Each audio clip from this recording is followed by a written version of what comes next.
What is going on, everybody? I hope everybody is doing well on this Saturday morning or afternoon. Appreciate y'all for rocking. Um, you know what I mean? We that's it. Show must go on, guys. Yeah, today was kind of crazy this morning, just getting stuff everything good to go. I had to run out and run a couple errands and just got back. So I apologize for making you all wait, but things happen. So we are here. We are rocking, and it is a beautiful Saturday in the New York area. I don't know about everywhere else, but it's pretty nice right now. We'll see what the weather is telling us, how long it's going to last.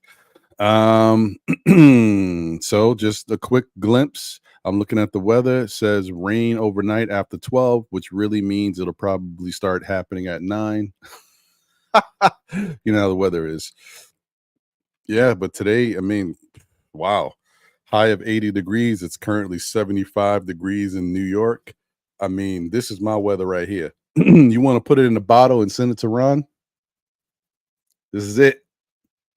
Put this in a bottle, send it over to me. Open it when I need to.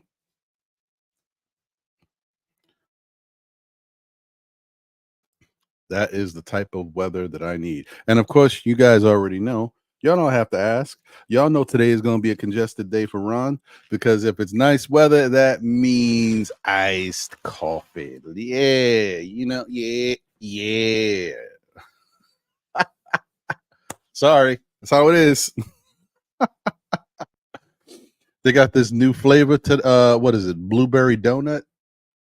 I don't care. I'm not a purist. There's some people out there that like I drink my coffee black, and if I do add milk, it's regular milk, and that's it. No, I'm not one of those. I don't mind the foofy coffee. Give me a strawberry. Give me. Well, hold on. No. I don't want no strawberry coffee. Give me a coconut, a vanilla.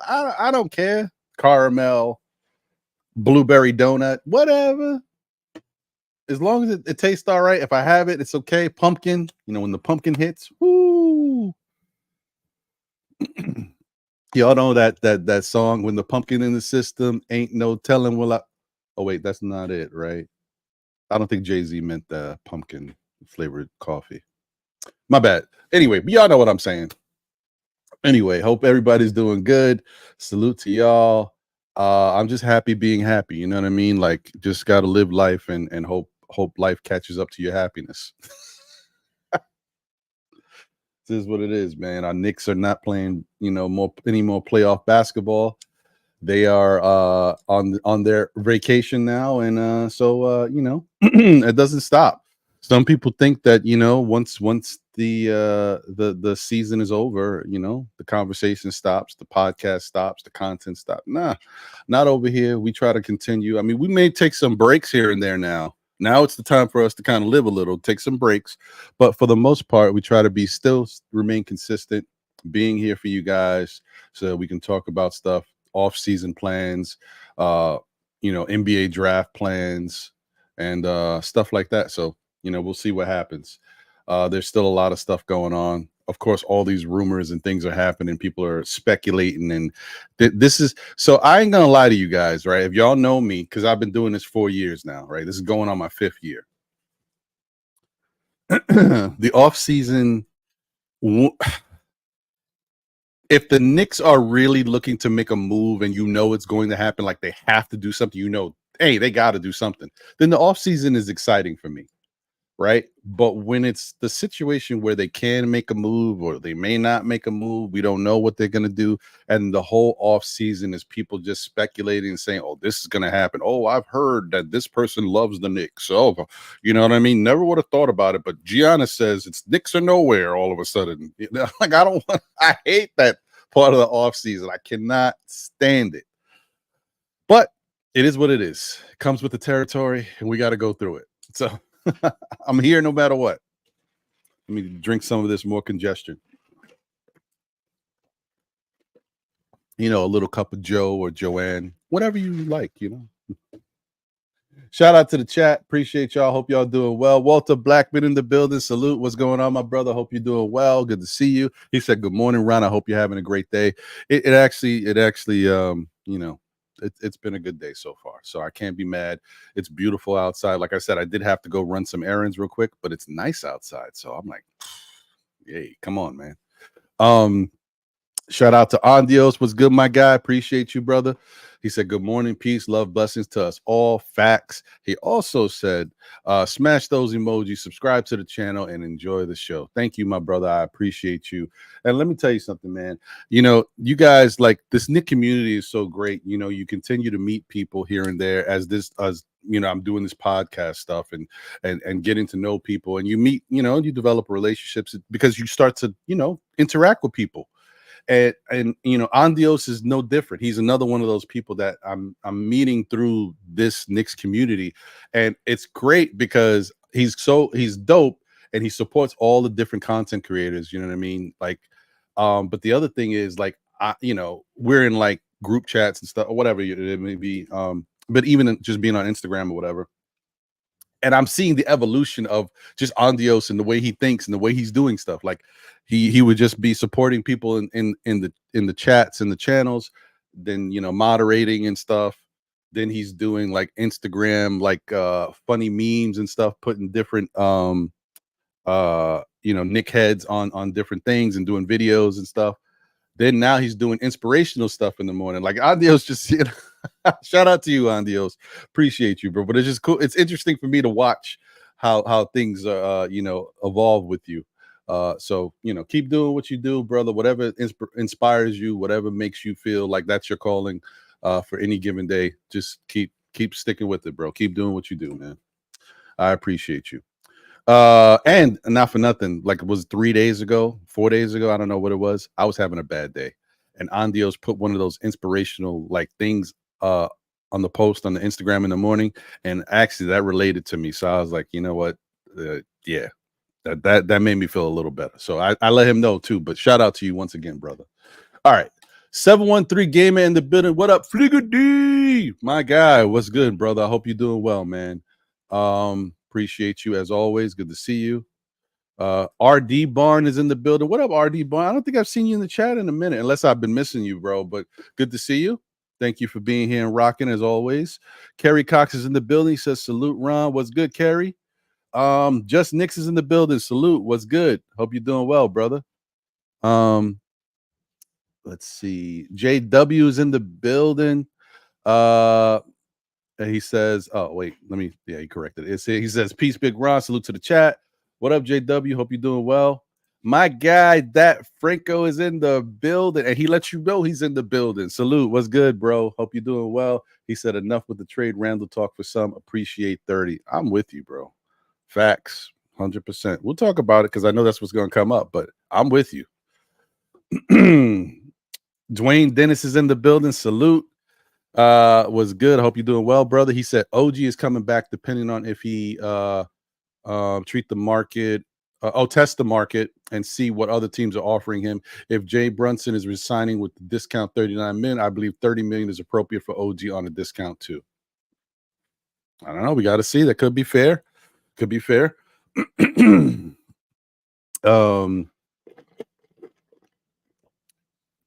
Shout out to Uncle Freezy on the Blorange Tears networks. Please go support and show love to Blorange Tears and my guy Uncle Freezy and all his content and all of his different programming that he's got going on, rocking over there. You got the usual content with regards to the Knicks. He also has got vibes and stuff when he breaks down other things, whether it be movies, relationships, music. And he's also doing now, different shows on the Playback app. So that's pretty dope, guys. If y'all haven't checked out his Playback content, please do show him some love, because not only is he doing he was doing the Knick content, the Knick playbacks, he's also now getting into New York Giant content, New York Met content. I think the other day I didn't get a chance to see it because I was working, but I think I saw something pop up on my feed that said he was about to jump into boxing playback content. So yeah, please support Uncle Freezy and the Blorange Tears and everything he's got going on over there, because he is doing more and more to entertain the rest of us. So please support him. Dwayne Dennis also said, including Julius Randle, considering both of their healthy and availability issues down the stretch heading into postseason. Okay, I see what you're saying. JC says, salute to you, JC. Run it back, adding a backup point guard, like a Chris Paul type point guard or somebody of that nature that is a good facilitator and is knows how has been in different types of game situations, playoffs and stuff like that. If that's what you're talking about, that's not such a bad idea. Hey, you're welcome, my brother. Appreciate you, bro. For real. Jeremy Nussbaum is in the building. Salute. What's good, Jeremy? He says salute, Ron. My guy Nice is in the building. He says salute, my brother Ron, and all the brothers and sisters on the chat. Salute to you, my brother. Hope you're doing well. Long Island Sound is in the building. What's good? He said Bridges trash, Booker trash, Donovan trash. We should run it back as long as no one leaves this summer. Malik Monk is the only piece to add again if no one leaves. Oh man, I don't know if I agree with everything you said there. We'll talk about it a little bit today. Yeah. I like it though. I like it. My guy Hinton Murphy back on the scene, man. It's good to see you, bro. I watched a little of you guys last was it last night? Yeah, yesterday. You, Uncle Freezy, and my guy Fritz Alcindor in the building. Yeah, I watched y'all guys break it. It was a good conversation for what I saw. Y'all was really going in, man. So definitely enjoyed it, and it was good to see you, man, rocking the spot. And because I always tell you, Hinton, you're a very smart guy. I love listening to your takes, and it's good conversation. Shout out to and also I think I don't want to shortchange Jay Boogie because I saw him pop in later too. So it was the two Hintons in the chat. In the panel, should I say. Lion of Judah is in the building. Shalom, my brother. What's good? Appreciate you. He says, Shabbat Shalom, my brother Ron, and blessings to your family as well as the chat. All praises, Knicks fans. Same to you, my brother. I hope you're doing well. I can't wait until we're able to go back to using our vMix system on Mondays for the Monday night show, and we could go back to getting calls again and being able to talk to people on the phone. Hopefully Jose's paternity leave is going well and he's spending great time with his little baby. But when he's ready, we ready. You know what I mean? So yeah, man. But I appreciate you, brother. Jigga Man Porto is in the building. What's good? Salute to you, Jigga. What up?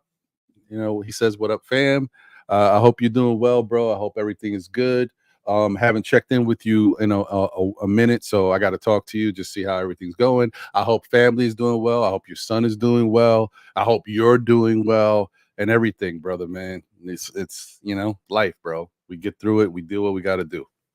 So yeah, all that good stuff, bro. And please continue to support the Morning Brew Sports network, everything they got going on, whether it be Knicks, Mets, Jets, Giants, Yankees, whatever, Rangers, whatever you call it, but they got it all. And shout out to their new Liberty Latte. Not for nothing. First off, the programming is good. The people they get to host these shows is good. And the names are catchy and they just work. Liberty Latte. I mean, come on. I mean, that's just, you know what I mean? Chef's kiss. That was a good one, bro. I like it. I like it with the colors and the Liberty. Oh, I love it. So shout out to you guys for doing the damn thing, and shout out to all the hosts that you guys have for all the different shows you got. And mind you guys, it's not easy to do all this, come up with content, help program stuff, and then be in the background. Jig is in the background of all of these shows for pretty much. You know what I mean? That's time consuming, and it's a lot. It takes its toll, and Jig has been great doing all of that stuff. And you know what? Quiet as kept. You know this, guys. I don't even have to say this. There's no money. You know what I mean? This is a passion, love, and a hope that one day maybe it will become, fruitful in that way. But right now, people just doing it on the humble. Think of how dope that is, y'all. Okay, so nice. Oh, wait, hold on. Sorry. Robert Woodard is in the building. Salute. What's good, Robert? He said, yo, let go Knicks. Facts. What's good? Nice says, nah, run it back with a stretch center. I like that too. Listen, I got one for you guys. How about run it back with a stretch center and a backup point guard? Oh, what? We're getting crazy. That's what I'm talking about. JW says we have to start 8 JB, OG, Big Ragu, Big Julius, and IHart. Then you have Hart, Mitch, and Deuce off the bench. That leaves 2 spots. Sounds like we can find in the draft. It's a possibility, but I don't know if the Knicks want to run that route. They might. They might. But we'll see. They're going to explore everything. They're going to see. They're going to test the waters and see what it's looking like. Do they have good trade scenarios where somebody can come in and fill the need? Or does it look like people are not trying to trade with the Knicks, or are they trying to impose the Knick tax, you know what I mean, making us pay more than other teams? If that's the case, then the Knicks can say, you know what, we'll use some of these draft picks, or we'll flip some of these draft picks and move up in the draft and get one person that we know can add value to the team. I don't know. They got some options, man. Listen, people keep forgetting the Knicks got options, guys. They may not have a lot of money to play with because there are a lot of people under contract right now, but they still got options. They got maneuverability that they can still do. You know, there's ways to finagle. They got Brock Alla behind the scenes, you know, giving them a system of way they can do things. They got other smart people in the front office that you know what they're doing with regards to that, and money and the contracts. Say what you will about the Knicks over the past years with Leon Rose here, maybe 1 or 2 things that didn't work out, but contract wise and playability wise, as far as their what we got from the players. But for the most part, the Knicks have done a really solid job of giving out really good contracts, good terms, some descending, de-escalating contracts that have worked out. Even the Deuce contract. Like, I'm not saying Deuce is a superstar all of a sudden, but Deuce has played really well and he's ascending in his game. We're paying this dude $4 million a year for the next 3 years. Well, next 2 years, I guess, after this year. Oh, wait. I don't know if his extension started this year or if it's next year. So I apologize. It could be the next 3 years, whatever. But you get my point. That's still a really good deal. So I'm just, and they've done a bunch of these good deals. The whole thing that everybody kept throwing in our faces is that guys want money and how the Knicks going to pay these guys money. But are you not forgetting the fact that a lot of these guys we got on discounted contracts? Jalen Brunson has been playing all world, right? And he's only making 106 million, something like that, right? You know, for his contract that he's currently on. He's going to get extended, yes, but just think about how good that deal is. Julius Randle, 3-time All-Star, All-NBA player. His deal is still a discount deal. You know what I mean? There's a lot of good moves the Knicks have made that have worked out. Just saying. Dante DiVincenzo, people complaining about him. I think he's getting like 11, 12 million. Y'all see what Dante's done. Y'all know he's worth every penny. Just saying. Josh Hart. Oh, how are you going to give this guy 18? He don't score. He don't. Listen, Josh Hart stepped up in the playoffs, playing 48 plus minutes. Some games you thought he was an offensive player, how good he was playing. But even when he didn't have the offense, the defense, the hustle, the rebounding better than other big men on the other team that you're playing in the playoffs. Come on, guys. You know what I'm saying? You get it. Shout out to my guy Paris Duggar in the building. Salute, Paris. Good to see you. He said, now, what if OG feels being overextended caused that last injury? Does he leave? Listen, the one thing I'm going to say, we don't know about OG Anunoby's psyche. He's a little different. You know, he does things a little different. We don't know how he feels, how he thinks. We can only hope that his time here with the Knicks, he realized that his value is needed. I mean, his value is needed anywhere, but we really appreciate his value and he changes the dynamic of this team.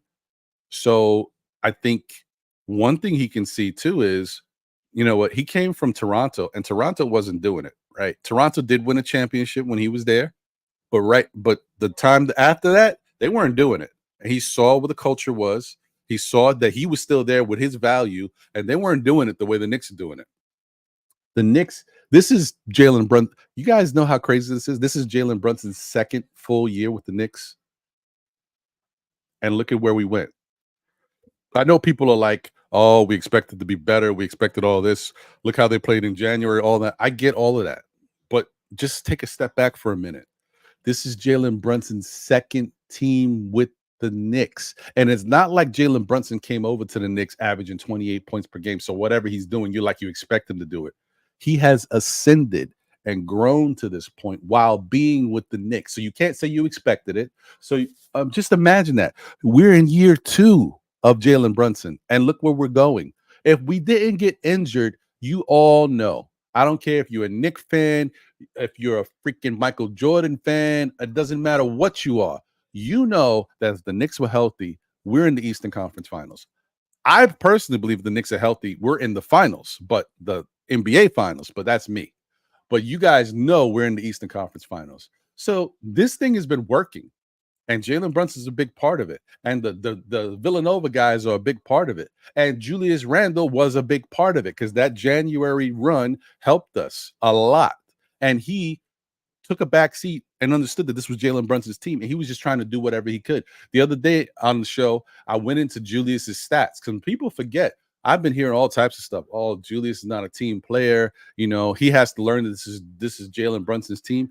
It came out of Julius Randle's mouth. He said it himself that he knows that this is Julius' team. Even after a win, right? There was a game that the Knicks won, and the press conference, Julius said, while Brunson was standing there, that this is his team.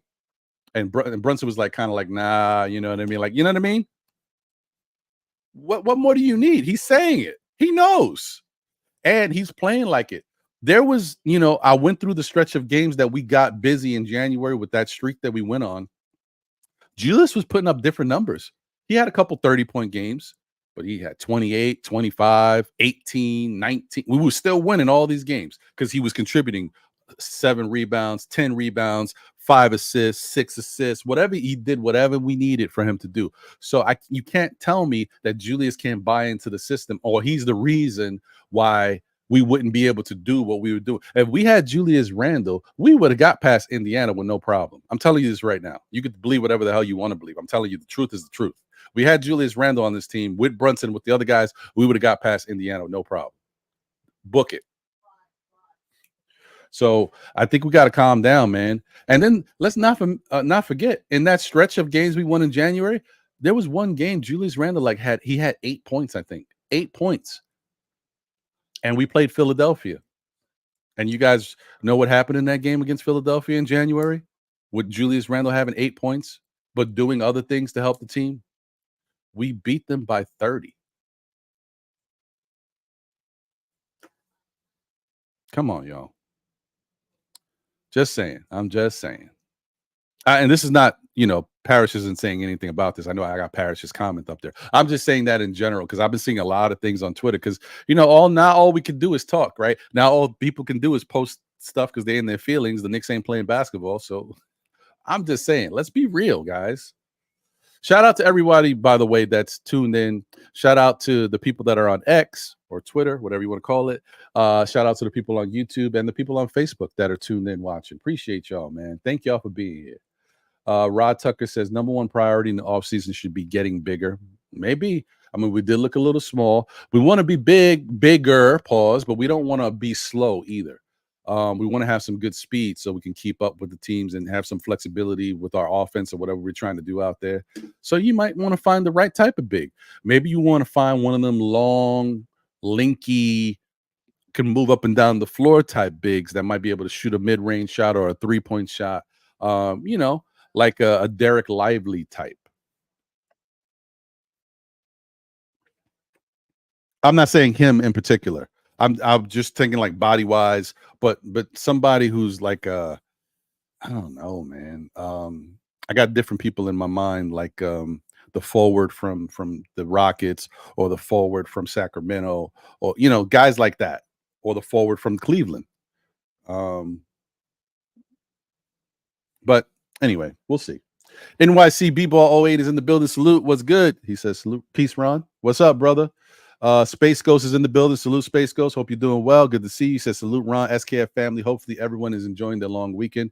Yeah, man. My weekend is great, bro. I almost forgot that it was a holiday because I actually, since my birthday was about 2 weeks ago now, or a week and a half. I usually take off for my birthday, but since I had stuff to do at work, I couldn't take off. So I took off this week. So it's not just a holiday for me. I'm off the whole week. Boom. Let's go.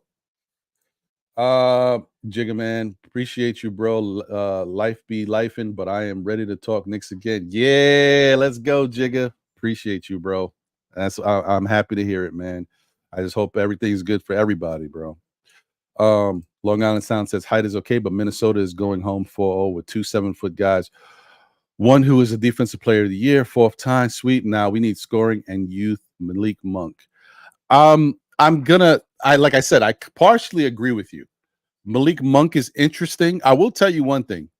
If you guys know this, if you guys followed Malik Monk since his ascension into the NBA, he was really upset with the Knicks. He really wanted to be a New York Knick. So that's why every time Malik Monk plays the New York Knicks, he tries to light us up because he thought he was going to be a New York Knick.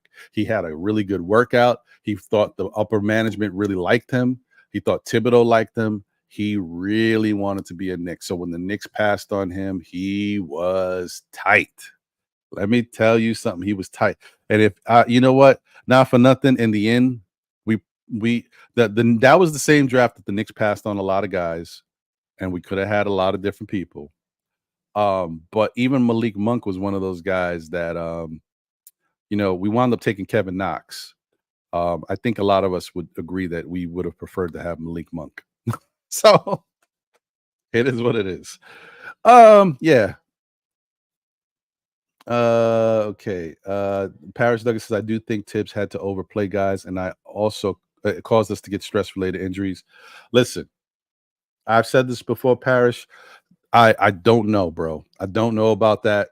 I think you have to. Tibbs plays his guys a lot of minutes anyway, but it's still relative. You know what I mean? We talked about this a while ago. In the regular season, guys were playing like high 30s, but when you looked around the season, there was plenty of guys playing more minutes than that. Like Brunson was averaging around 34 minutes per game, but there was guys like Kevin Durant who just came back not too long ago from being injured for a season. He was playing 37 minutes with Phoenix. You know what I mean? That was just an example. There was more that we had talked about like a couple months back before the playoffs. But that's average in the NBA. That's what these star players play. So it's not like he's doing. The only time it got crazy is when guys started to get hurt. When Julius went down, then OG went down. Guys had to play a hell of minutes because we have to make up. Our bench players were not that good to begin with, right? We needed some. That's why we went out to try to trade for Bogdanovich and for Burks. And then the super bench. Come on, guys. You know we can't depend on the super bench. If they would have brought. Everybody loves to talk about the unknown, right? And I'm not saying these guys couldn't have done some special things, some good things at moments, but in the end, there's a reason why young guys need time, because they're going to make a lot of mistakes. And sometimes you can't afford to have those mistakes. Those mistakes could cost you games. Some young player coming in, right, scores a couple points, you're like, okay, good, he's helping. But if that young player on the defensive end misses assignments and makes plays and the other team goes on a run, or is not getting rebounds or doing other things, and that other team goes on a run. It could be one run, bro. One run, and that other team could go up like 6, 7, 8 points, right? If the Knicks can't overtake that 8-point lead later in the like if we go back and forth, we're cutting it to 4, we're cutting it to 2, but then they score again. That 8-point run is the difference in the game. And then if we lose the game, guess what? Y'all ain't gonna, man, the Knicks didn't have it. Y'all ain't gonna go back to that 8-point run where those mistakes were made, and that was the difference in the game. But Tom Thibodeau, the coach that he is, he's going to go back to that. He's going to look at that like, this is what cost us the game right here. We let them get too much. And he's going to look at who was in there, who did what they did, who missed assignments, who didn't do it. That's how coaching works for Tom Thibodeau. And that's why he can't play some of these guys. Just saying, how Tom Thibodeau is, but we give him a lot of hell sometimes, but sometimes he's right. Don't forget, there's also sometimes we've seen him play some of these young guys, and they have not done the job. We always want Jericho Sims to get burned, but we've seen Jericho. He goes out there sometimes he looks like he's a deer looking at a car in the street. Just saying, sometimes it happens. Then there's other times he plays good. Don't know. All right. Yeah, bro, I hear you. Shout out to my guy Cully in the building. Salute, Cully, was good. Once again, I want to give you props and salute to you, brother, for doing what you did on the J Boogie Symphony and everything you continue to do with your music, bro. Man, I appreciate you. I'm here to rock and continue to support you, bro. Keep doing your thing. Paris Douglas says, I'm starting to wonder if OG or Paul George is. Yeah, I see what you're saying. But listen, man, OG's OG's benefits they're incredible. Like those numbers are phenomenal. The fact of how he promotes winning by him just being out there and being active, it's ridiculous. So I don't know how you let somebody like that go. I don't care who you are, because let me tell you something. If OG goes to any contender, they're gonna win. And they might win it all. OG goes over there. If OG somehow finds himself to Minnesota, OG somehow finds himself to Denver, they're winning. So not that can happen, but I'm just telling you, that's how important OG really is if he's out there.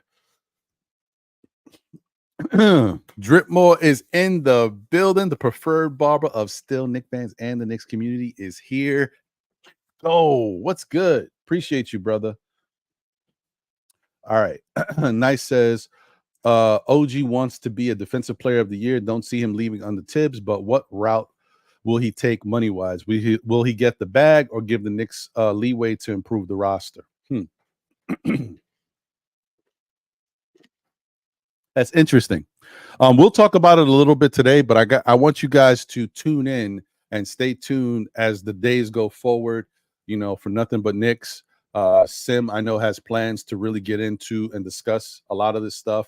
And I think you guys are really going to enjoy his conversation. He had some really good ideas a couple months back about how the Knicks can make this work. And I still think that he's right in those regards. And he has some new ideas about what they can do going forward. So when he's has the shows, tune into those, because those are going to be really good. Also, shout out to Uncle Freezy once again.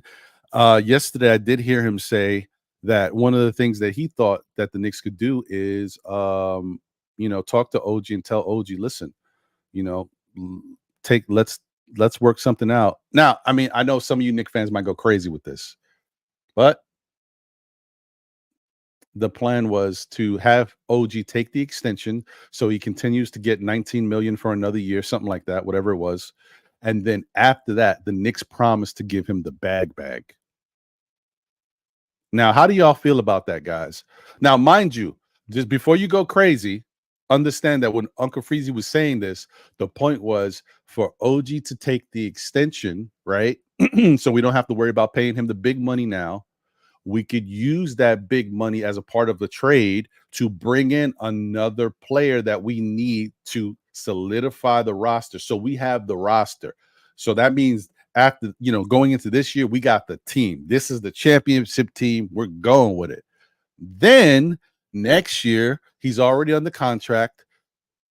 We'll give him the bag. I know y'all like, I don't want to give OG Anunoby 40 million. But if we're winning and we got the other players we needed to round out the roster, and it's just money that Dolan has to pay anyway, we're going to go above the tax. It doesn't affect us. Because you guys got to understand too, if the Knicks go out and make a trade for another player, a star type player, that's it. We're done. You know what I mean? That's like, this is going to be the team for the next 3 years, whatever it is. We're not going to have money to go get nobody else. That's what NBA teams do. When they're ready to go for the championship, they go all in, they cash strap themselves, and they're ready to win. It's the same thing that the motto, if you look at all the championship teams, for the most part over the last 20 years or so, when they get to a certain point, they all do that. They're all above the cap. They're all paying penalties, the Golden State Warriors, all that stuff. Now, the point is, you don't want to do that if you can't win. But the teams that have usually done that have been winning. So that's why you do it. So how y'all feel about that? Like telling like somebody like OG, you know what I mean? Let's do the extension. This allows us the flexibility to go get somebody else to bring in. So now if you go out, if you're hurt or we lose somebody else, we got backup and we got a good player that can take, we won't miss a beat. How y'all feel about that? Just think about it. All right. Wesley Robinson in the building. Salute. Was good. Appreciate you. Salute, my guy. I'm checking in from Strong Island, New York. I want Mikal Bridges. I hope we resign Hartenstein and OG. I hear you. Salute to you, brother. JW says, I feel like we are not going to have the money to sign any quality free agents after signing OG and IHart. That's why draft may be the only way to get quality depth. No, I mean, it seems like that, but really it's not that way, bro, because there's ways to move and finagle stuff around. And that's why sign and trade stuff is important. That was the reason why we brought Bogdanovich over here, because of the fact he makes what he makes in his contract, and that takes up a big chunk. So yes, if we're going to make a trade, Bogdanovich is gone. Okay, automatically. You already know he's won because of the money he makes, right? And then you have to make a decision. Can you make a trade with Bogdanovich and, Mitchell Robinson, for example? A lot of people love Mitch. I know he's been a heart and soul of the team with regards to everything he's tried to do. It's not his fault that he gets hurt. And he loves New York. He's become a really good young man. I like everything about him. And I've watched him grow. I love the fact that he's a Knick, but I also know that this team needs to continue to get better. And as much as I care about what Mitch brings to this team and I like him as a person, I also understand that he's always hurt. No matter, it may not be his fault, but he's always hurt. Even when this is like, to imagine having to be out 50 games, work yourself back into the game. You play a couple games, you wind up tweaking your ankle, you get some recovery, some rest, and you come back out there and you fight and you play with all your heart. And then Joel Embiid does what he does in that game and basically takes you out. You know what I mean? That wasn't Mitch's fault. That's not Tom Thibodeau's fault. That's not playing a bunch of minutes. Like, Joel Embiid injured him. It's not fair, but bottom line is that's what happened. And once again, we're without a player that we could have used to help us go forward in the playoffs. So it's like after, 1 year, 2 years, all right, 3 years, 4 years, like 5 years. At a certain point, you say, what are we going to do here? We got to get better. And this keeps happening no matter what. And I've said it before, I love Mitch, but he shoots like 38% from the free throw line. I mean, come on, man. You know what I mean? We were upset a couple years ago when he was shooting 40-something percent. We was like, he's got to get that number up, and he's gone backwards. Come on, just saying. That sucks. I didn't feel bad, but come on, guys. This is what, as Knicks fans, we also got to look at it too. Like, some guys don't fit what you're trying to do anymore. Some guys might look better somewhere else where they have other things that they don't have to worry about him shooting 38% from the free throw line, or the fact that if he's hurt, it's not going to impact them as much. They got a lot of other healthy players that can help in his role and stuff like that. So when he is healthy, they're so much better. For the Knicks, we have a lot of issues with regards to health. So yeah, man, I don't know, man. I don't know. But you know what? Y'all know what I'm saying. It is what it is. Margaret Edwards is in the building. Salute, Margaret. What's good? Hope you're doing well. Say, hi, Ron. Let's bring Boji back. Yeah. I mean, but that's the thing. Boji's already on the contract, so he's coming back either way. We got him for another year. The only way Boji will leave is if we wind up doing a trade. And if we do a trade, it's for somebody that's going to be good. You know what I mean? So either way, I think we win. We bring Boji back. He helps the team. Bogey, however you want to say it. Or if he goes, it's going to be in one of those trades for a big name. So I think we're okay either way. Paris says, I absolutely think Tibbs had to overplay guys, and I also feel it caused Josh Hart and IHart and OG's injuries. I don't know, bro. IHart, his injury, that has been something that's followed him forever, right? And then in one of the playoff games, he fell and landed on his elbow. That's got nothing to do with playing minutes. Josh Hart was an abdomen pull or sprain.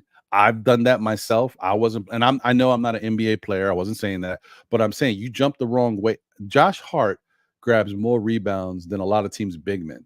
You know how much activeness he's running, flying in, jumping. You don't think that there's a chance that could put a little strain on you because he's flying in at all types of different angles just to try to create havoc and get there to get to the ball. You don't think maybe, just jumping a certain way could strain something? What does that have to do with playing excessive minutes? It's just who Josh is. You want to say, oh, well, he's playing in 30 minutes, he jumps this amount of time, but in 40 minutes, he jumps this amount of time. So you want to say excessive jumping?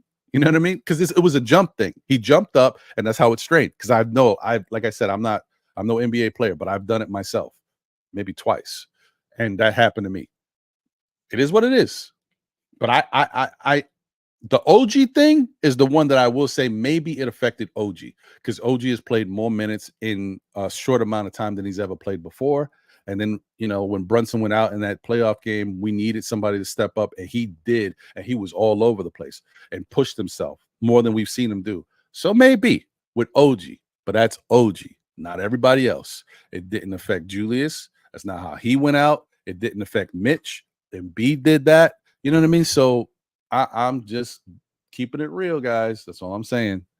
Shout out to my guy Kareem Grant. What up, brother? Hope you're doing good. I hope everybody's good on your end. Hope the family's doing good. He says salute to the chat and Ron. Grand afternoon and much love to you and the fam. Appreciate you, bro.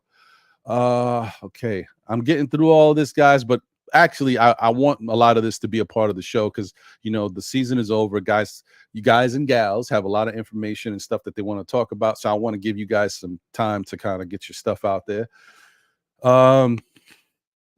JW said we need cheap rookie contracts so we can sign our core guys, Julius and JB, OG, and IHart, not trying to hit that second apron. JW, I think that's it, bro.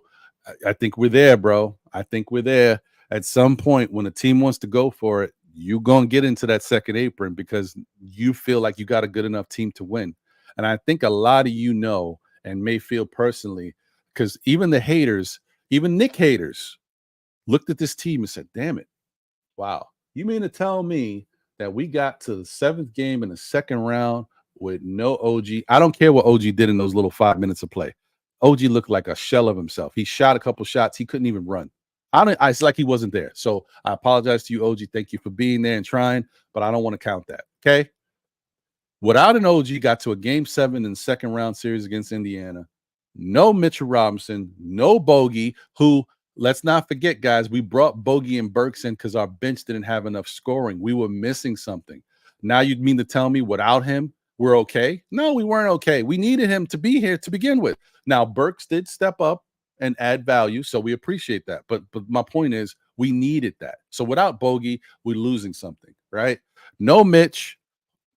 I say what I said about Mitch as far as his free throw shooting and his health. But when he's out there healthy, his defense, his help on the glass, his offensive rebounding, his deterring other teams from going in the paint. You know what I mean? We didn't have that. And then no Julius Randle. I mean, come on, guys. I don't care as much as you want to hate Julius Randle. People keep acting like this is the thumbs down year, like he's that same guy. He's had, time to learn from that, and he's not that same guy. He's a better teammate. His teammates love him. He has already told y'all he feels more comfortable playing on a team when he's not the number one guy. He admitted to that, and he's not the number one guy. And what did he do while he was healthy? He made it to another All-Star appearance, his third. Do y'all think people just vote people in for the hell of it? You know how many times guys get snubbed? Come on, guys. So all I'm saying is, if you give me Julius Randle, give me Mitchell Robinson, give me Bogey, give me a healthy OG, where do the Knicks go? So that already tells me that they look like they're a championship contender. They look like they're there to me. And I think they would have been in the conference and definitely made it, there and possibly to the finals. That's without making any moves. So you're telling me the Knicks can't make one move that helps us to solidify what we got? I think we can. All right. Margaret says OG's a better fit. Cool.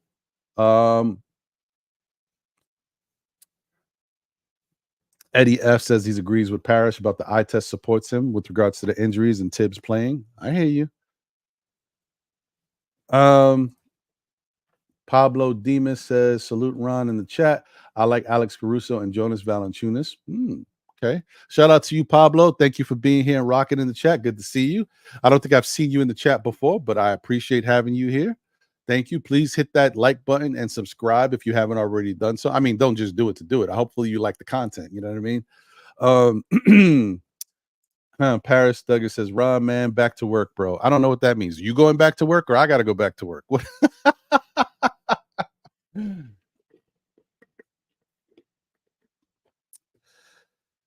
Robert Woodard said, still Knick fans, let's keep the culture going. Yeah, I mean, I hear you. Long Island Sound says he's the guy. I mean, I guess OG looks like he is the guy. He's the difference maker, if that's who we're talking about. Yeah. Baskin Macarian said, salute Ron and everyone in the chat. Happy Memorial Day weekend. Can't wait to see our team healthy with Julius back. Agreed. Shout out to you. Thank you for being here. Good to see you again. Long Island Sound said OG missed 30 damn games. That's why his hamstring messed up, not Tibbs. Knowing guys just talk damn parrots. Have your own mind, please. Mm, okay, I see where you're going. Hinton Murphy says, anyone from Boston complaining about the minutes they're playing now, and they've been in the conference finals 6 of 8 years, and they're 9 deep as a team. Good point. Interesting point there. Okay. Animal X, salute. What's good? Hope you're doing well. He says, salute everyone. Ron, you give Randle too much credit. He's not the player you think he is. Gives us 20, but he gives away 30. Animal X, listen, you may say that because I understand where. Look, once again, I'm going to point to it's a small sample size, and I think it gets overlooked because of it. But keep in mind, you got a tale of two different teams here, and I think so. The problem is, and I'm not discounting. I'm not disparaging you guys to have your own opinion. It's your opinion. That's fine. All I'm telling you is there's more to the story, because if you really break everything down and look at it for what it is, you realize that, okay, maybe this looks a certain way, but I'm not looking at it the way it finished. All right. You can say that when Julius was out there with our players, certain things were noticeable that were happening, with his effort or stuff that he was doing. Right. What I'm going to ask you again is, I know it's a small sample size, but it matters because it's how good we did. I'm not talking about the fact that just because the Knicks went 14-2 or 15-3 coming out of that January, that's the only thing that matters. No, what matters too is, keep in mind, Julius Randle was playing a certain way when we had certain guys on the team. Emmanuel Quickly, RJ Barrett. We talked about this before, how we always said that either RJ or Julius was going to have to go because they live in the same spaces, right? They play in the same areas. It's guys trying to get into the same areas. It's not a good look. It's not a good mix. And they're both lefties, right? We talked about this many years. Well, the Knicks decided to trade RJ, right? Which freed up all of that same space for just Randle, right? So I'm going to go back to that time in January where Randle was playing really good basketball. Even before the trade happened for OG and Precious, he was still playing good basketball in that month. And then we made the trade, and then the basketball went up even better because we brought OG and Precious in, and they both contributed. And OG, we saw the difference on what defensive made, and his activeness, cutting to the basket, making easier passing lanes for people, moving guys away from certain areas so people could live comfortably, and developing new lanes. That's what OG brought to the team, and that changed the team. And also, Brunson just kept excelling, and Randle just did what needed to be done. Josh Hart fit in and did what he needed to do. He was struggling a little bit during that time, so I don't think I don't remember, but Dante was doing what he needed to do, and so the team just started progressing and going up from there. So it becomes a different team now. You know what I mean? The lanes are open. There's more space on the floor. Don't forget all that, guys, because we forget that stuff. People talked about, there was people who have been wanting RJ gone for a long time, or Julius, because they know that would open up more space for the Knicks to be able to operate offensively. And it happened. So I'm just saying, think about that too, guys. There's a lot of stuff that took place in that month that changed the way the Knicks looked, and also the way Julius Randle started to play. And don't forget another thing, guys. This year, we've been talking about this being Julius Randle fans for a long time. We always complained that you remember the year before, he shot 200 threes. He took more threes than he ever did in his career. He spent too much time on the perimeter. This year, we wanted him, we've been saying for years, like, get in the paint. You're big, you're tall, you're aggressive, get in the paint. This year, he got in the paint. He was a lot more aggressive. That opened up another dynamic for the Knicks in general that allowed them to play that inside-outside game, to allow guys like Dante to have free reign on the perimeter, allow Brunson to do what he wanted, because you try to double-team Brunson, he throws it to Julius. Julius will be banging inside and being a bruiser and getting easy buckets. And then if you go to Julius and try to double-team, he kicks it out to Brunson or Diva, one of these guys, for three. It was perfect. That's what you want. Or even kicking it out to OG when we got OG. That is how you run a team, inside out. That's the way, guys. That's the way. Certain things change in life and certain things change in basketball, but the core principles remain the same, and that's how you win. Defense and a nice inside out game. Mwah, chef's kiss, baby. All right. Anyway, shout out to Corey Lee in the building. Salute. What's good? Appreciate y'all. Over there at 718 Boys, you and my guy Boulevard. Man, Boulevard, we need you back on the show doing your thing, your 1-2 punch with Corey. Appreciate you guys. Please tune into 718 Boys, 10 a.m.s on Sundays on the Blorange Tears Network. Show them some love and support them. It's a really good show, good program, and good conversation, man. Parrish Doug is in the building once again. The reason I say our guys playing more minutes hurts us more as Tibbs demands two-way efforts, offense and defense. I get your point. Now, I will tell you guys something too. You know, we talk about the whole point that that Tibbs asked these guys to play a lot of minutes, and you already admitted yourself with the injuries, he was forced to play guys more minutes than maybe he even wanted to, right? So let's just look at it like it is. As all the years I've been following the Knicks, I'd have never seen the Knicks be like play this well and have a chance to do some nice things and have all these guys get hurt. I've never seen this. And I've been watching the Knicks since the early 90s. I've maybe late 80s, but I wasn't really paying attention to the basketball. I didn't really know what I was watching, looking at Gerald Wilkins and all these guys. I didn't really know. I was still young. But in the 90s, I knew what was happening. I've never seen this. I've never seen all these guys get hurt on a playoff run where they could have used these guys and they're still playing well, but they just don't have enough. I've never seen this. So I hear you. I get what you're trying to say. But the other thing I want to say too is you guys, we taken away from Tibbs and him playing. Do you ever think about the fact that, yes, these guys may get hurt? Freak injuries may happen, wild stuff may happen, or maybe some stuff might be attributed to overusage. But do you ever think that some of these guys, Tibbs is able to get more out of them than other coaches? You guys remember how everybody was killing Josh Hart, right? About how the way he was playing. And then we found out he was battling with a knee injury. And Jalen Brunson even admitted to it. He's not right, but he will be. He's going to get it together. Remember all that? But everybody was still going in on Josh Hart. And then Josh Hart started to get a little healthy. And then you started to see Josh Hart go crazy with his effort and everything he does. And then you start to appreciate and love Josh Hart again. But my point is, look at how Josh has played under Tibbs. Look at how DiVincenzo has played under Tibbs. Jalen Brunson has been getting great, getting better but he's still under Tibbs, no? Tibbs is still giving him the keys to do what he wants. Tibbs is still keep having the offensive sets to allow Jalen Brunson to do what he wants and run the team how he wants when he's out there. Isn't that under Tibbs? Wasn't Jalen Brunson an all-star for the first time in his career under Tibbs?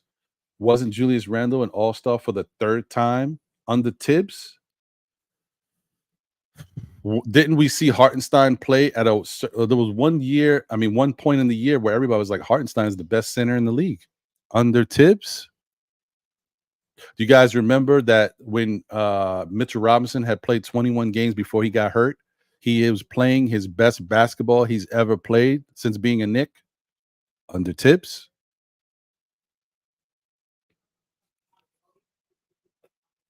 Yo, I could do this all day. I'm just saying, guys like playing for Tibbs. There's that stupid poll that's out there talking about that they wouldn't want to play for Tibbs if they had it. Those dudes are weak. They're weak-minded. They don't have the intestinal fortitude. They don't know what it is to play for a guy who wants to get the best out of you, who demands success, who demands your full effort. Now, I'm not saying, we can't give him the whole thing that he's a winning championship coach yet because he hasn't done it, right? But he's a winning coach. Where he goes, those teams win. And he gets the best out of the players. So there's a reason why once you get into Tibbs' system, you buy into what he's doing. You love Tibbs. You run through a wall for Tibbs. And he gets the best out of you, and you get the best numbers. And it affects your bottom line and your payday. Guys get big contracts from playing with Tibbs.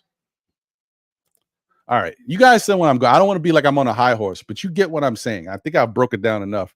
Like, we got to look at things for what they are. Sometimes there was a point, you guys know, 2 years ago, I wanted Tibbs out of here because I didn't like the fact that he didn't make adjustments. I didn't like but he's gotten better. He's made improvements. Guys on this team that we've seen for the last 4 years have gotten better. Julius Randle's selfishness and only complaining and making a big dollar, pouting, not running up and down the court, not picking up his teammates off the floor, thumbs downing and all. He's gotten better, guys. You can see it. He's gotten better. His teammates love him. He picks them off of the floor. He salutes them. He hits them in the chest like, come on, let's go. This is Julius, the same Julius who did all the other stuff. He's improved. He's changed. Let's not forget all that. You know, I can let me open up the chat just in case anybody else wants to come in and give their opinion or if they feel differently. I love the conversation and the dialogue. That's what it's about, man. I don't want to go too crazy because I mean I could talk for days about this stuff. So the link is in the chat. Anybody who wants to jump in, damn, I gotta send somebody the link personally who I was talking to yesterday. Give me a second, guys. Let me just see if I can find this. Here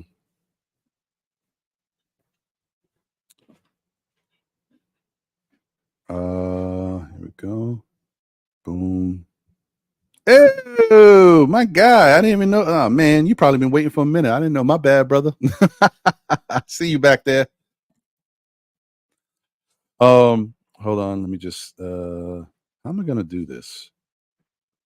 How am I gonna It's when you got to do it from the phone and there's no app for StreamYard on your phone. I'm gonna have to send myself an email with the link and then text it. This is nuts. I mean, give me a second. I'll do that in a minute. Anyway, you got it, Cully. Appreciate you, bro. All right, let me just run through this and see. Just shout out anybody else real quick. Corvello in the building. Salute. What's good? Appreciate you. Sherwin is in the building. Salute. Sherwin said, good afternoon. Minnesota have a better defender than OG Jaden McDaniels. Incorrect, sir. Incorrect. He's been great, though. Don't get me wrong. He's been fantastic. And he is top in defense, right? But I took a look at all of the defensive numbers when it comes to defensive rating. I was looking at it yesterday, and Jaden McDaniels was around 109 or 110, something like that for a defensive rating. OG Anunoby was at 107. That's crazy. Just saying. But I hear you. Jaden McDaniels is a beast. I'm listen. But why do we have to? What's the point, Sherwin? Do you not like OG Anunoby? Or you want to downplay the fact that the Knicks got a good defensive player that is about to get paid? Yes, that he's due money. It is what it is. You got the money. That's what the team is about. You got the money. You got to pay people. Let's not shortchange the fact that he's great. If OG Anunoby played 82 games, he would probably go down as one of the best players in the league. He might be an MVP conversation. That's how good he is. So what are we doing here, y'all? All right. Ankara 99 in the building. What's good? Appreciate you, bro. Hope you're doing well. He said, I only have one rule in life, never help a multi-billionaire. Okay. Salute to you, bro. Ron, Sherwin says, Ron, please tell me how the Knicks can make a trade to get better. Oh, don't worry. Stay tuned. Know the ledge. That's why you're here. I'm going to tell you. Bricks Nation is in the building. Salute, Bricks. Appreciate you. Good to see you, bro. He said, Bojan and Mitch to OKC for picks so we can send them to Brooklyn as a part of a package from Mikal. See? That's what I'm talking about, Bricks Nation. Outside the box. I like that type of stuff. I could work with that. I'm cool with that. All right. Let's see what else we got here. All right. So what's up to everybody here? Hey, see, now I would have got to double A. Double A in the building. Salute. What up, double A? You know what I mean? All right. And let me see. Brooklyn Butch is in the building. Salute, Brooklyn Butch. Good to see you, brother. Cam from the Kickback is here. Salute, big bro. Knicks community. Ron, we appreciate you. We had a hell of a season with great content from you and all the Knicks content creators. We need to run this team back. Sign IHart, sign OG. Thank you, Cam. Appreciate you, brother. Thank you. I appreciate y'all. Like I said many times before, this is what makes it enjoyable for me. This is why I love like this. It's 75 degrees and sunny outside, and I'm here talking to y'all. That's why I'm here, bro. I love this. I enjoy having this conversation. We don't even have Knicks basketball to watch, and I'm here talking Knicks basketball with y'all.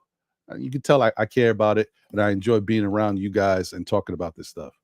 Wiz BKLA says, salute my brother from another dancing queen mother. We need a Nas Reed type. Oh, yeah. Can we get Nas Reed? Forget a Nas Reed type. I've been wanting Nas Reed on this team forever, bro. Exactly. That's who we need. A Nas Reed type will be great. Okay. Boogie Down BX in the building. Salute. Appreciate you. Nicki Minaj being arrested overseas. Okay. Wow. Okay. All right.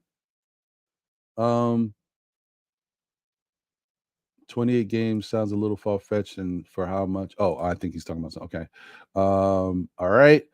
Oh, and shout out to Eddie F. I know I mentioned your comment, but I don't know if I gave you the shout out. Salute to you, Eddie F. Appreciate you, bro. All right. D-Ras is in the building. Salute, D-Ras. Appreciate you. Good to see you. Hope you're doing well. Okay, I got through everything. Oh, well, one more guy. Jimmy Henry. What's good, Jimmy? Tibbs playing his favorite players. A good drill sergeant grows the young and elite. Wait, let me slow down. Tibbs plays his favorite players. A good drill sergeant grows the young and leaders. New York Knicks young draft picks are where is our development? Jimmy Henry, I'm going to say this short and sweet. We've already been through the realms of development to see what we had in players. The Knicks went through that time frame of bringing in young players, right? Continuing to cultivate and work with the veteran players that we had, like Julius Randle and others, right? You brought in RJ to complement the team. Him and Julius had a little bit of a dynamic. We thought that maybe the 1-2 punch. We started to try to build around those two guys and add other pieces. Those other pieces were Quentin Grimes, Deuce McBride, Mitchell Robinson was here already. Obi Toppin, bringing these guys into the fold. As you continue to progress, it was complaints about Tibbs playing minutes for these guys. Okay, eventually he started to play them, and then when he played them, he started to see where they were developing. We've talked many times about, does Tibbs or any of our coaches develop players, and we used to criticize them all the time. We don't know if they're developing these guys well, right? Okay.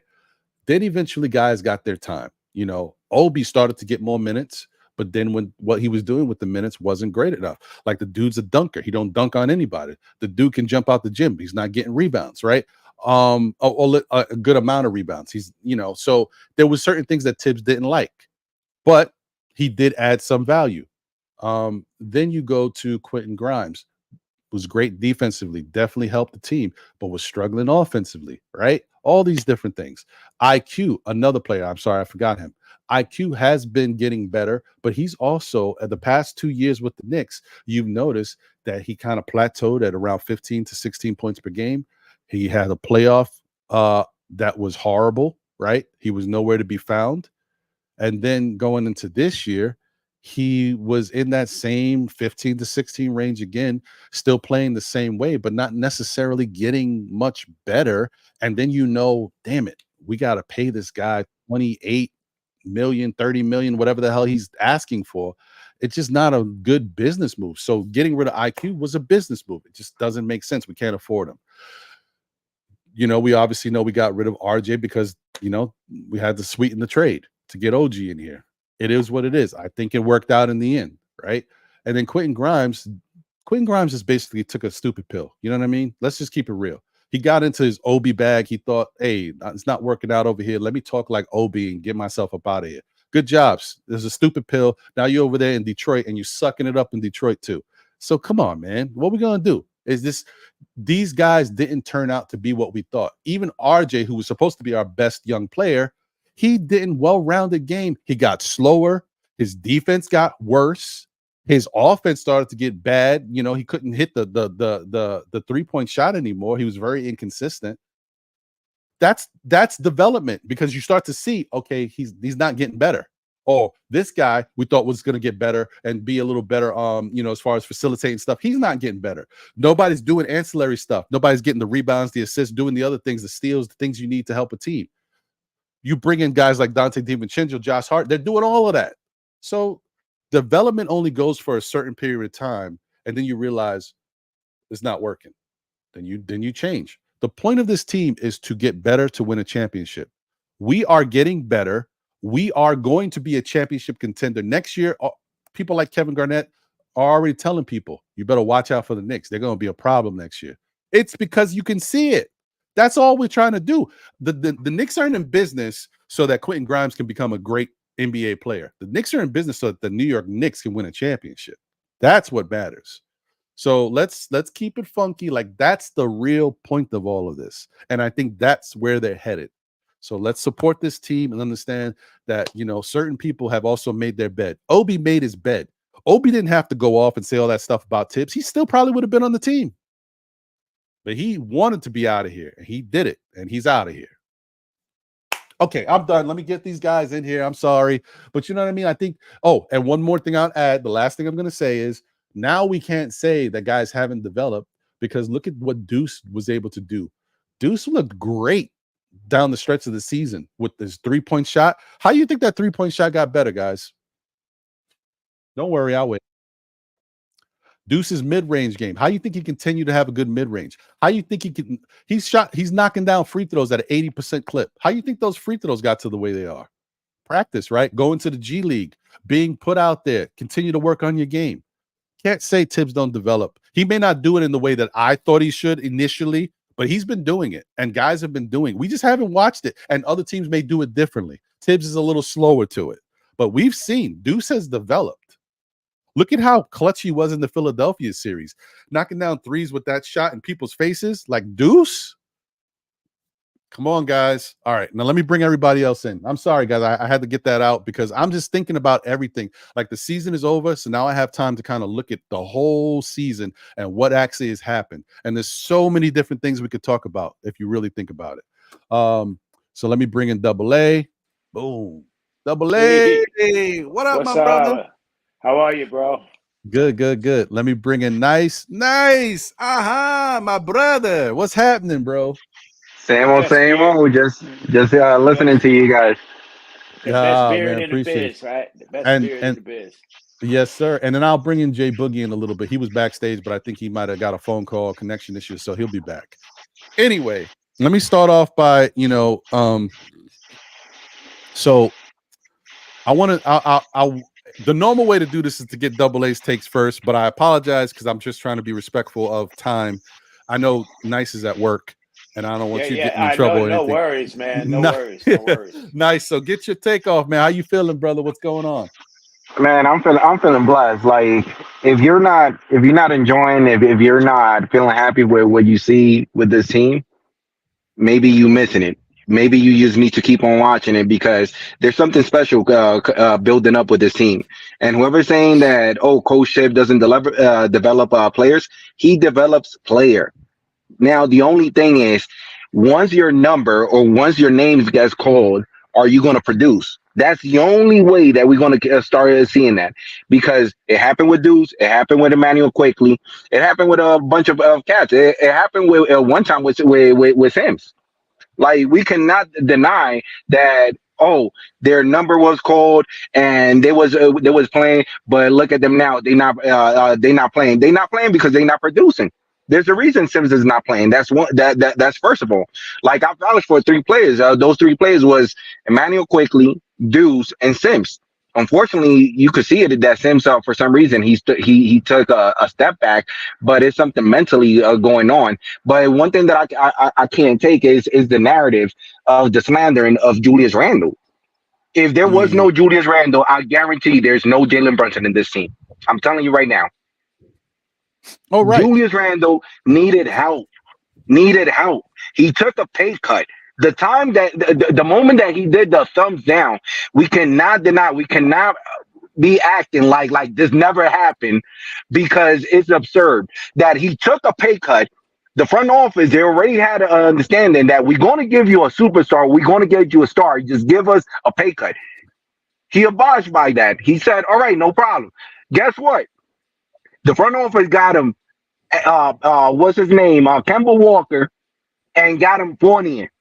How would he not feel disappointed? How would he? Man, at that time, as much as at that moment I didn't like Julius Randle like that, you cannot deny that, bro, he's doing his all, but at the same time, he's trying to be realistic. I cannot do it my all when you keep on giving me chips like this. That's the main reason right now we are seeing Julius Randle evolving. Unfortunately, of course, he had a freak accident. But imagine if he did not have that freak accident.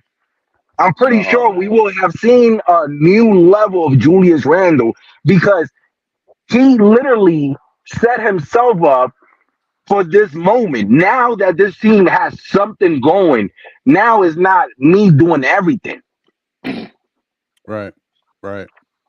And about last and not least, Coach Sib, he outworking his play guys. But come on, guys, let's not play a fool. Coach Sib is playing who? Josh Hart. He's playing Divincenko. Both of them was bench player or bench players. How we gonna act like there wasn't even bench player? Our main players are hurt. Who he's gonna play? Julius Randle is down. Josh Hart was a bench player. Diva was a bench player. Come on, man. Like we cannot keep on. Like Coach Thibodeau, he's in the mindset like I'm going to play everybody, but at the same time, I want to win. If he did not have that mindset, I'm telling you, we would have not made it off of Philly. We would have not. And then guess what? People would have criticized Coach Shave because he didn't play the right player. So you damn if you do and you damn if you don't. What are we doing? Guys, let's enjoy what we have going on. All the positive, enjoy it. Unfortunately, yeah, there was player that was hurt. Let it be. It is what it is. Now let's run it back. Hopefully next year we'll be healthier. And now we'll have a better understanding what this team will actually do with a healthy team. And I'll leave it at that. No, I agree with you. Hope Jay Boogie, I know he's trying to connect. He's having some issues. Hopefully he can get it right. Definitely want to have him up here for this too. I want to get Double A's takes on this stuff. But before I do, one other thing, I'm sorry. Like I said, my whole thing is to point is to also help us all as Knicks fans to understand what we're seeing and what's going on. Because sometimes I'm guilty of it too, man. I've even said stuff. I've had shows where I talk about certain things, and I forgot. It was like 2 years ago. There was a narrative about a certain player. I forgot what it was. I can't remember it, but I know some of it. And I was under the impression this is years of this. I was under the impression that was the case with this player.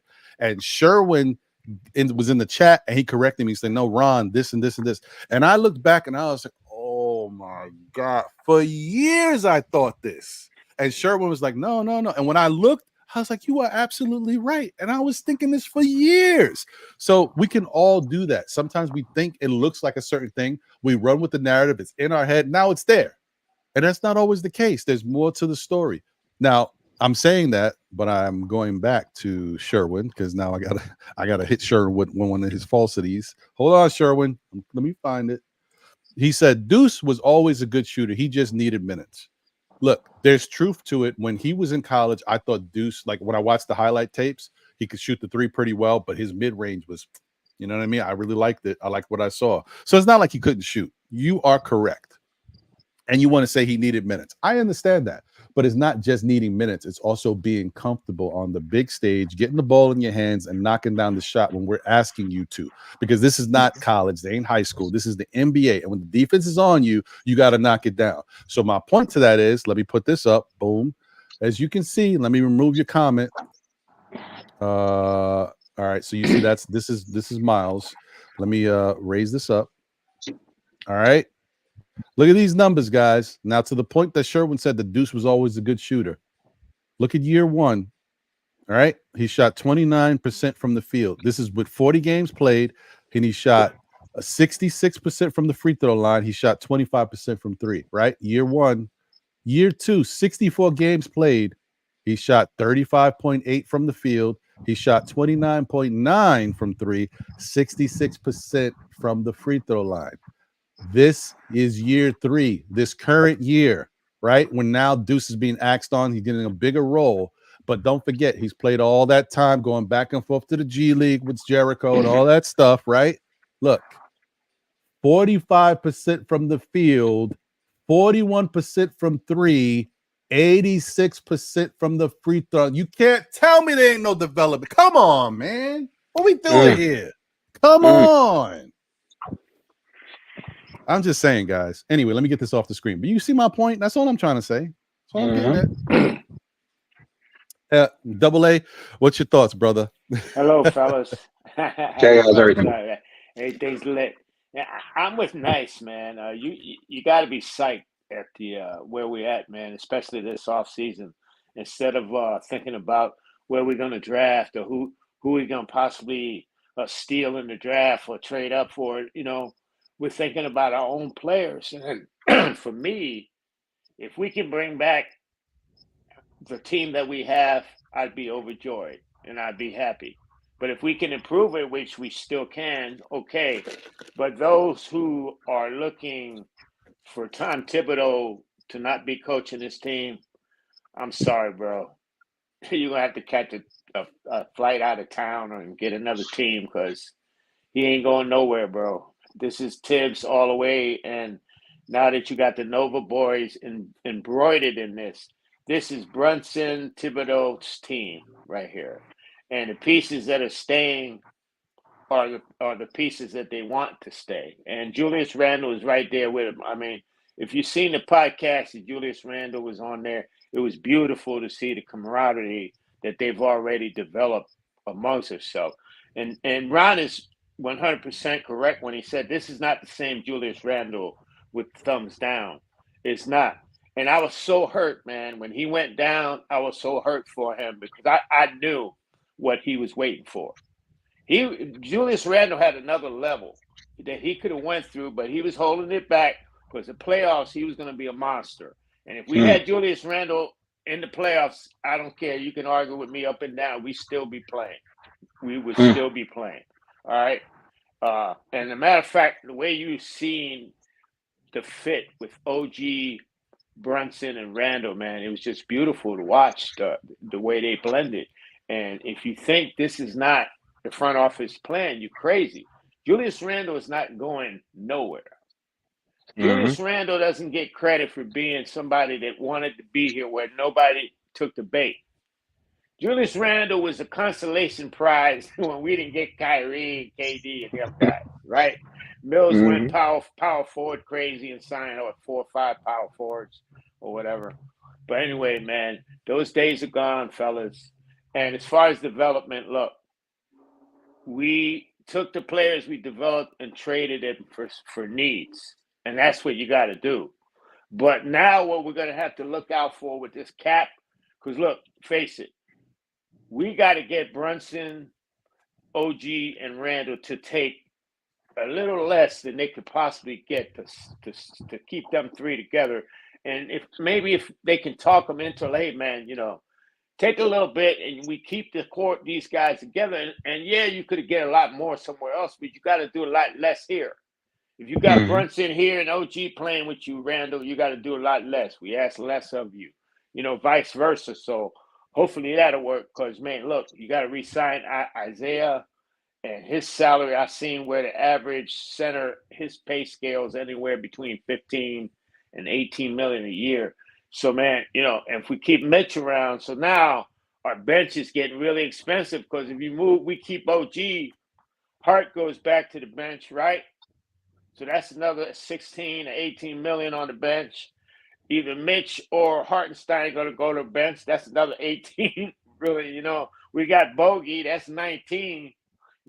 What do we do on shooting guard? I'm of the opinion that they're just going to roll with DiVincenzo, especially the way he showed out. His salary fits in there, and that way they can afford the Brunson, Randle, and OG, front court. But I'm like Nice, man. I'm excited, man.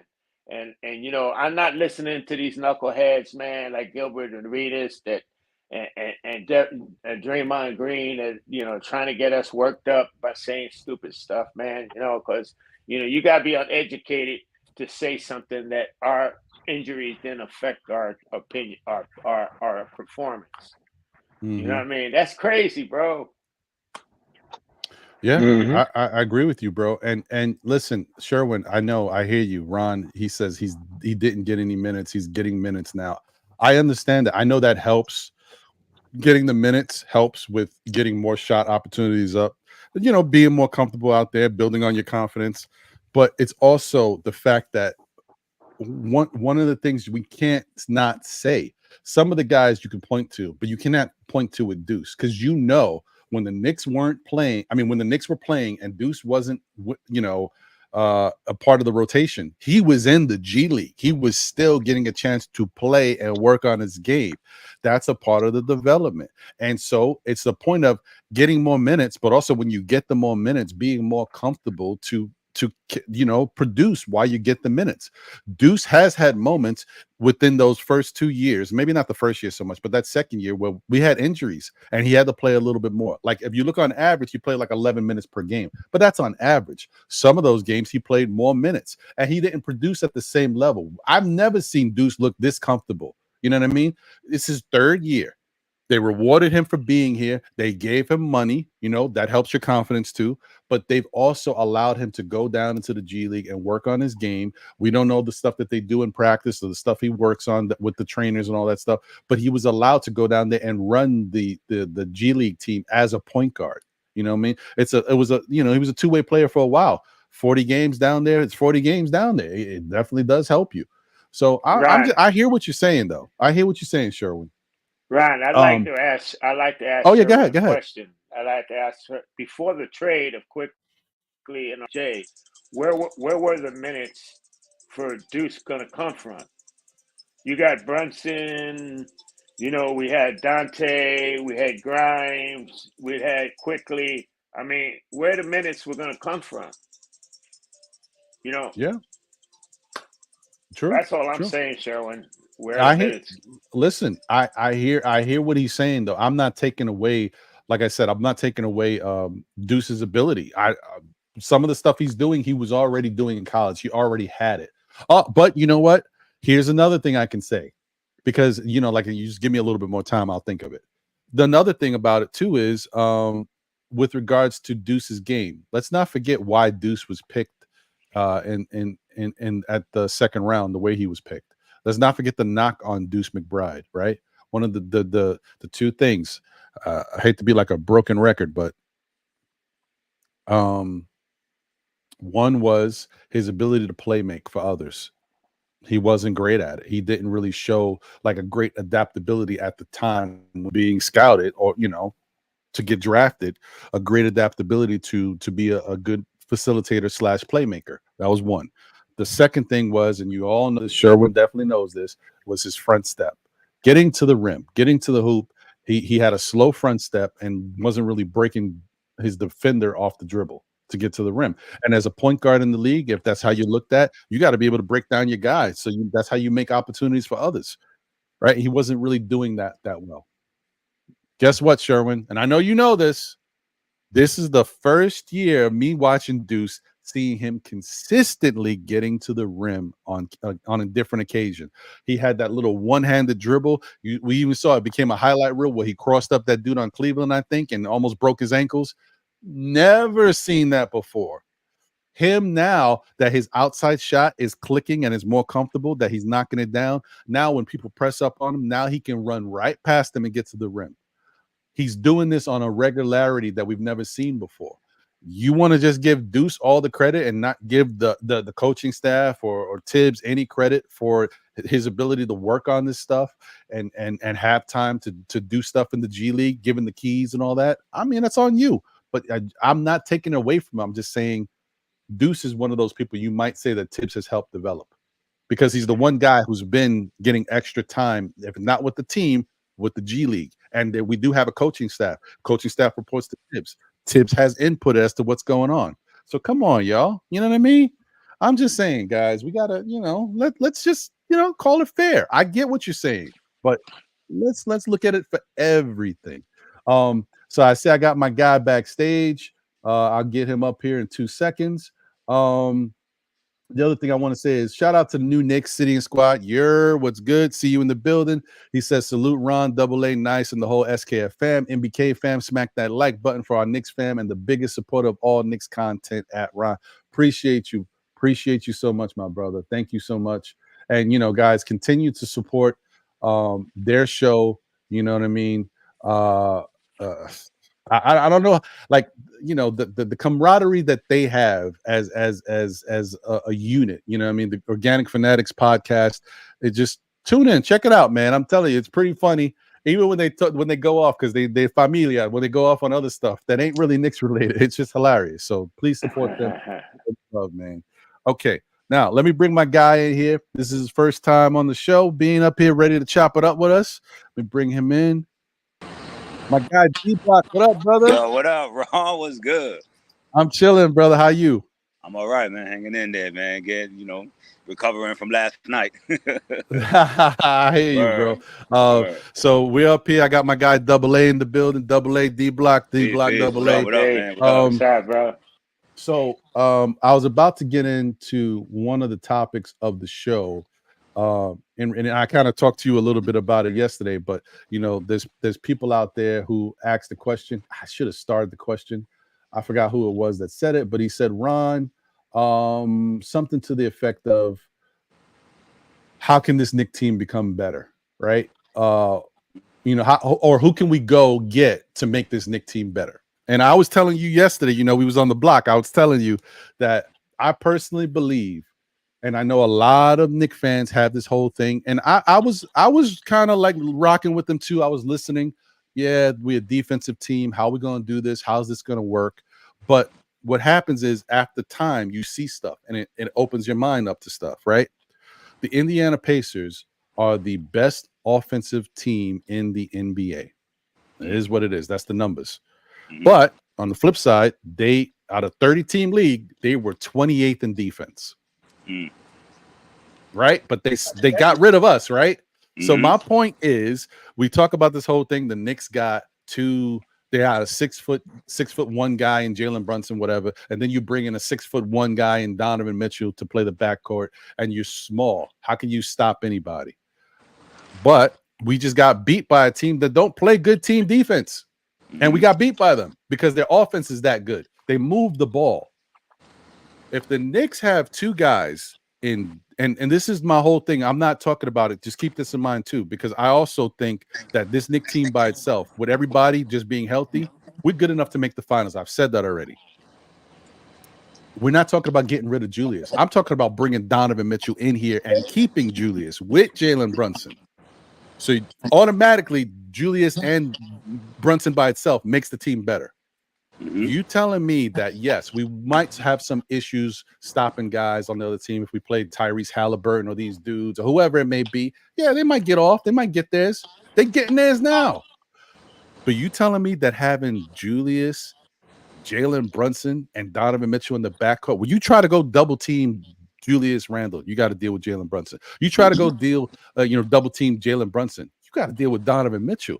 Like, who's stopping that? This is what I want to ask everybody. Now that we've watched, the whole thing about a team, how our defense is all, we need all this defense. We watched ourselves get beat. Yes, we weren't healthy. We still watched ourselves get beat by a team that's 28th in defense, guys. So let's not get too caught up in the defense. Yes, it's important. Yes, we need it, but we're not horrible defensively. We still like we're a top 11 team in defense in the playoffs. And in the regular season, when we had everybody healthy, we were top 2, top 3.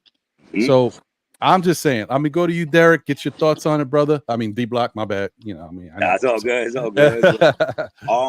No, man, I thought the Knicks were elite defense, if you ask me, during the season. You know what I'm saying? Obviously, with all the injuries and all that, you know what I'm saying? That's what kind of handicapped us in the second round of the playoffs. Disappointing, but what are you going to do, right? You know what I'm saying? We got hurt. You know what I mean? But yeah, I believe too that if we have a healthy Julius Randle, if we have a healthy everybody, that we right up there with everybody else. You know what I'm saying? We gave everybody a run for their money this year.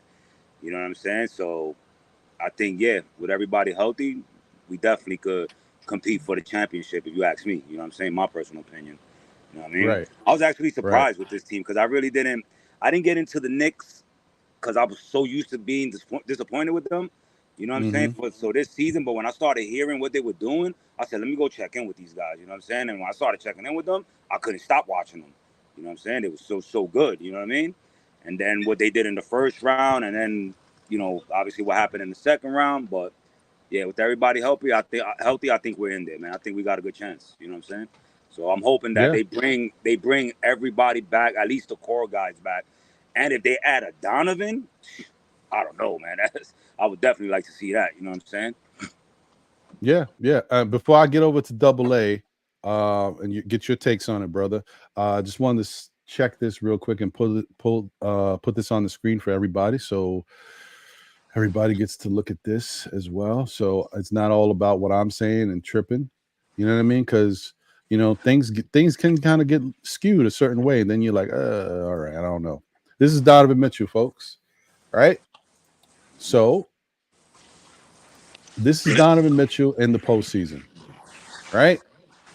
This is against Boston, right? Boston is one of the better defensive teams in the league as well. They've got guys who buy in. They got the Jaylen Browns and not for nothing, guys. I think we forget how good Jason Tatum is on defense. Jason Tatum is ranked one of the best forwards in defense in the league. So they got defenders over there, right? He's one of my favorite players, Jason Tatum, man. He's really. I mean, he's a great two-way player too. He's a baller, man. He's a baller.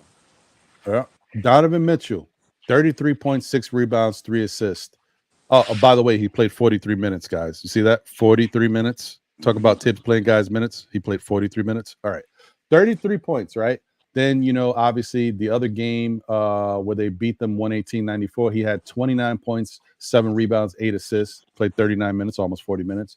And then in this other game, he played, wait, hold on. Can you all see this? Yeah. Okay, cool. Just double checking. He played 33 minutes, right? Then in the Orlando series, he had 39 points.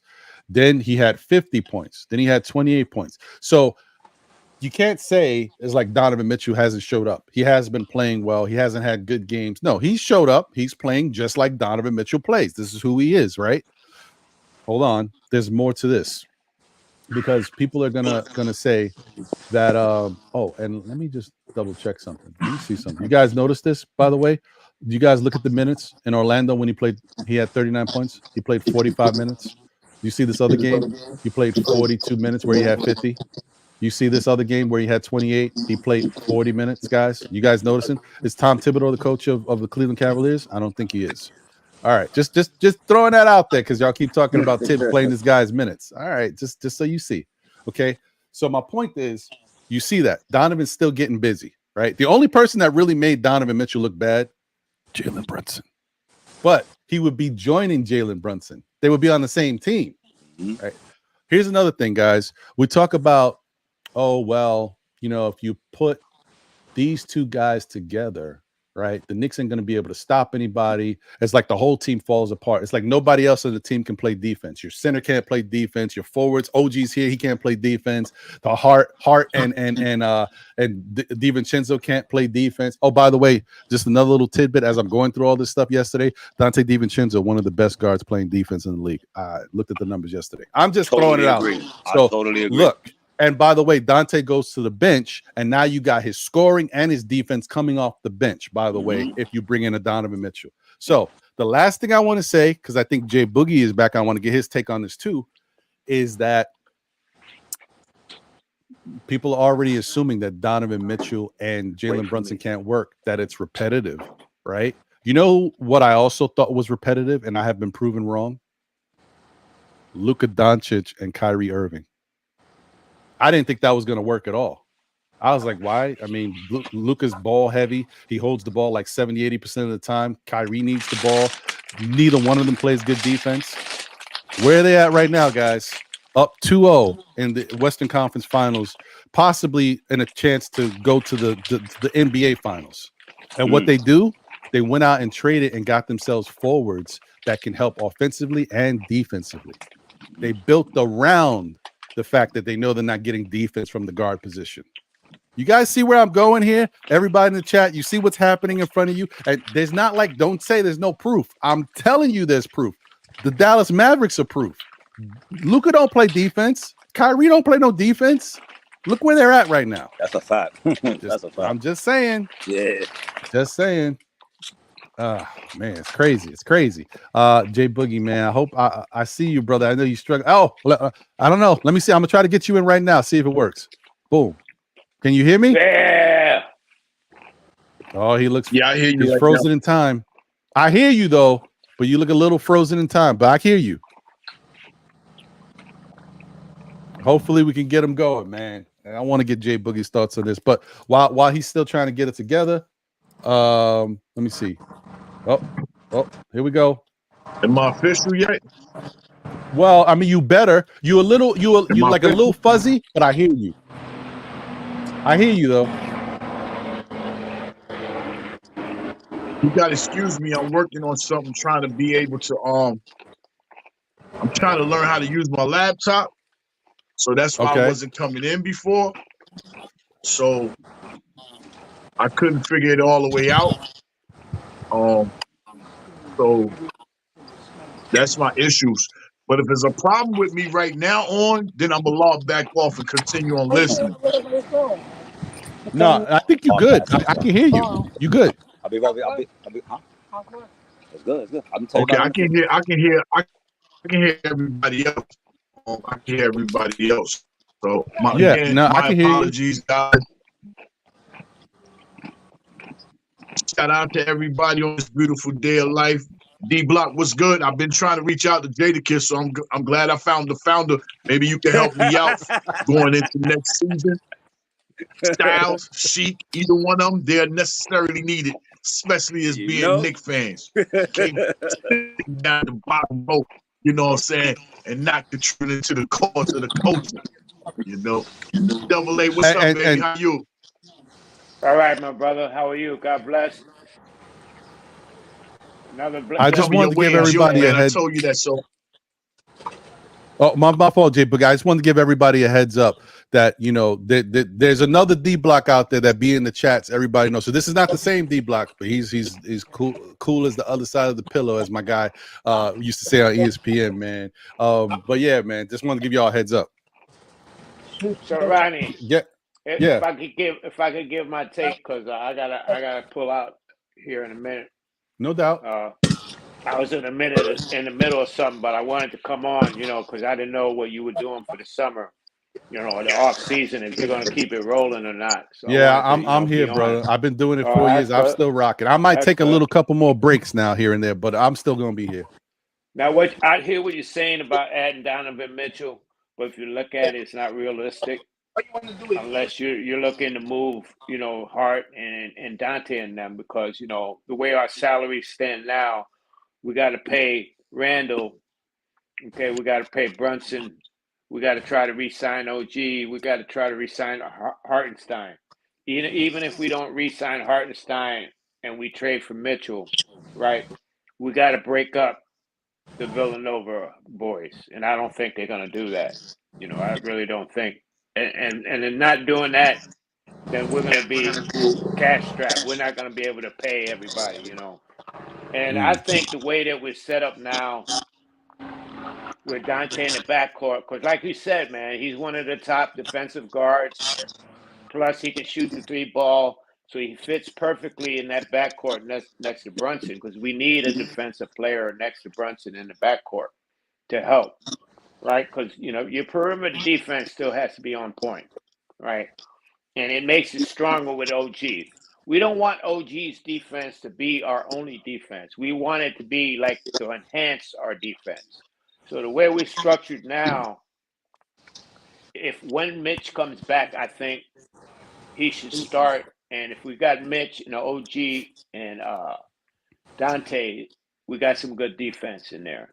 You know what I mean? And Brunson takes charges and he hustles, man. He showed me in the playoffs. I mean, he had steals and all that, and I even seen Randle pick it up. You know, I'm for one that I hope some kind of way we can figure it out and keep our team the way it is, because I like to see where we can go with these guys. Same. I feel the same way. Yep. Right. You know? I hear you. I mean, listen, but I hear what you're saying, Double A. Listen, we are kind of cash strapped. We don't got a lot of money. We can't go out and say, oh, there's a free agent that's available. We can go get him. Like Paul George, I think is going to be a free agent. We can't just go sign Paul George. I mean, we could do a sign and trade. We'd have to give up something to bring him in, right? And then we could put him on the contract. But what if I told you, like, you can get Donovan Mitchell without giving up anybody other than Mitchell Robinson, Bogdanovich, and maybe you throw in Deuce. Maybe. You may not even have to throw in Deuce. And yet you bring that in, you make the trade, and then you can re-sign and bring in IHart. Because it's not like they can't do it. They can do it because the players already, they have the rights. The player's already under contract, and you can bring him in at a higher clip. You just have to eat the money because you're going to go into the second tax apron. The Knicks can do it that way. You just have to do the trade first. Like whoever you decide to bring in, that has to happen first. Get them under, and then you can go re-sign your own players. And however you want to do it. You can go over the correct. Over the cap you can go over the cap. That's right. So it's not like it can't happen. My only thing is when you also look to make a trade to bring in somebody, you want to in the Knicks position right now, you want to make the trade that you have to give up the least amount of player assets, right? Absolutely, you don't want to give up too much. You don't want to weaken the team. So a guy like Donovan Mitchell, you might be able to do that because Cleveland is in a weird spot. They of course they're going to try to fleece anybody, but they're also in a spot where they want to get better. The way they've built the team, they don't know what's what. They're talking about getting rid of, they might lose Donovan, but they're talking about they might have to get rid of Garland because it's not working together. They've got bigs over there that may not be stepping up. They go quiet, they go silent mode in the playoffs. So they might have some issues over there. They might have to blow that thing up a little bit and retool. So them draft picks that we got is important. They might need that. So my whole thing is there's a way that you could possibly get Donovan Mitchell in here without affecting no Julius Randle, not touching him, not having to worry about using the Villanova boys, none of that. It could be just Mitchell Robinson, Bogdanovich, and also maybe even Deuce if you had to, and giving them a bunch of picks and just bringing him in here because the Knicks are not going to keep. The one thing that we have to learn about this Knicks team that I guess everybody's starting to realize is they ready. You know what I mean? They're not going to go back. They don't care about no young players. They just care about filling out the roster, making sure we got enough pieces. The only thing they learned this year is we're not healthy. So we need to get, make sure we got another one or two guys in here that can play. When if guys go down, we rocking. That's how I look at it. To me, the best target, if they are going to make a move, to me, is to try to get Bridges in here. Mikal would make so much sense. Right. You know what I mean? Right. Because he can still be in that lower tier and salary to fit in there. And now you're talking about even improving your defense even more. Mm-hmm. Right. And you're not losing too much offense with him either. He can hit that 3-point. Yeah, I agree with that, and that's to the point. That's why I titled this show "Donovan or Mikal," because I said my little piece about Donovan because there's a way to make it happen, and I still feel like remember the Knicks team. It was 11th or around 11th or 12th in the playoffs as far as defense, whatever, something like that. But when everybody was healthy, we were top 3 in defense in the league.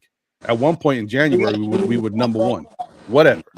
And to Dope Soul, shout out to the Queen Steph. She says, salute Ron, chat, and panel. I'm all for upgrading our offense, but the only reason we lost to this so-called number 1 offensive team is because health. Otherwise, we win in 5. Agreed. I'm with that too. Because if we had everybody, then we expose Indiana how they can't stop us, and we would have won. I agree.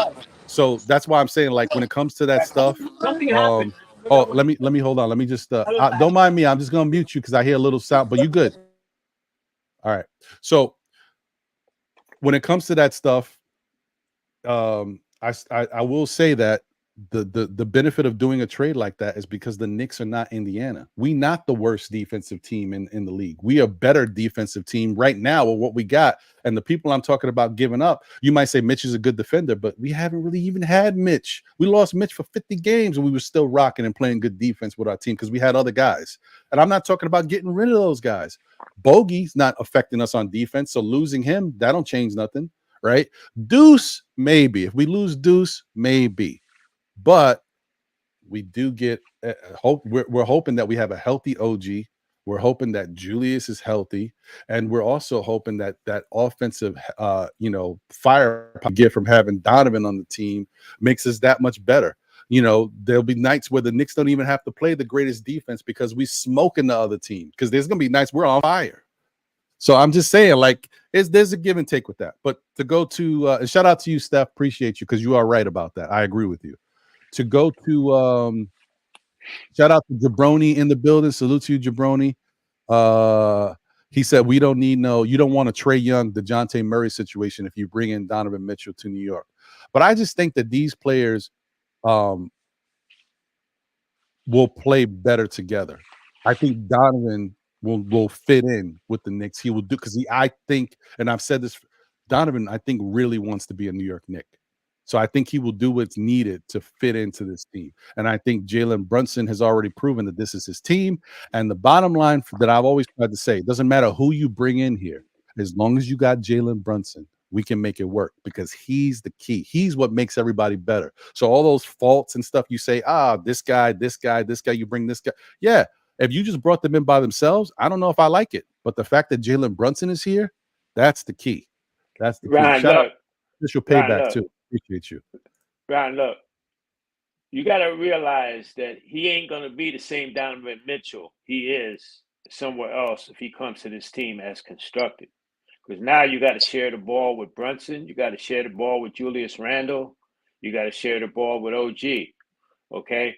So you're not going to get the same attempts. So you got to think about it. So now, is he worth the $50 million for that, to get a reduced version of Donovan Mitchell? Or is it better for half that price to get somebody like Bridges in here who's going to come in right away and improve you and make you an even better and tougher defensive team, and now fit and blend in that mixture of Brunson, OG, and Randle as far as shot attempts? You know what I mean? Because you're going to get the full package from Bridges, because his game is defense. That's where that's where he makes his money. Where Mitchell is offense, and like I said, with the team constructed, he ain't gonna get those shots. So he ain't gonna be the Donovan Mitchell that we know and love. You know what I mean? So that's what I'm thinking. I'm just thinking of $50 million for that. I don't know. I hear you. And so that's fine. Maybe, and like I said, that's why it's an either or. Maybe Mikal fits better. Maybe Mikal does work better and gives you that defense that you lose in case OG goes down or something like that. I get that. But my whole thing is, are you okay with the fact that maybe the Nets say that same trade package that you want to give to Cleveland for Donovan Mitchell ain't going to work for us? We want Josh Hart, or we want Dante DiVincenzo. You know what I mean? Like, then what are we doing? Oh, instead of you were going to give 4 picks, we want 6 picks. Because my whole thing is, Mikal Bridges may be the better all-around player, and he might benefit and work even better with the team because, the Villanova connection, they know how to play off of each other. But the other flip side of that is these guys think a little too highly of themselves over there in Brooklyn, and their price tag is crazy. So if that's the case, you know what I mean? How much do you really want to overpay for him to bring him in here? Because you talk about weakening your ability to do things. Once that happens, that's it. And then you're gonna have to overpay other ways for him. Money wise, it's a little better. It's a lot better. So I get it. My whole thing is I'm either or guy. I'm not mad either way. If the Knicks wind up going into next season with Donovan Mitchell on the team, I'm happy. If the Knicks wind up going into next season with Mikal Bridges on the team, I'm happy. So I'm just making a case for both. I'm just saying it to the Knicks fan, don't think it's doom and gloom just because you bring in another offensive player, because the Knicks have a good enough defense that they could hang with teams. That offensive firepower is what can take you to the next level. And I got my example has developed in front of us with the Dallas Mavericks. Dallas Mavericks have, they have set the blueprint for that type of thing that could work. Just a thought. Now, the flip side is the Mikal Bridges thing, to your point, I'm with that too, Double A. I like it. Let me see. Is Jay Boogie still with us? Yeah, there he is. I just saw him move. What's your thoughts, fellas? Jay Boogie? Hey, all right, Double A. Man. Appreciate you, bro. All right. And shout out to my guy D Block. I know he had to go. Thank you for being up here, bro. It was nice to chop it up with you. So what's your thoughts, Jay Boogie? Can you hear me? I hear you good. I'm just hoping that cool. Y'all continue on. Yeah, I hear you. I hear you. I'm just gonna sit and let the offense do their job. That's just me. What I would like or want, you know what I'm saying? I think this is the year where I feel like the office knows what they need to do and what they want to do and which direction they need to go. But be honestly speaking with you, I think they're going to go after the more Nova Cat situation. I think they're going to go after that. And to me, that's a better fit.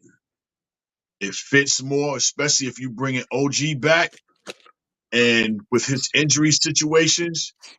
And if he's staying at the 3 and you have Bridges and something goes wrong with him, now you can easily slide Bridges back to the 3 and bring Dante back to the 2, versus Donovan here and something happens with OG. Now we back to Josh Hart at the 3. The thing is you want to make a move that's going to strengthen both parties. And you want to make sure the starters get strengthened at the same time strengthen that bench. You put Donnie and Josh Hart back on that bench.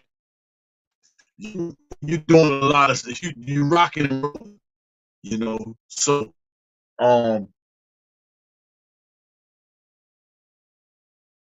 we don't need much with this squad. You hear me? Yeah. No, I lost you for a second, but you back. Okay. I know we don't need much with this squad. More importantly, we need health. If we get that, we can dance with anybody.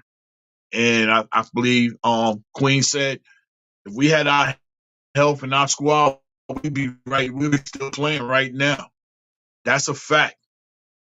Yeah. So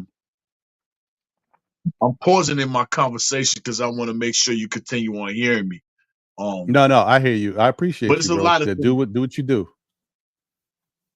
It's a lot of things that I could sit here and go off and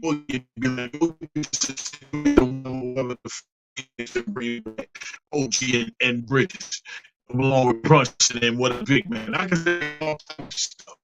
You know what I mean? But like I said,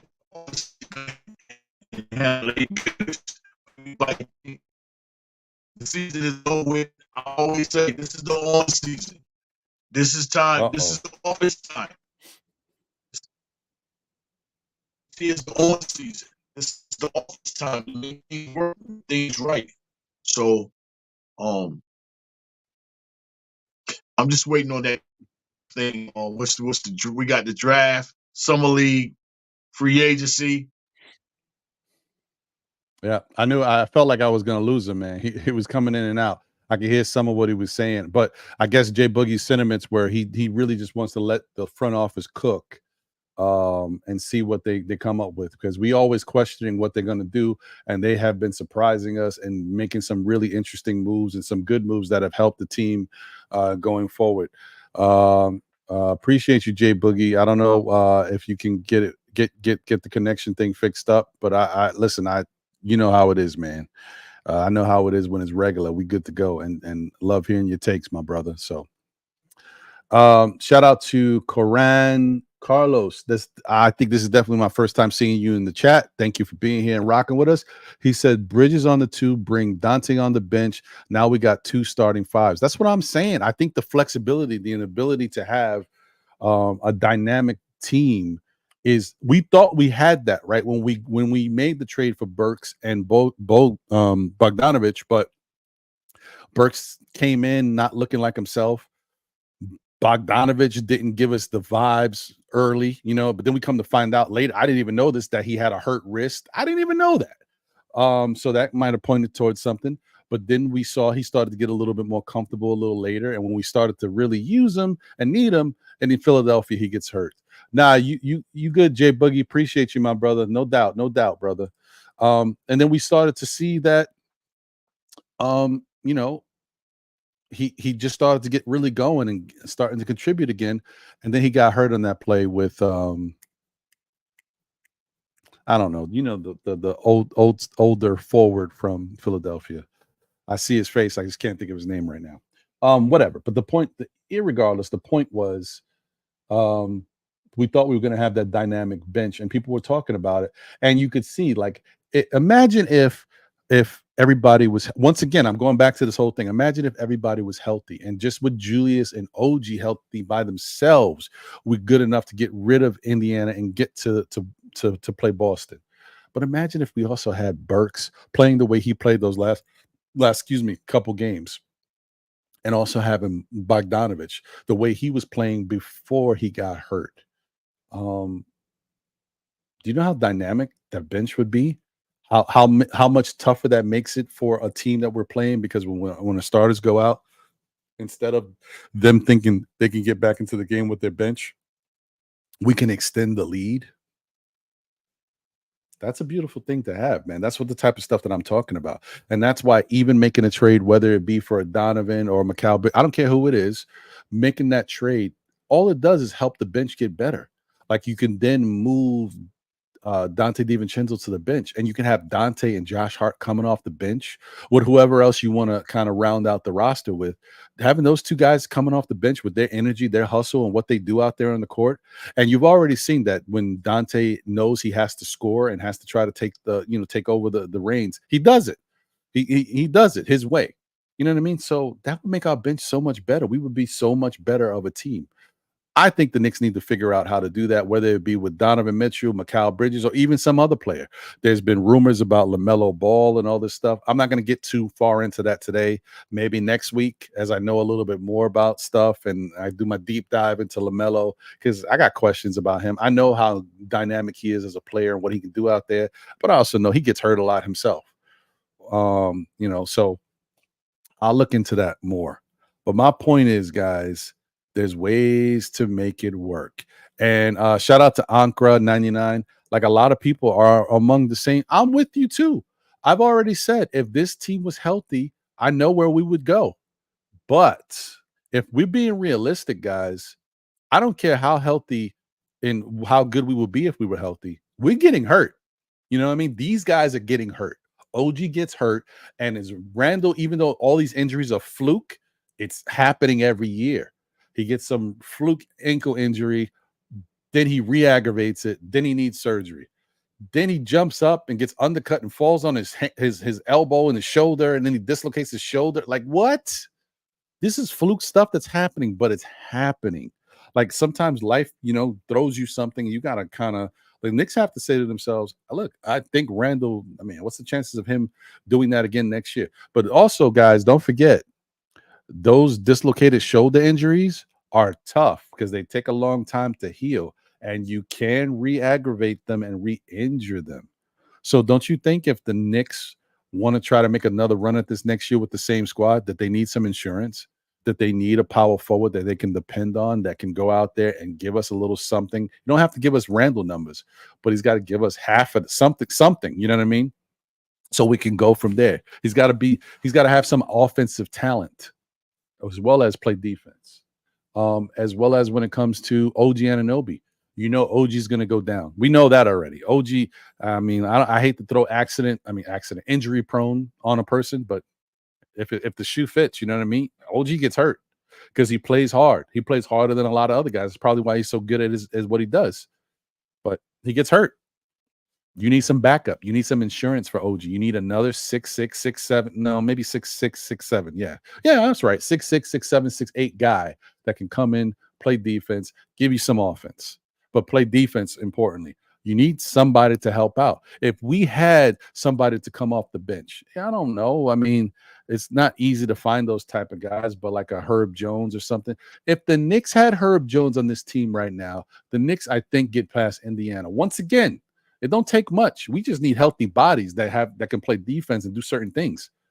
Herb Jones also shot 40 or 41% from three, by the way. Just throwing that out there. So I just think that's the thing. Like, the Knicks just need to have some insurance for just in case. The perfect level of insurance to me is a backup small forward, where I just talked about it, with the height and can play defense and a little offense. A backup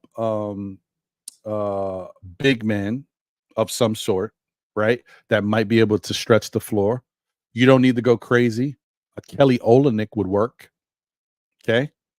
And he's not somebody that commands a crazy amount of money, because he's limited in what he can do. But whatever he does do, it works out. A Kelly Olynyk type would be fine, and a backup point guard. Because as much as we want to, we've said this every time we look at the Knicks, even with Deuce out there doing what he's been doing, we need somebody else who can facilitate to help the offense flow. You realize how much you missed that in the playoffs. You need somebody to help the offense flow, to set people up, to break down the defense and get a little two here and there to keep everything going, but also be able to break down the defense to find easy opportunities for your offense. You need a guy like that. Some people are throwing Chris Paul's name out there. I mean, I like Chris Paul if we can get him on the veteran type contract, but if he's still commanding a lot of money, then no, Chris Paul won't be it because it's too much money for that role. We need somebody who can come into that role making like between 5 and 10 million, nothing crazy, like not a lot of money. You know what I mean? So, Sherwin, that's another guy on my list, bro. Thank you for bringing him up because I was probably going to bring him up again next week, but we're here now. Kelly Oubre, guys, as much as I always kind of question Kelly Oubre, I think he, talks a little bit much for me, for my liking, but I wouldn't mind having him on the Knicks. He showed value.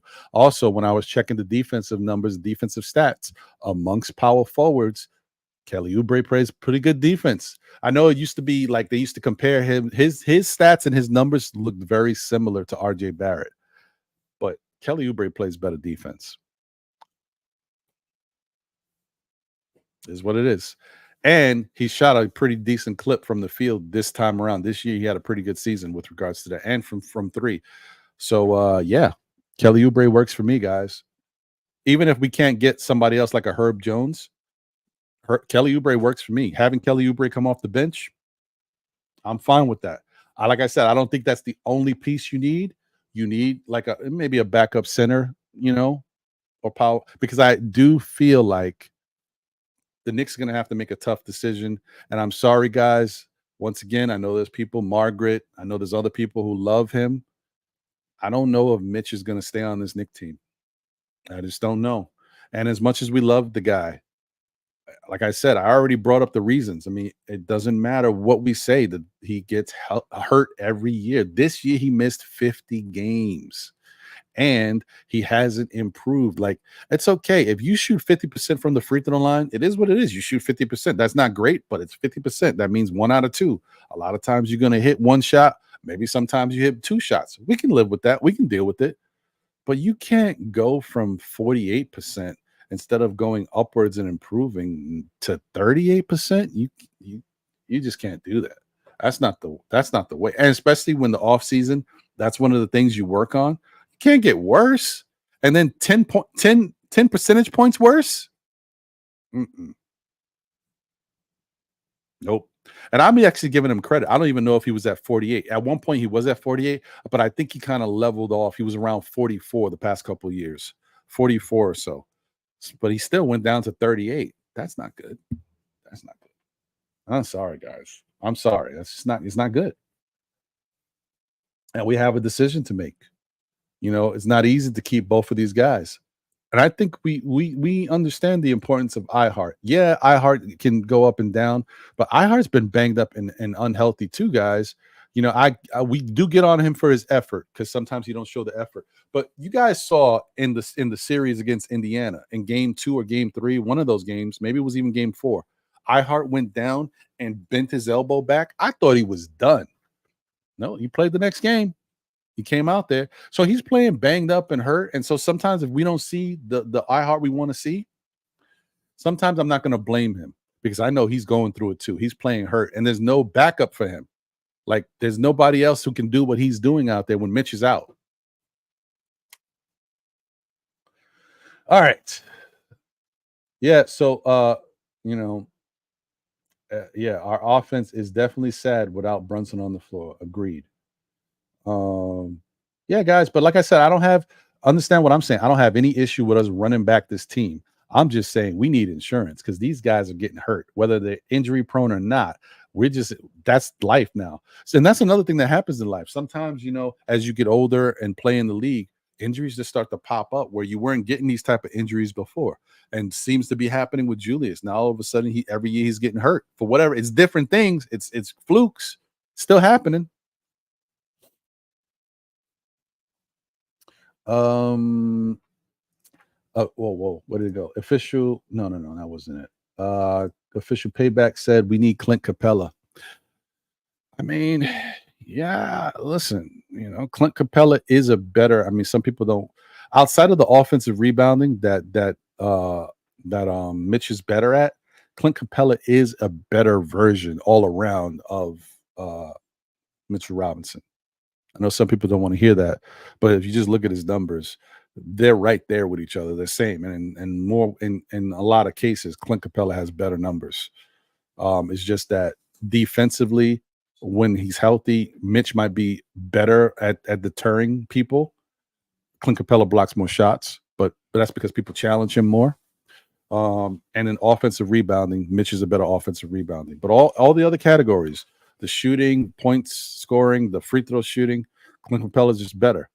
So, yeah, I mean, no, that's what I just said. Yeah. See, maybe you were already writing it as I was saying it. I just said Mitch is a better defender, but Clint Capella is a better shot blocker. That's what I said. I just said that. So you're right. Mitch Sherwood's always keeping me on my square. I hear you, brother. I agree.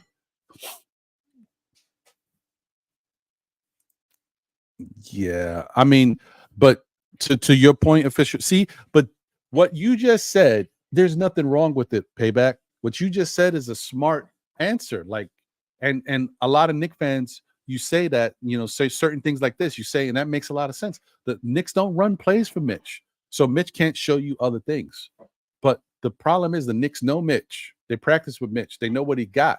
And here's the issue: when you run plays for a big man who doesn't have a lot of offensive game, his physicality in the paint area is most likely going to draw fouls, right? Because that's all he can hope to do. If he can't score, if he misses shots, he's going to draw fouls. And you want that because you want to be able to go to the free throw line. What happens when Mitch gets to the free throw line? Somebody said this a couple years ago. I don't know if it was Freezy. No, it was Freezy. Freezy said, when it comes to Mitchell Robinson, you don't want to keep giving him the ball because he's not going to do enough with it that guarantees the shot is going to be made. What is going to happen is there's a chance he gets fouled. And then when he goes to the foul line, you actually lose points because he's not knocking down his free throws. That's a very important statement. Shout out to Freezy for saying it, but that's the truth, guys. If you give Mitch the opportunity to get the ball in his hands and get maybe 6 to 10 touches, and that's a lot, but maybe 6 touches in the paint or whatever, maybe he gets 1 or 2 easy shots. But if the defense is in front of him, Mitch ain't scoring easily. He might get fouled. And say 4 of those times he goes to the free throw line, gets 2 shots. He's shooting 38%. So how many of those points are you leaving out there? You get my point? That's why the Knicks don't do it. That's why they stay away from it. They don't want to give Mitch a lot of opportunities to get the ball because if he gets fouled, he's missing the free throws. You're losing opportunities. That stuff adds up. How many times you keep doing that? That's 2 points wasted that you're not capitalizing on. That adds up. And then the other team can keep building whatever they got going off of that, getting back into the game or building their lead because we're not scoring to keep ourselves going back and forth with them. It's crazy stuff, guys, but that's how basketball works. When you think about it, you'd be surprised how it what? I didn't think about. I mean, when Freezy said it, not that I just wasn't thinking about it the way he was thinking about it, but when he said it, I was like, that is 100% facts. Why give this guy multiple opportunities to get to the basket, to go to the free throw line, miss the shot, then you're leaving 2 points on the table. Now you're like, well, why are we down by 6 or 8? Because Mitch keeps missing free throws. It's wild. Anyway, hey, shout out to Shaw Legacy in the building. Salute. What's good? Appreciate you. He said, I'd rather see JaVale McGee sitting on our bench than Sims. I 100% agree with that too. Even though I will say, JaVale McGee is always that guy, like you like to have that type of dude on the bench. At some point, even the JaVale McGee, you're like, okay, maybe it's time for JaVale McGee to retire. You know what I mean? JaVale McGee is starting to look that way now. Like the last time I saw him, I could be wrong, but when I saw him, he didn't look like the old JaVale McGee. And he's been in the league for a long time. He's been playing a lot. So you know what I mean. But a JaVale McGee type, I'm with you. Maybe not him, but somebody like that, I'm cool with it. Bricks Nation said Sims might be the worst contract on the team, and he's only making $3 million per. He didn't. I added that, but that's crazy, right? You ain't lying.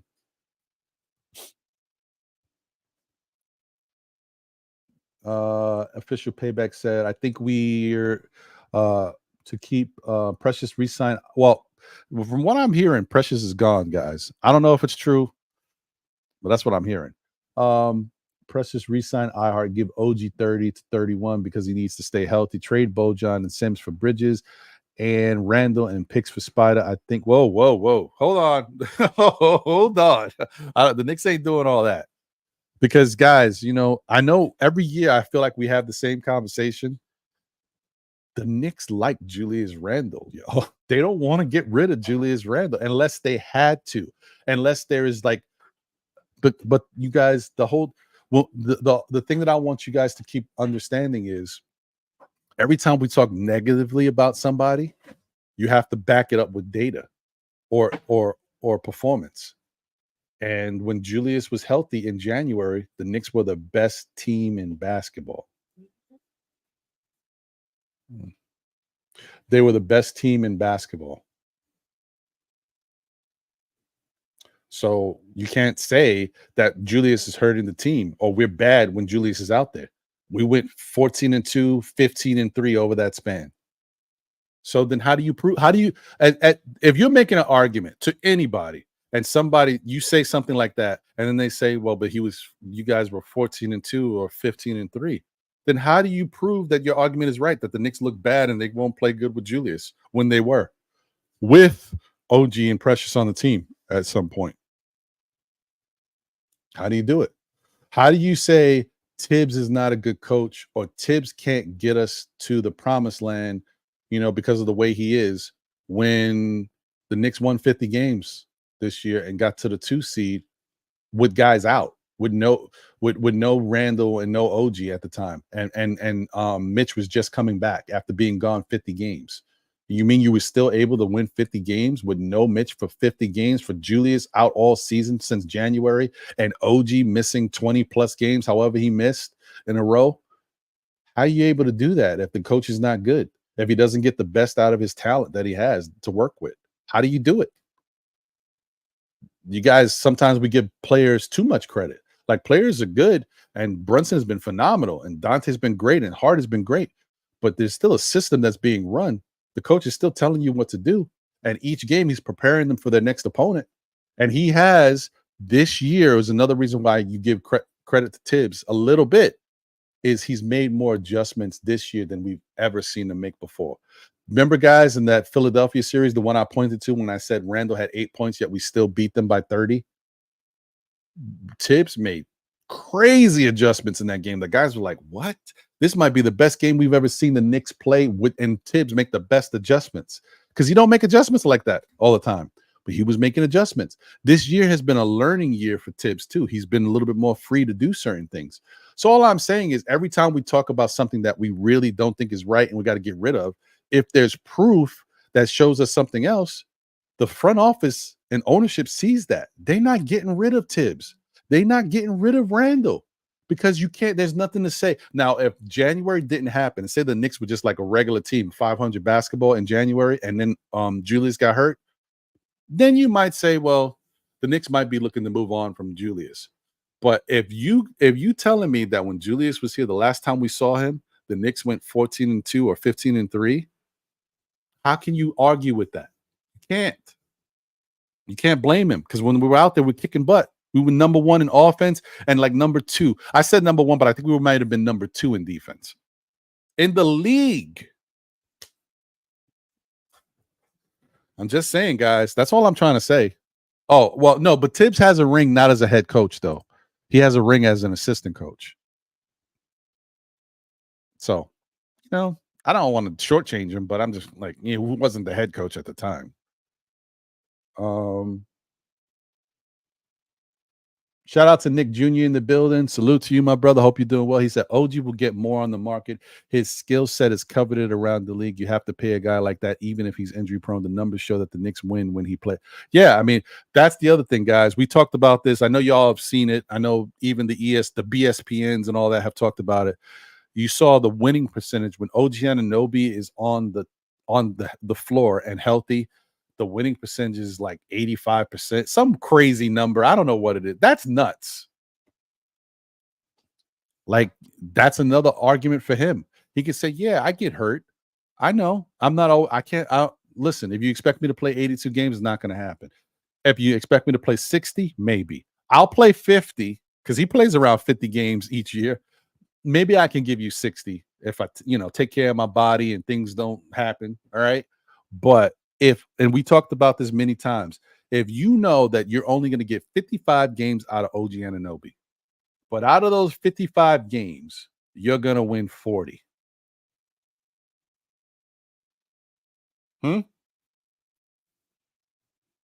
Right? 40. And then you got, okay, so you're going to lose 15 out of those 50, but you're going to win 40. Sorry. Because I thought I almost hit the mute button. I'm like apologizing to the mic. My bad, Mike. So 55 games with OG Anunoby, according to these numbers of his effectiveness, you're going to win 40. So 40 out of 55. Then you got an 82 game season, which means you got 27 more games left. In those 27 games, you telling me you can't win at least 10 to 13 of those games out of the 20? We're talking about 50 going 500 basketball. You can't win 13 of those 27 without OG by yourself with the other guys that you got on the team. If you can't do that, then what are we doing here? Well, what's the team? How is that? How are you a championship type level team? So the issue goes back to OG's so beneficial to the team. We win with them, but the Knicks should be able to win without OG, right? You should be able to win without one key player, not your best player. Like, we need Brunson. Okay, let's not talk about Brunson, but anybody else, you should be able to win without one key player.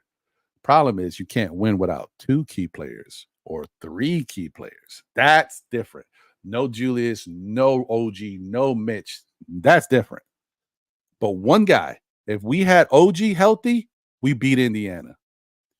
If we had Julius healthy, we beat Indiana. If we had Mitch healthy, I don't know, because Mitch is not the same level of those two guys. Maybe we beat Indiana. I don't know. Maybe. But those other two, I'm guaranteeing you we beat Indiana, because Julius is so dynamic with what he can do. He makes it tough for the defense to stop us. And OG, say what you will, remember, we were up 2-0 against Indiana. We lost game 3, but it was close. But don't forget, OG got hurt in game 3. And we lost him ever since then. Oh, sorry. Hold on. Let me fix my I hit the thing. Let me fix my green screen here. Give me 1 second, guys.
Okay. All right. Fix this thing. Get myself right here. There we go. We're back. All right.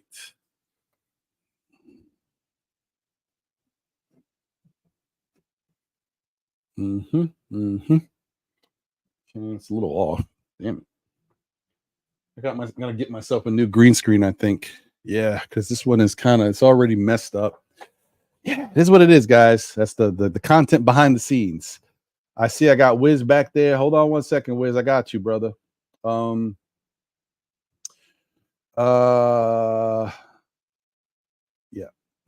Cool. Shout out to Knicks 100. Salute. Yeah, he's like the Nick. He's holding us hostage when he hurt. Yeah, I mean, listen, I agree with you, bro. I agree with you. I'm just saying, like, but I did give you a scenario, and I don't want to take credit for that scenario because I think Sim might have said something similar. So that's why it's even in my head. But it made sense to me. I'm like, that's very true. Like, but isn't that fair? Isn't that true? If you know OG plays around 50 plus games each year, maybe 60, but around 50 plus games, if he can play 55 and he affects winning to that level that you can win in 40 of those games, you mean to tell me that the rest of the team can't figure out a way to win another 13? And that just gives you a 53 win season. If all things go right and other people step up and do what they got to do, the Knicks can win 55 plus. You never know. Not a lot of teams can do that every year. But you guys don't think that's worth it? I mean, of course you want to have them in the playoffs, but Jet Life for Life is in the building. Salute, my brother. All right. Good to see you. You guys are funny, man. Kawhi gonna DM OG and be like, want to load management together. The Knicks Ankara is like OG load managers with this woman. Okay. Y'all are crazy. Okay, let me get Wiz in here. Wiz, what's up, my brother? What's up, Mr. John Travolta? How you doing, man? What's up, brother? Everything good? Yeah, man. Yeah, I'm out in Cali. I'm in North Hollywood, not West Hollywood. West Hollywood is like the village, where that's where Dwight Howard hangs out. I'm in North Hollywood. I gotcha. Okay. Yeah, who that? Oh man, you got a call? You want to get that? No, that's somebody. Let's say along. Oh, okay. My wife was like sending me on shopping trips. Oh, you got a honey to-do list, huh? Yeah, exactly. Smart and Final today, and Costco. Oh man, I hate those stores. Anyway.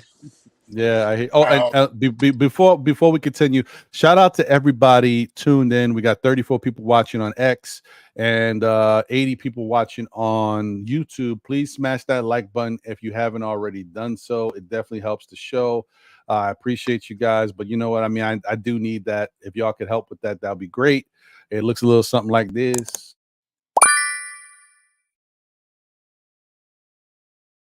Thank you guys for everything. I don't know where we're at with likes. Let me check right now. We are currently at 64 likes. So if we can get that number up, that would be great. If y'all haven't smashed the like button, please do. It definitely helps the show. Obviously, we need everything. And also, if you can hit that little hit the little emoji thing in the chat with the hearts or whatever it is, that it looks like a heart. You click on it and you got like a happy face, a surprised face. You got the number 100 in there. Click any of those, like little things like that. I'll show you what you see how I do it. You see how I make it happen. Boom, boom. We'll get a little 100 action. We'll get the surprise face. What's this? Ron spitting that game, B. Yeah, man. If you hit some of that, that'll be great. Apparently, YouTube likes that. So if y'all can help with that too, that'd be great, man. Listen, I'm just rocking with whatever they got going on. I'm here. Anyway, my bad, Wiz. Go ahead, brother. No. You're good, man. You're good. So now I'm gonna be the voice of reason. The opposing. Oh, wait, hold on. Are you saying things have been kind of crazy? People have been kind of jumping out the window, you know what I mean? See if I know the ledge. On YouTube, boss. I got you. All right, man. So let me give you a couple of thoughts about what I had. Let's start with tips first. Okay. 2 years ago, I was like you. Right now, I'm halfway where you are. Right? Or halfway at that point. I'm not saying fire Tibbs. I'm actually saying keep Tibbs. I'm saying don't renew his contract right now. And I'm saying, yes, Tibbs has improved dramatically. My concern is Tibbs has been coaching for 40 years. Tibbs is almost 70. And man, I know old dogs learn new tricks. But all my employees who took like more than 4 years to improve and finally start doing some stuff that they should have been doing the year 1 or 2, you know where they are?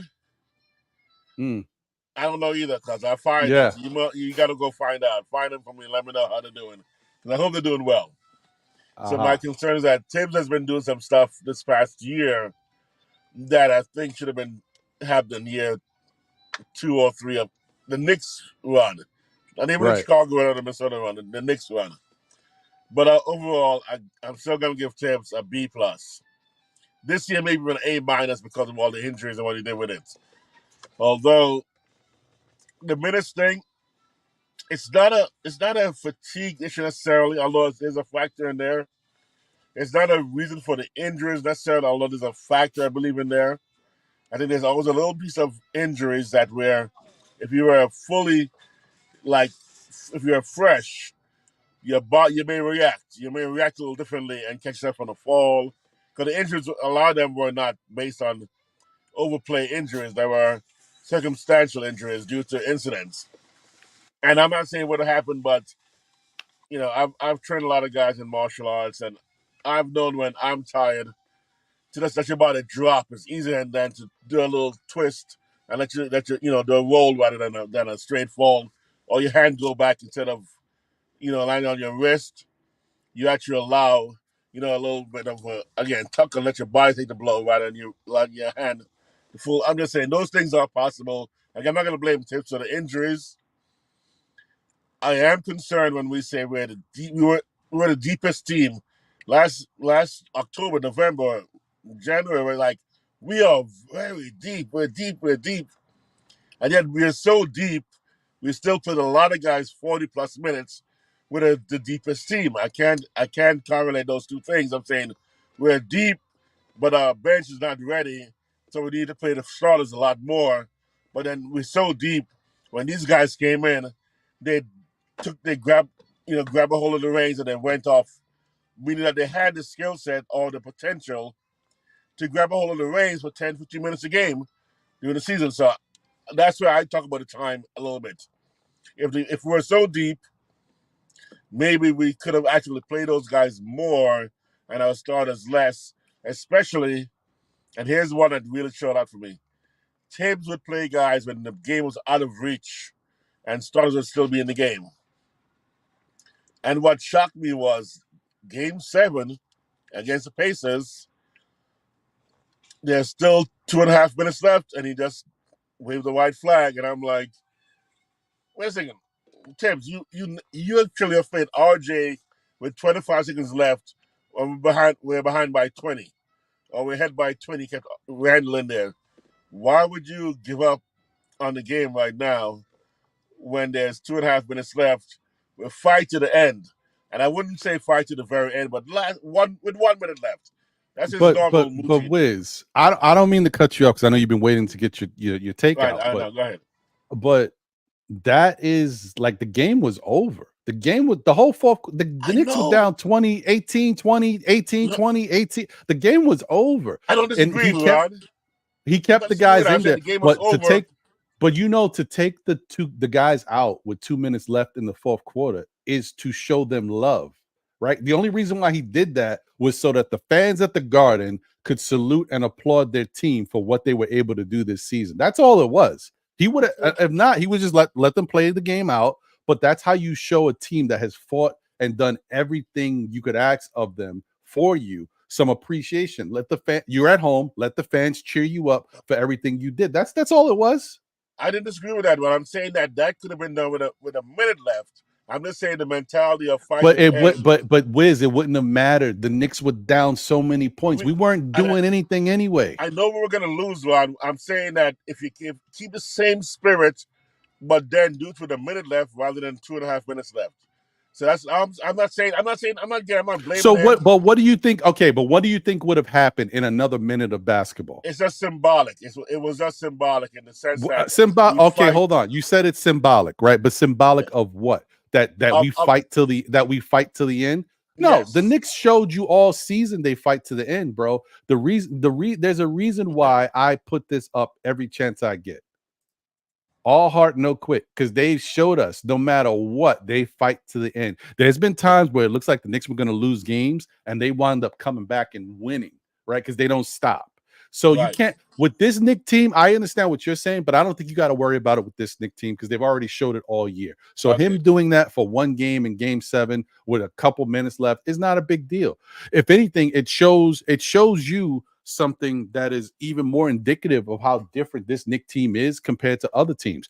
I haven't been watching the series. I told you guys this. I mean, if some of y'all remember, and I said I don't care. Like if Knicks ain't in it, I don't really care. If the West is on, I might tune in to see what they're doing. I don't want to see Boston versus Indiana. I do not care, right? But Right. so the last game, I'm on Twitter and I'm looking at different things, and fans are freaking out. I'm like, what the hell happened? Guys are like, the NBA is rigged, the NBA is fake. You know, what the hell's going on here? And I'm like, what happened? What are they talking about? So I didn't watch the last Indiana versus Boston game, but apparently Indiana was down 11 points in the fourth quarter with 9 minutes left. And Coach Carlisle decided to pull all his starters. Yep. You talking about the Knicks being down 18 points with 2 minutes left and taking guys out the game in game 7.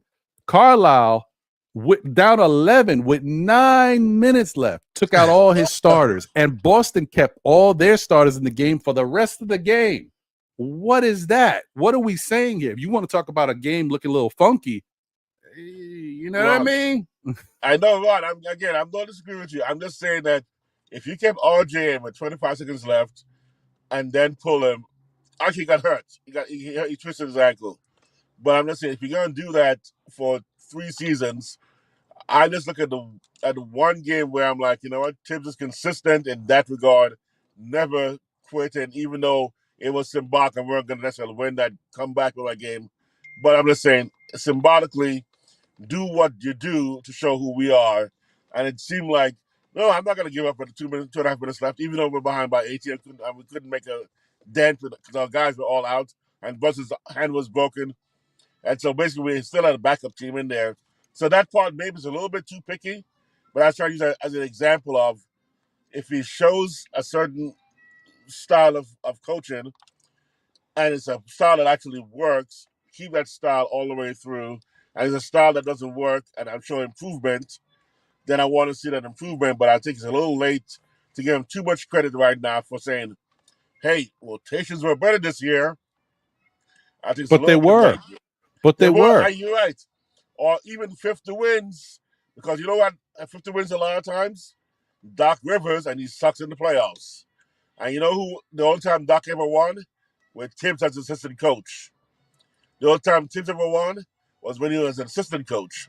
So I'm just saying that those kind of things almost point to what's the right coach for us. Right, but even not be, that but he's better.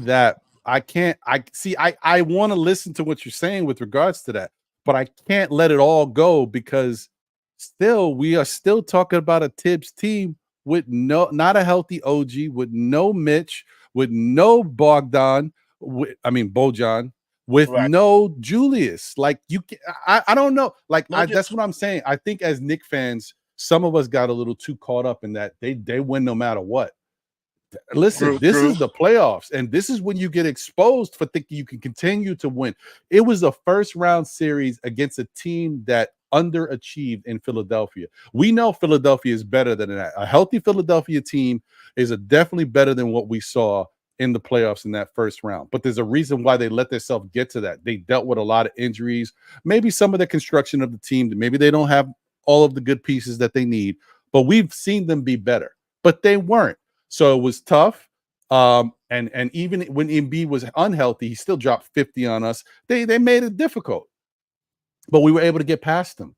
But that's one series. As the NBA playoffs goes, the series is supposed to get more difficult. And it did, because now, even though I don't think Indiana's a better team, if Philadelphia is healthy, I think Philadelphia is better than Indiana. But they weren't healthy. So I give credit to Indiana for what they're doing. They're once again, I'm going to give Knicks 100 props once again. Styles make fights, and Indiana has a different style. And the way they move the ball puts pressure on your defense. So, okay, means you got to work it, but it's so much harder to work when you don't got the pieces. And mind you, I'm going to keep going. I'm going to say this forever. When OG was out there healthy, the Knicks were up 2-0. As soon as OG goes down, we lose. Because even if he was playing good in the third game, we still lost him before the game was over, and we lost the game. So, and then after that, the whole series was different. Now, shout out to you, Knicks 100, but I don't agree with that style of coaching for Rick Carlisle. If you think that being in a game where you're down 11 with 9 minutes left in the fourth quarter, you want to pull your starters to light a fire on them and let them know, so you want to give a game away, you make 2 defensive stops, hit 2 threes, and then you're down 5. Are you serious? I can't. No, I'm not. This is not towards you. It's towards Carlisle. That's not the type of thing you do in the playoffs. That's the type of thing you do in the regular season. You don't give away playoff games in a series against a team that's clearly better than you. I don't care what you say, Knicks 100, because you be talking about Indiana. They're not better than Boston. Even the Knicks, with the Knicks the way we were, with even OG, I didn't necessarily know if we were going to beat Boston. Now, with the whole team healthy, maybe. But not just with what we got. I don't know if that was enough to beat Boston. And Boston got their guys. Yes, they don't have Porzingis, but they got Jaylen Brown. They got, Jason Tatum. Those are 2 dynamic star-type players in the league. 2-way players that give you effort on both sides of the game. Now, you want to start comparing apples to oranges and talk about the Knicks not being able to do certain things. Take Jason Tatum away from Boston. See what they do. Because that's what happened for us. We lost Julius Randle. You guys underplay who Julius Randle is. Julius Randle was everything to this team until Brunson got here. And then when they traded RJ and IQ, you guys remember how they played before we got OG and Precious? It was a 1-2 punch. Everything went between Brunson and Randle. And they would, we had multiple games where they put up 30 each. And we were winning. That was the style of play. You can't tell me that Julius Randle don't matter to this team. So losing a guy like Julius Randle is everything. Even if you keep Jason Tatum, say they lost Jaylen Brown, you think Boston's going to league? No, Jaylen they would be having problems too. They need both of them, and that's what the Knicks needed. But I'm just trying to say that, Wiz. I'm not going against what you have your opinion, how you feel. I just want to throw that out because it matters. As Knicks fans, we get too caught up in the whole thing that, look, we, next man up, next man up. The more you have to keep saying next man up, the men get different. You know what I mean? True. Yeah. You start by at the the way, top. I think Thibodeau out-coached Carlisle, and almost by default, and Carlisle did a terrible coaching this past series.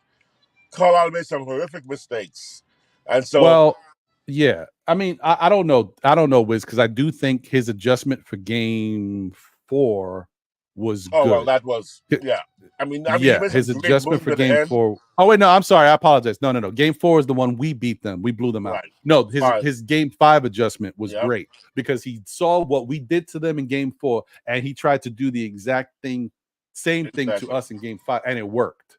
Right. So that was an adjustment by him. That was good. Right. It's Game 5, but prior to that, he was making some blunders, and Pacers fans were going nuts. And I was like, I agree with you. Right now, we got a better coach, and I still think we got a better coach. And again, I'm not saying fire Tibbs. I'm saying I wouldn't extend him right now. I want to see one more season with a healthy team and his coaching in the playoffs.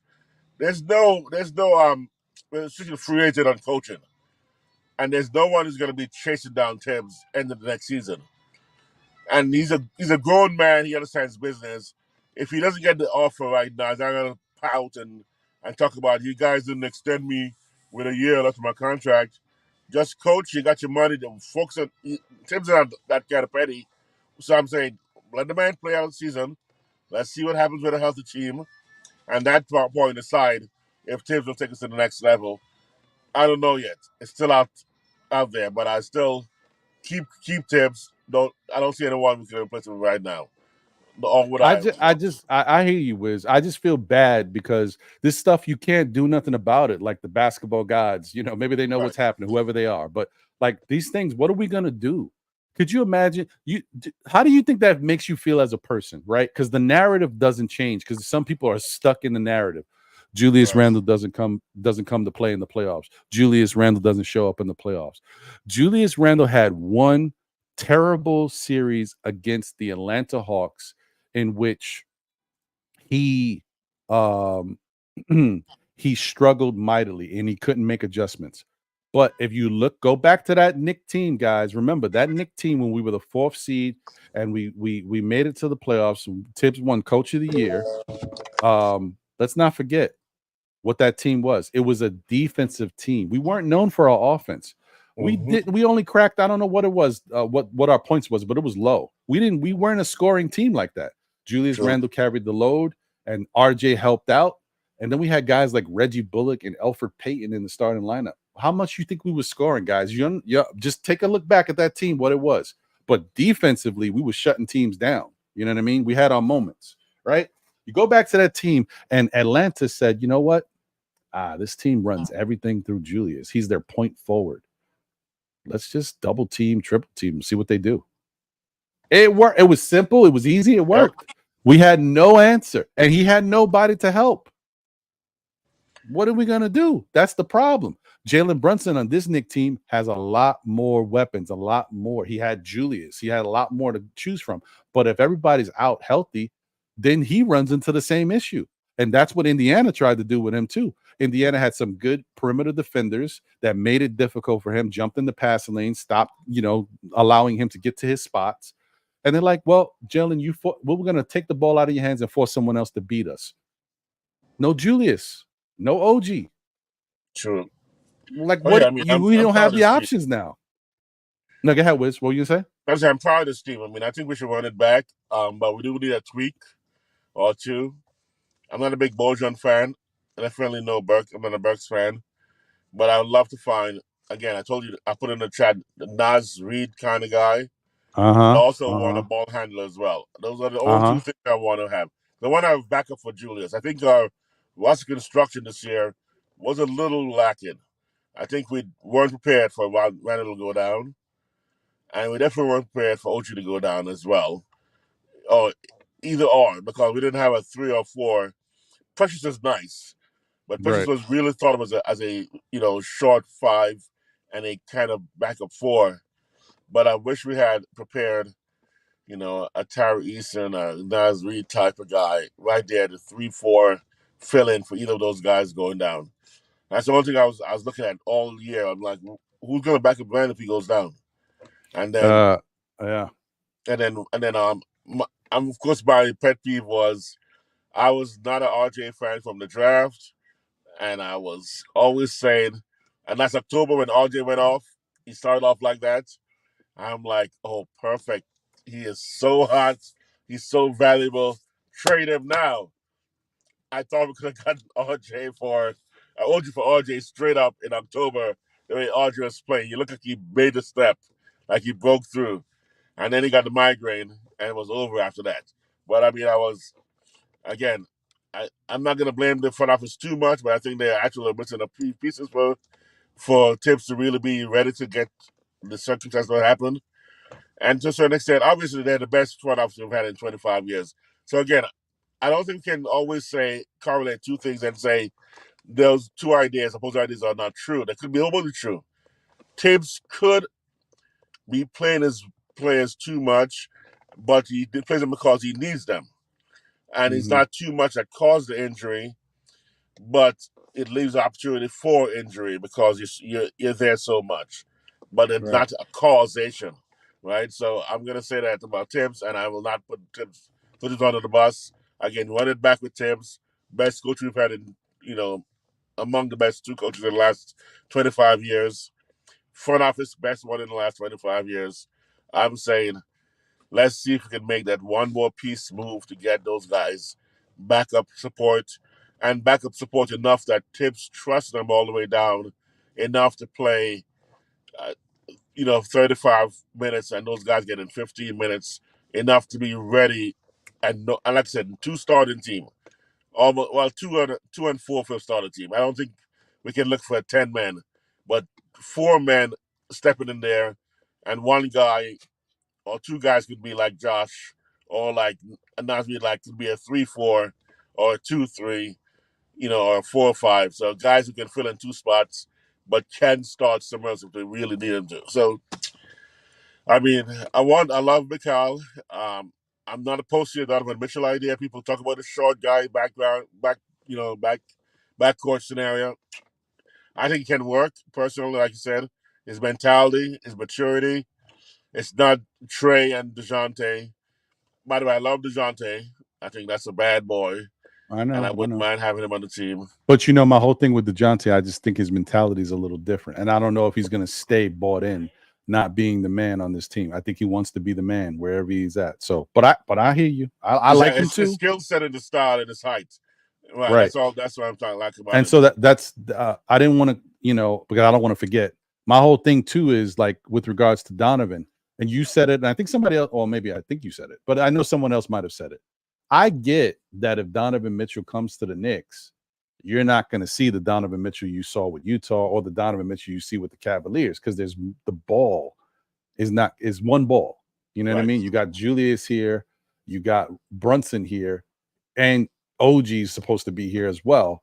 There's only one basketball, but that to me doesn't matter, because it's not like Donovan Mitchell is a one-trick pony volume shooter. Like if he don't get the volume, he's not effective.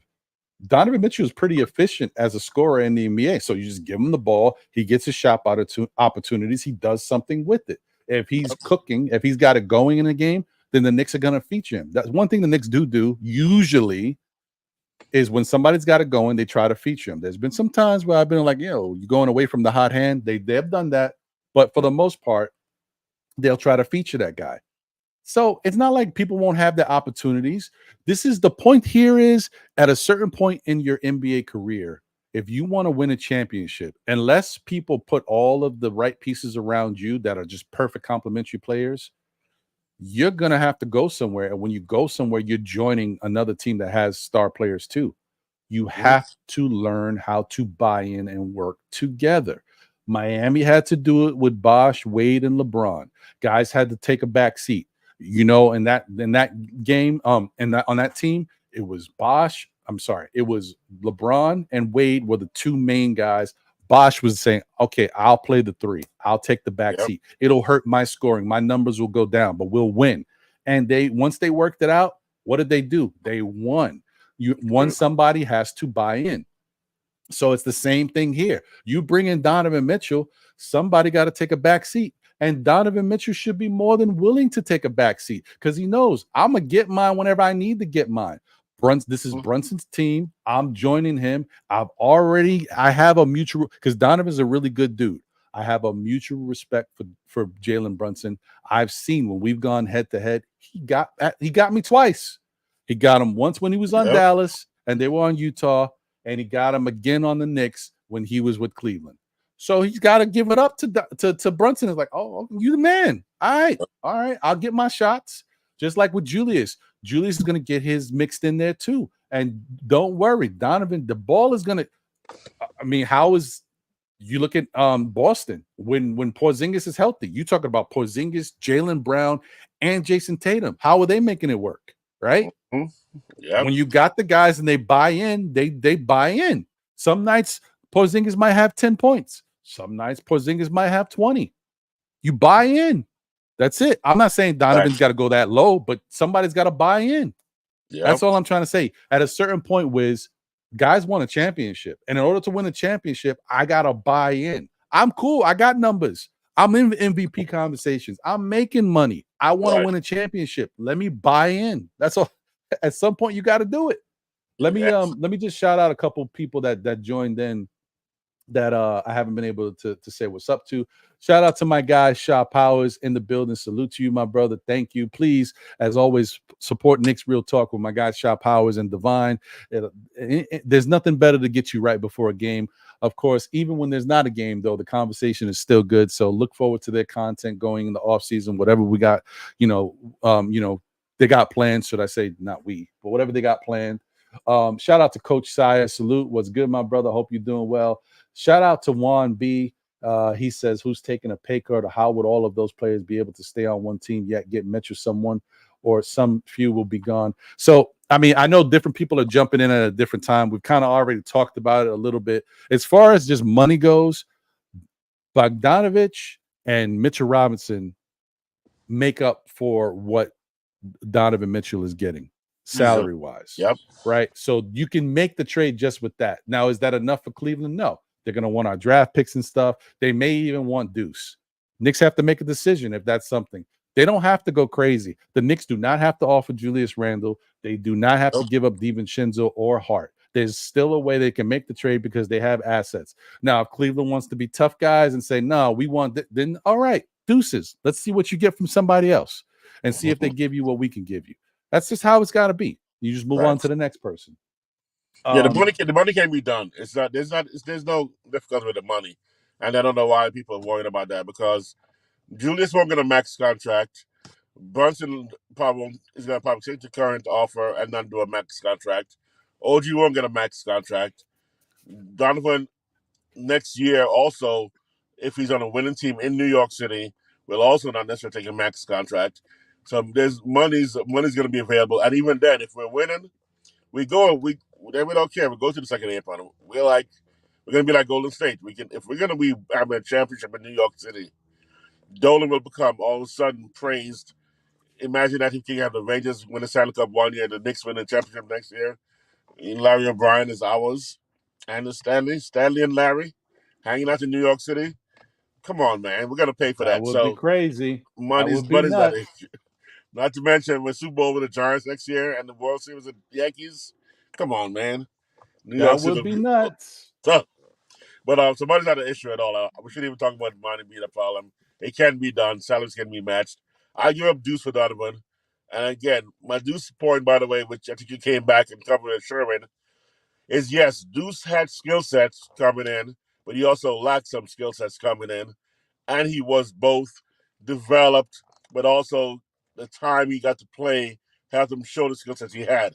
That's what I'm saying, Liz. It's a combination of both together. Deuce already had some of that in him, but it made better with them giving him an opportunity to run the G League team and also making him feel more comfortable. Because a guy can do certain things. Let me tell you something that I've said in the past too, even with regards to Obi Toppin. Obi Toppin can do some special things out there.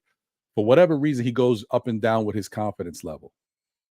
If you were to take Indiana though and say, Obi, this is your team.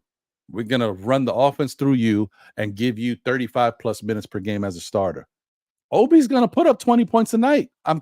He just is, because he can do it. It's just that it's finding your role, being comfortable in it, getting limited opportunities when you know you got other guys on the team that are going to get the touches. You got to figure all that out.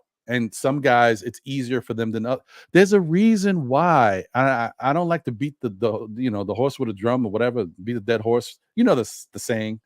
Mm-hmm. Cam Reddish. There's a reason why all of these young players talked about the time that Cam Reddish used to kill them in high school and even in college and stuff.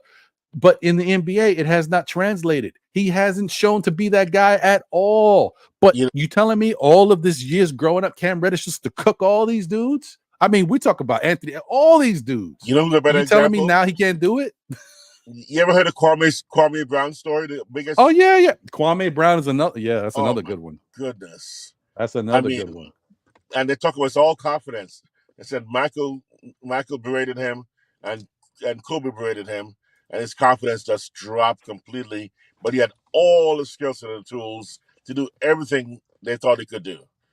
You're gonna be a number one overall pick and not have skill sets like that, and somehow to just crash like that. It's got to be the psyche. It's got to be, it's a mental thing. What's that saying? Like, a big percentage of sports, and athletes in sports, a big percentage of the game is mental. Exactly. So, I mean, that's the case. It is what it is. Also wanted to say shout out to Stream Elements. Thank you for keeping me informed. Thanks for subscribing. Anthony Gale, thank you. Appreciate you here. Good to see HP Carlos in the building. Salute. Was good. D Coolest is in the building. Salute. He was commenting on something else. Shout out to my guy Soul Finger in the building. Salute, my brother. Appreciate you. Shout out to Shireen Dilliser. Appreciate you. She said, man. Oh, wait, she's talking about somebody else. Sorry. But she did say something before I wanted to. She said, I get to realize that a lot of haters for the Knicks. There's a lot of haters for the Knicks. This just allows us to grow and build on this team. They were magnificent for what they had to deal with. No superstars needed. Go Knicks. Yeah, I mean, this team has shown that if they were fully healthy, we could have done some really special things in this playoff. So that's what I'm holding on to. So like the whole point, you want to run it back, fine. Let's run it back. But I need some insurance for if somebody gets hurt, we need somebody on the bench that can step up. And which also brings me to something else. I'm gonna get to it in 2 seconds because it's to Wiz. Shout out to everything Knicks. Thank you for being here and rocking. He says that making excuses for a coach who drove his starters into the ground. We should have beat a 6 seed. Once again, wow. Certain injuries. You want to say I gave credit to OG. I could say that you want to say that Tibbs playing OG a lot of minutes maybe helped him get hurt. You know what I mean? Maybe it was a proponent in that because he's not used to playing all of these minutes. Josh Hart's playing 48 minutes like it's nothing, like he's in the weight room. You know, I'm working out, then I'm going to the sauna. Josh Hart just doing it. You know what I mean? Some people we used to see back in the day, Dennis Rodman would play with the Bulls, right? Play a whole game. And you know, Dennis Rodman used to be a beast on defense and with rebounding. Play the whole game and then get off from that game, the game over, jump on the exercise bike and ride the exercise bike for another hour to 2 hours. What? Who does that? I'm not saying everybody's built that way, but I'm just saying certain things, you know, aren't the excuse for why things happen. With OG, yes. Mitchell Robinson got hurt by Joel Embiid. He took him out twice in the same game and finished him. Julius Randle got undercut, went up in January, came down, dislocated his shoulder. Had nothing to do with playing a lot of minutes. Jalen Brunson swiped at this dude. Apparently, that's where he broke his hand. If that's true or not, I don't know. That's where he broke his hand, right? His ankle injury. He went up, came down awkwardly, like somebody impeded his lane, and he hurt his foot. He hurt his ankle. Yep. That got nothing to do with minutes. I'm just saying, like some of the injuries, like the OG one, I might give you credit for that. OG hamstring, that could be the wear and tear. No way. Bogey. No, I mean, some of these don't make sense. So I don't want to, you can't run with that. And guys, I know some of y'all are coming in that weren't here earlier. I went through Donovan Mitchell's playoff numbers. I went through the minutes. And game, the last game against Boston when they got knocked out, he played 43 minutes. Game before that, 39. Game before that, 37, right? Okay, you're like, oh, well, 43 maybe, but 39, 37, not that big a deal. Okay, fine. Do you know what he did in Orlando? In the Orlando series, 40 minutes, 42 minutes, 45 minutes. Is Tibbs coaching Orlando or somebody else coaching them? What we talk, like, this is the playoffs. People play a lot of minutes that you try to get it done. You want to win. It's win or go home. The Knicks only had to do this because we don't have enough guys. As I said before, and this goes back to what Wiz was saying. I told you I was going to get back to that. It's next man up until the next man ups start to decrease. Like you start here is Julius Randle's out. Next man up is OG. Okay. Next man up after OG is who? Who do we got? Bogdanovich, who don't play defense? I mean, Bojan. Like, and then if you lose Bojan, who do you got? Because we lost Bojan too. That's what I'm saying. At a certain point, that next man up starts to get crazy. No coach is going to say, oh, yeah, well, I'm going to put my trust in Jacob Toppin. Nope. Not happening in the playoffs, folks. I don't care who you are. They're not doing it. So I'm sorry, guys. I don't want to, like, you think basketball is basketball. And if you got somebody who's healthy on the bench, no. If you do that in the playoffs, you're going to see your team go home. Just healthy players, them young guys who don't have the experience are going to lead you right to Cancun. Exactly. Now, it's just what it is.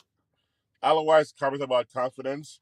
Otherwise, not everyone is as confident as Ron is with his dancing, okay? Even though he can dance, that confidence is, no matter how much I try, he won't stop, okay? So, yes, with confidence, if you have the confidence you're built in, especially established as a young child, it can not everyone's like us. You can never break my confidence. No matter what you say, I know I can sing better than Celine Dion and, whoever else sings out there. I don't know who sings. Aretha. Anyway, I'm saying that if you don't have that built in, then you can be broken by guys you look up to like Kobe or Michael. And you come in the league. So with Kwame, maybe he was a talented player, but didn't fully believe in himself. And because of that, he got broken when those guys told him, come on, man, you suck, get better. Mm. And he's like, wait a second, I thought I was good. And you can break someone, but and I'm saying you take away the confidence. You don't give them the confidence they need by encouraging them and supporting them, especially for people who have any insecurities. You'll be shocked how many, and here's how Ron used to get all his girlfriends. You know, the fine girls have insecurities, and Ron was like, you look nice. And they're like, oh, really? And they didn't believe it, but they're fine as heck. But Ron, I think because he's got skills, he pulled these babes. They were insecure in the first place because they have a little extra body fat here or there. And then when Ron comes up, he gets the right opportunity. Unlike me, where no matter how fine the girl is, Sophia Vergara, whatever, I just drop my game and bam, they start pulling those, panties down and be like, oh, whiz. Okay. I'm just saying. All right. All right. Too far. Maybe a little bit, but I saw where you was going. All right. I got your point. But yeah, man, that's my whole thing. I just equate it to guys. You got to understand how important certain guys are on your team. Don't downplay them or use it for convenience. Guys are important. Oh, just like we keep giving OG Anunoby credit for how important he was to his Knicks team. Y'all keep thinking like Julius Randle is not important to this team. He is very important to this team. So when it goes to the whole thing about playing guys minutes, you guys already know what Tibbs had to do. He plays his guys 30+ minutes regardless, right? In the regular season. In the playoffs, people knew that those minutes might go up a little bit. Now, what we didn't know is that it was going to be to the point where all these guys were going to be injured, and so those minutes were going to go up even more. But this is just look at it from a basketball standpoint. I just told you about Donovan Mitchell and the minutes he had to play, right? Let's go back to use any team in the league in the playoffs right now and just think about it. If you tell me Boston right now loses Porzingis, who's already out, and then they lose Jaylen Brown. How many minutes you think Jason Tatum's playing? You think he's playing 30+ minutes? No, he's going to be in the 40s. Vice versa. They lose KP. And let me remind you guys, it's more than just that. So it's kind of like they lost KP, Jaylen Brown, and Derek White. How many minutes you think Tatum's playing? That's what it's like for the Knicks. Flip it around. They lose Tatum, Jaylen Brown, KP, and Derek White. I'm sorry. They keep Tatum. They lose Tatum, keep Jaylen Brown. He's still healthy, but they lose Derek White and KP. How many minutes you think Jaylen Brown is playing? Just think about what the team has to do. Go to Minnesota, for example. No Gobert, no Cat. How many minutes you think Anthony Edwards is playing? 40+ easy. They need him. There's nobody else. That's what I'm trying to say. That's what happened with the Knicks. Everybody's like forgetting. It's not that Tibbs wants to play guy. You think he wanted to play Josh Hart 48 minutes in 2 games back to back? That's nuts. And Josh Hart is like, that's what I got to do. That's what I got to do. Because he realizes they don't got no other choices. Let's keep it real. Players, Josh Hart is one of those that keeps it funky. Sometimes he'll say what needs to be said. Right.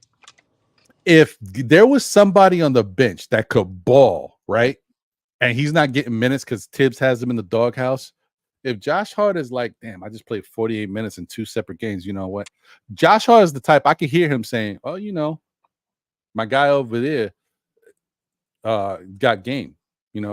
He's somebody that could help us, I think. I can see Josh saying it. He's a real dude. He'll say something that's controversial. He don't got nobody to point to like that. He can't go say, oh, this dude should be in there playing. No, I got to play. I'll play the 48 minutes. No big deal. I do whatever I need to do. because that's what the Knicks team is. They're all heart, no quit, but we don't got other options. That's it. I don't want to keep beating the dead horse. You guys get it, man. We're Knicks fans. We watch this team all year. You know who your good players are. You know who built the victories. You know who got us running in January. You know what really got us here. Those guys are the guys. You put Jacob Toppin in there right now. You put Daquan Jeffries in there right now. We're getting smacked in the playoffs. I'm just telling you, it is what it is. They're just not there yet, and they may never be there. You're going to have 15 guys on your team, but some of those guys are just filling up spots. They're not necessarily ready to take it to the next level. Now, I'm not saying they can't get better, but don't forget, Jacob Toppin is young. Maybe he can get better as he goes along. Daquan Jeffries has been in the league. He's been on Philadelphia. He's been on some other team. He's had his moments, and there's a reason why he's moved around. Let's keep it funky, guys. Let's keep it funky. I'm just saying. Now, the only thing I defend about when people talk about other players on other teams playing long minutes, it is different minutes. I will say Luka's 45 minutes is not Brunson's 45 minutes. Yeah, true. That's true. That's true. So I don't want to, continue to regurgitate the same thing over and over. It's been a long show and I don't want to keep, but unfortunately that's what happens in a show like this, because new people come in and they want to talk about the certain thing that you might have already talked about. So you wind up repeating yourself.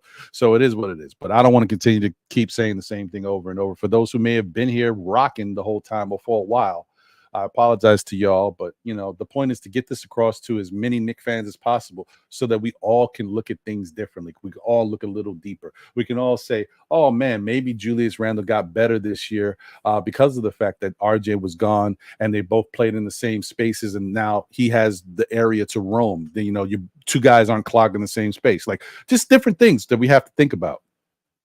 So yeah, stuff like that is what I'm talking about. And we go from there. But the other thing that I did want to say real quick is IHart coming back? I don't know. I hope so. I think there's a way that the Knicks can make it work, but we don't know. We got to see how it all plays out. I think Precious might be gone.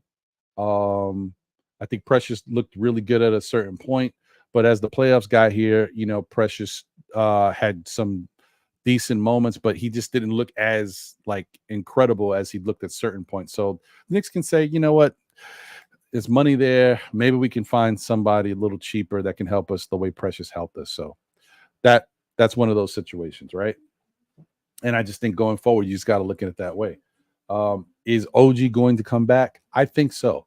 Honestly, I think OG is going to test the market because that's what he's supposed to do. I think OG and the Knicks have already agreed to something, and I think that's what it is. I think this just has to play out, and then it'll get done. Now, the only thing that could happen is that maybe OG's a little different than we think, and he has some weird things about how he feels about playing for Tibbs and being on this Knicks team. I mean, that's up to him. That's his right. That's the only thing that could change things. Maybe he doesn't like it here in New York. Maybe, I don't know. I'm saying that's the only thing that could change anything. But if he's comfortable with Tibbs, comfortable with the team, and likes New York, then I think this is all a foregone conclusion. I think the Knicks already have it in place, and he's on board with it. But he's got to, for appearances and for the way the NBA is set up, he's got to go through the whole free agency thing, entertain the offers, and then eventually just wind up back with the Knicks. There's that. That's what I see. And the whole thing about Brunson ready to help the team financially by taking less money. I mean, listen, Brunson to me is a really good dude. And if that's something he wants to do, to be able to extend and kind of, because he's not going to get his money any sooner if he extends earlier, because the money, he still has to play out his current contract and he's going to get the money at the same time he normally would. But it's about saying, I'm going to lock in with this team because I love what we got going on here. I love the fact that the organization brought in two of my best friends, my guys, to play on the team with me, and we can win and build together. And they want to, help surround this team with people, that can help me as well. So I'm giving back to the team and saying I'll take less money because this is an opportunity a lot of players don't get. You know what I mean? And yeah, so that's what I'm saying. I don't know. I don't know. I think you can't blame him for wanting to do something like that. That's dope, and it shows a lot. It shows that everything's not about money, that he values winning more than it. I mean, think about what we've done for Jalen Brunson. We brought in Dante DiVincenzo. We brought in Josh Hart. We brought in his father. I wouldn't be surprised if him saying, listen, I appreciate everything you guys have done. I'm going to give back. I'm going to take less money so we can continue to grow and you guys can add another piece to the team because you've already done so much to help me out and support me. That's dope. I applaud that. If that's the case, why not?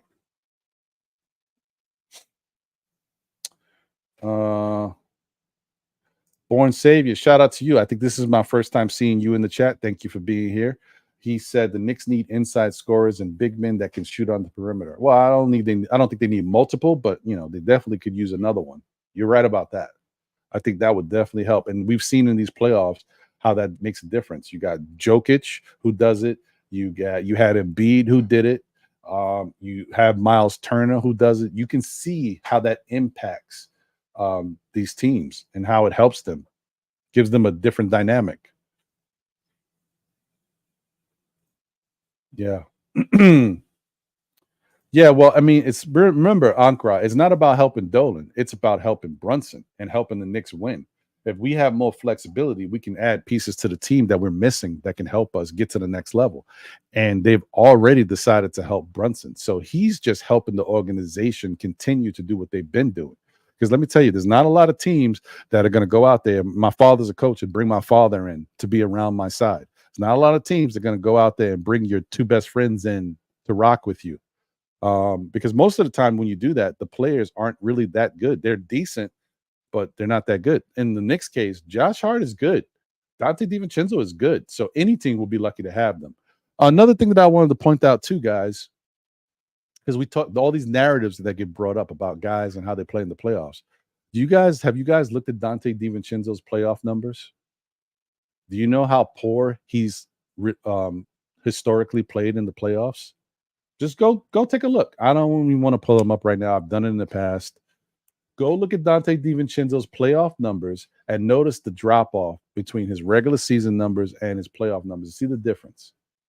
Historically, he hasn't been that great in the playoffs.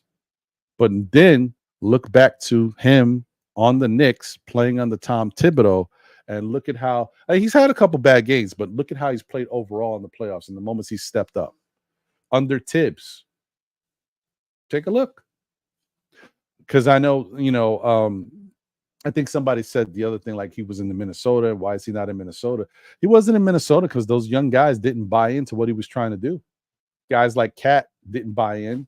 Other guys on the team didn't buy in. And guys like Jimmy Butler were trying to say, like, you need to understand what he's trying to do and buy in because that's going to help you.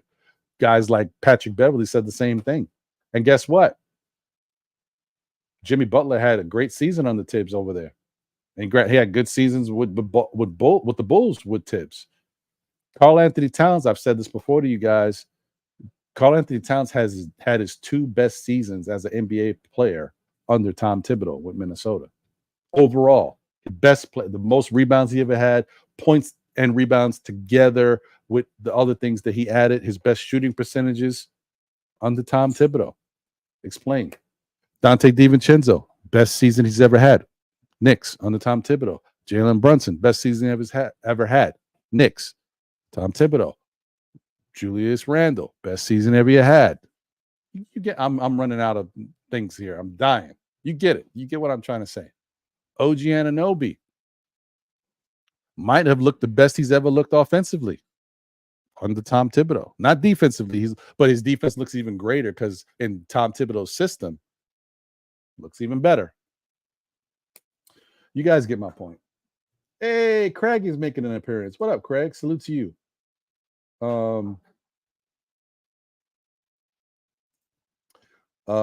He said, wait, hold on. Look where they at now from not buying in.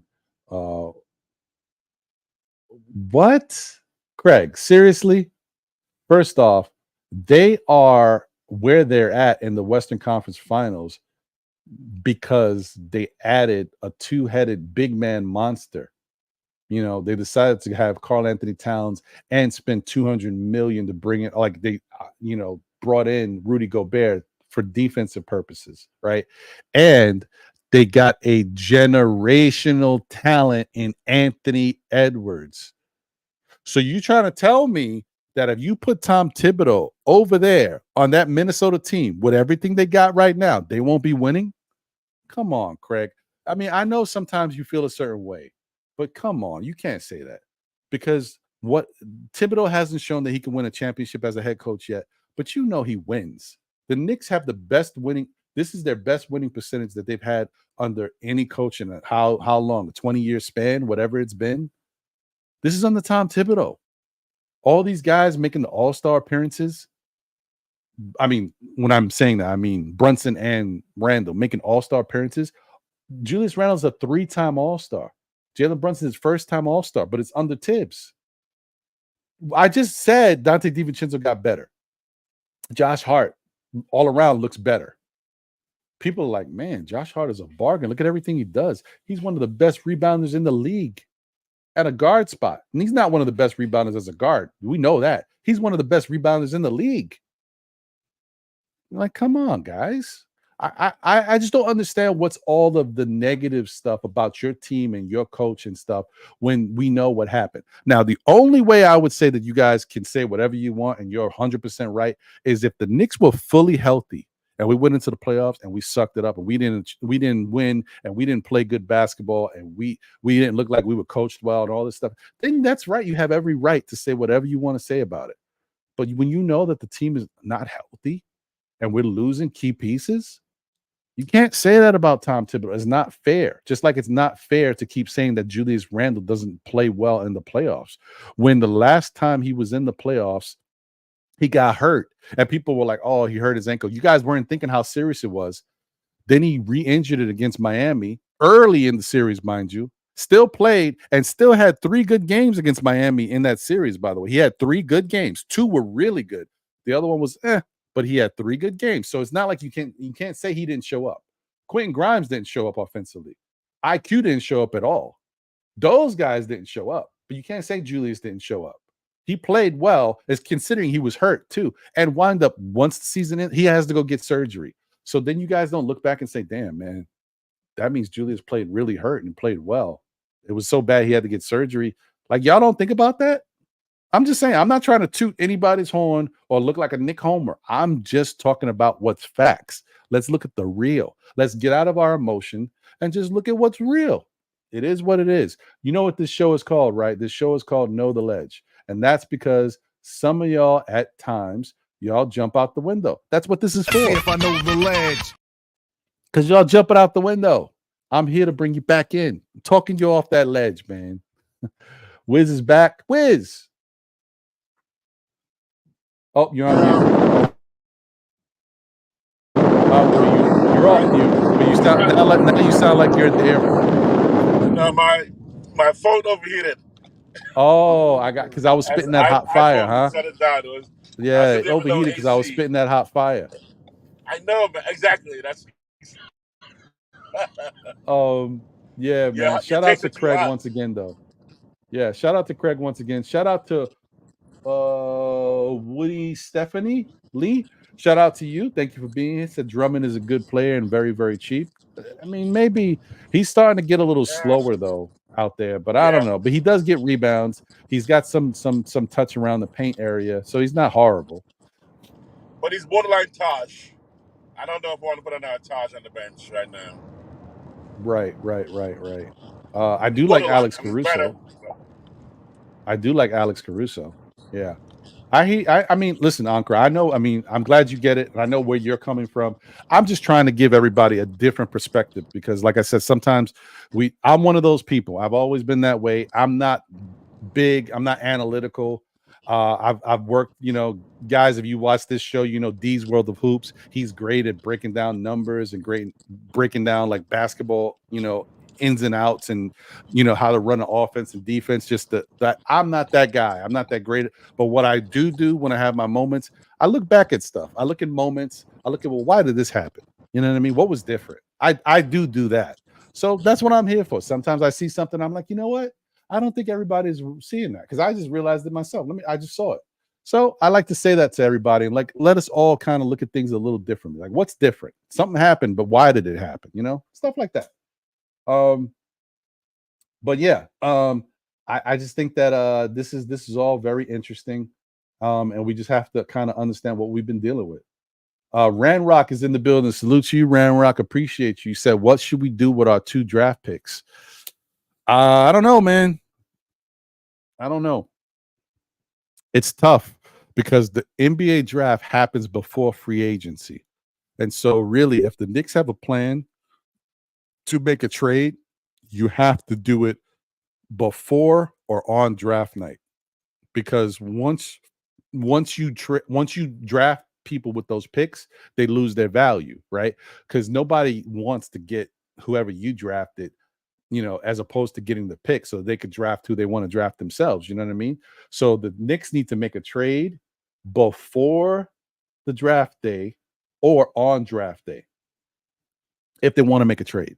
Now, if they don't wind up making a trade, if nothing works out, then you got to use those draft picks however you see fit. Maybe you could package them together and move up to get one player that fits better. But I don't know. I don't know. The Knicks have some stuff they got to talk about, and they got to see what's happening. Because I tell you guys, listen, we can only do what we can do. If the other teams around the league hit us with the Knicks tax, we in trouble.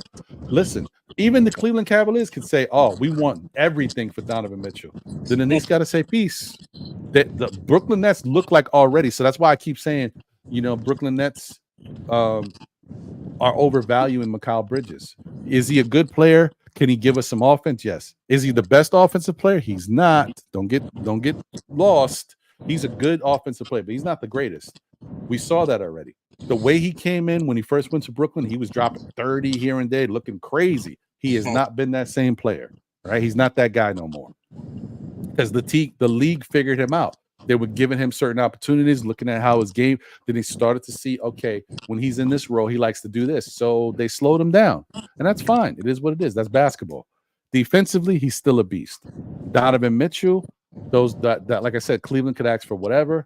Already Brooklyn is asking for way too much. We got to see what happens. And maybe when it comes to the Knicks, they ask for even more. And if that happens, the Knicks just have to figure out another way, guys, because we've already seen it. The media, even our own Knicks fans, sometimes people hate on the Knicks. And so you think other teams around the league, there might be other teams that don't like Dolan. They don't want to give Dolan anything easy. So it's just like it is what it is, guys. We got to see what happens. Bradrock says, I get that center Zach Edey. That center Zach Edey the Knicks ain't gonna have no chance to get that guy. He's gonna go early, and Knicks, even if the Knicks package their picks, they're not gonna be able to move up high enough to get him. He's going early, guys. So I like him. He would be great, but we're not gonna be able to get him. Yeah, and Born Savior says the Nets are holding him hostage from the Knicks. Yes, this is the worst kept secret in the league. Those are the 2 worst kept secrets in the league, that Donovan Mitchell wants to be a Knick and that Mikal Bridges wants to be a Knick. Everybody knows that. These teams ain't gonna make it easy. I don't know yet, Craig. I don't know what they're asking now. I know what they were asking before. Before they were asking for 4 first-round picks, at least, and they were asking for some key like some players that they could plug into their lineup right now. Like, yo, what are we doing here, bro? This is not Donovan Mitchell. This ain't Devin Booker. This Mikal Bridges is a good defender, but offensively, he's not those dudes. What are we talking about? He's not. Like, say what you will, no slight to Mikal Bridges. I like him. No hate. He might be watching the show. Mikal, I like you, brother. You ain't Jaylen Brown, bro. Even Jaylen Brown is better than Mikal Bridges when it comes to offensively and deep. We just saw again he dropped 39 the other day. Come on, man. But I will say this, though, Lon, that Mikal, OG may have messed up our Mikal deal because OG is no Jaylen Brown either, right? Right. But he's the right piece for us. Right. Take us over the edge. Right. So because of the fit, they may be looking at, you guys, if you get Mikal, will be that's the last piece of the puzzle for the championship, not because he individual is valuable, It's that piece will fit us so right that'll take us to the next level. So they're valuing his fit more than just his skill set. And that's where they feel like they hold us hostage because they know, man, we are salivating that one more piece. And we're like, and we would rather take Mikal Bridges than probably even Luka. I'm not exaggerating a little bit. But I make, from the point of view of fit, he fits right in there, take us to the next level, where somebody, whether it's Giannis or Embiid or whatever, may just kind of not quite make us flow right. You know, I don't know. Right. I'm just saying that could be a thought process that they know we need that piece. Oh, we don't need it, but if we had that piece, man, it could be over. So, right. And shout out to Cliff, bro. He said, I keep hearing Zach is going late first round. Listen, if that's the case, I don't know why his stock would have dropped to that. So that also makes me think, but it doesn't matter. Like, he's a good enough player that what he does would help the Knicks. Knicks have late first round picks. If he's there, then I can see them drafting him if he's there. I think he would still get drafted before the Knicks get to him, because I don't know how you could tell me that a guy who played the way he played for his team would drop that low in a draft that all of the analysts are saying is not a good draft. Then what the hell does that mean about his talent? Like, what are you trying to tell me? Like, you know what I mean? It sounds crazy to me. It's weird. But I hear you, though. If that's what they're saying, then maybe. But we'll see. But I do know one thing. The Knicks are most likely have to make their trade or their move. They're going to make a trade before the draft, because once this draft happens, you wind up using those picks to get players, and then they lose value because maybe guys don't want the players you picked. So that's all I had to say about that. But also with Zach, though, the traditional, slow, non-stretch big man is no longer the league norm. He's like the running back in football. So maybe at some point people are like, now we need a guy who's going to stretch a little bit. We need a guy who actually can be a little more agile. He has skill sets for the traditional big man that we probably could use, but the league itself is looking at, we want to run, we want threes. No, but Wiz, but now the league is going back the old way. I think so too. Because of what's happened with the Olympics and the FIBA World Classic and all that, and watching how they played with all those bigs over there and how physical they were and how they slowed the game down. The NBA is trying to get back into that. That's why, don't forget, the hand checking rules, all that stuff has been changed. And then going into next year, they're changing even more rules because they want the league to be able to get a little bit more of that physical play that they had back in the 90s and 2000s. Not too crazy, but they're trying to get the game to be a little bit more physical because it's become a little too finesse. And also, let's not forget that guys like Steph Curry, guys like Klay Thompson, they're getting older. They are the three-point ambassadors. So that stuff is starting to kind of leave the league a little bit. Guys are still shooting threes, but nobody's shooting the level of threes the way those dudes shot at their prime. So the game is changing. But people are looking for Wemby's, though. Looking for Wemby's. The one guy. Well, they're looking for Wemby's, yeah, but there's not too many of those. I know. They want handle. They want passing. They want outside shooting. You know, little maybe. I'm just saying. Maybe that's why people are like, does he fit us right now? If we get and I don't know. I'm just guessing because I think he's valuable. I mean, he's a lottery pick in my opinion. I say he's top. I say he's 15, 14. 10 to 15 range. I say easy. So he shouldn't be in the 20s when we get to pick. But if he's there, I agree. I think we should take him. We can't not take him. Yeah, and so to what Juan B says, Juan B, shout out to you. He says any and everyone is going to come at some cost. Fair. Don't think those players want to be a Knick. Brunson is the face of the Knicks.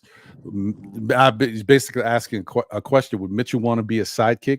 Maybe Bridges is fine with it. Yeah, well, we know Bridges is definitely fine with it because they already have that certain level of camaraderie.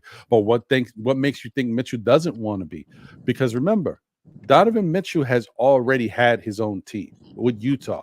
They built around him, and it didn't work out. Maybe they could have built a little differently, but look at the players he did. I mean, he had Michael Conley over there. Michael Conley, you look at his numbers now. He's at his age, he's still putting up some really solid numbers. Defensively, he's one of the top defenders at his position. He shoots a high level from three. He's a really good facilitator. He's still a very good, adequate player, and he was even better in his prime with Utah. Then they had Rudy Gobert, and Rudy Gobert was a beast over there. That's what got him to a $205 million contract that he received. So it's not like Donovan Mitchell didn't have players and they didn't try to build around him. And that Utah team every year was in the playoffs and had a chance to win every year, and they never could. And their best chance was that year against Dallas. And if it wasn't for Jalen Brunson and how he stepped up when Luka was out, who knows what Utah would have did. But we saw what happened, right? Then he goes to Cleveland, and Cleveland hasn't really done anything.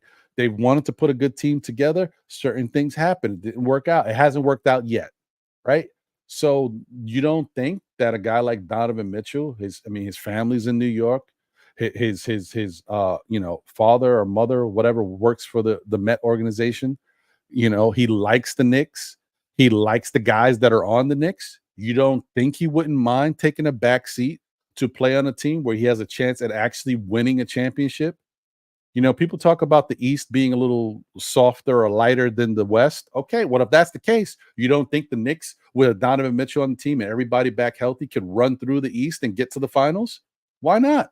That's all I'm saying. Like, there's reasons like you could say, well, why would he want to do that? Why not? He's already had his own team. It didn't work out. He's already been with Cleveland. It hasn't worked out to this point.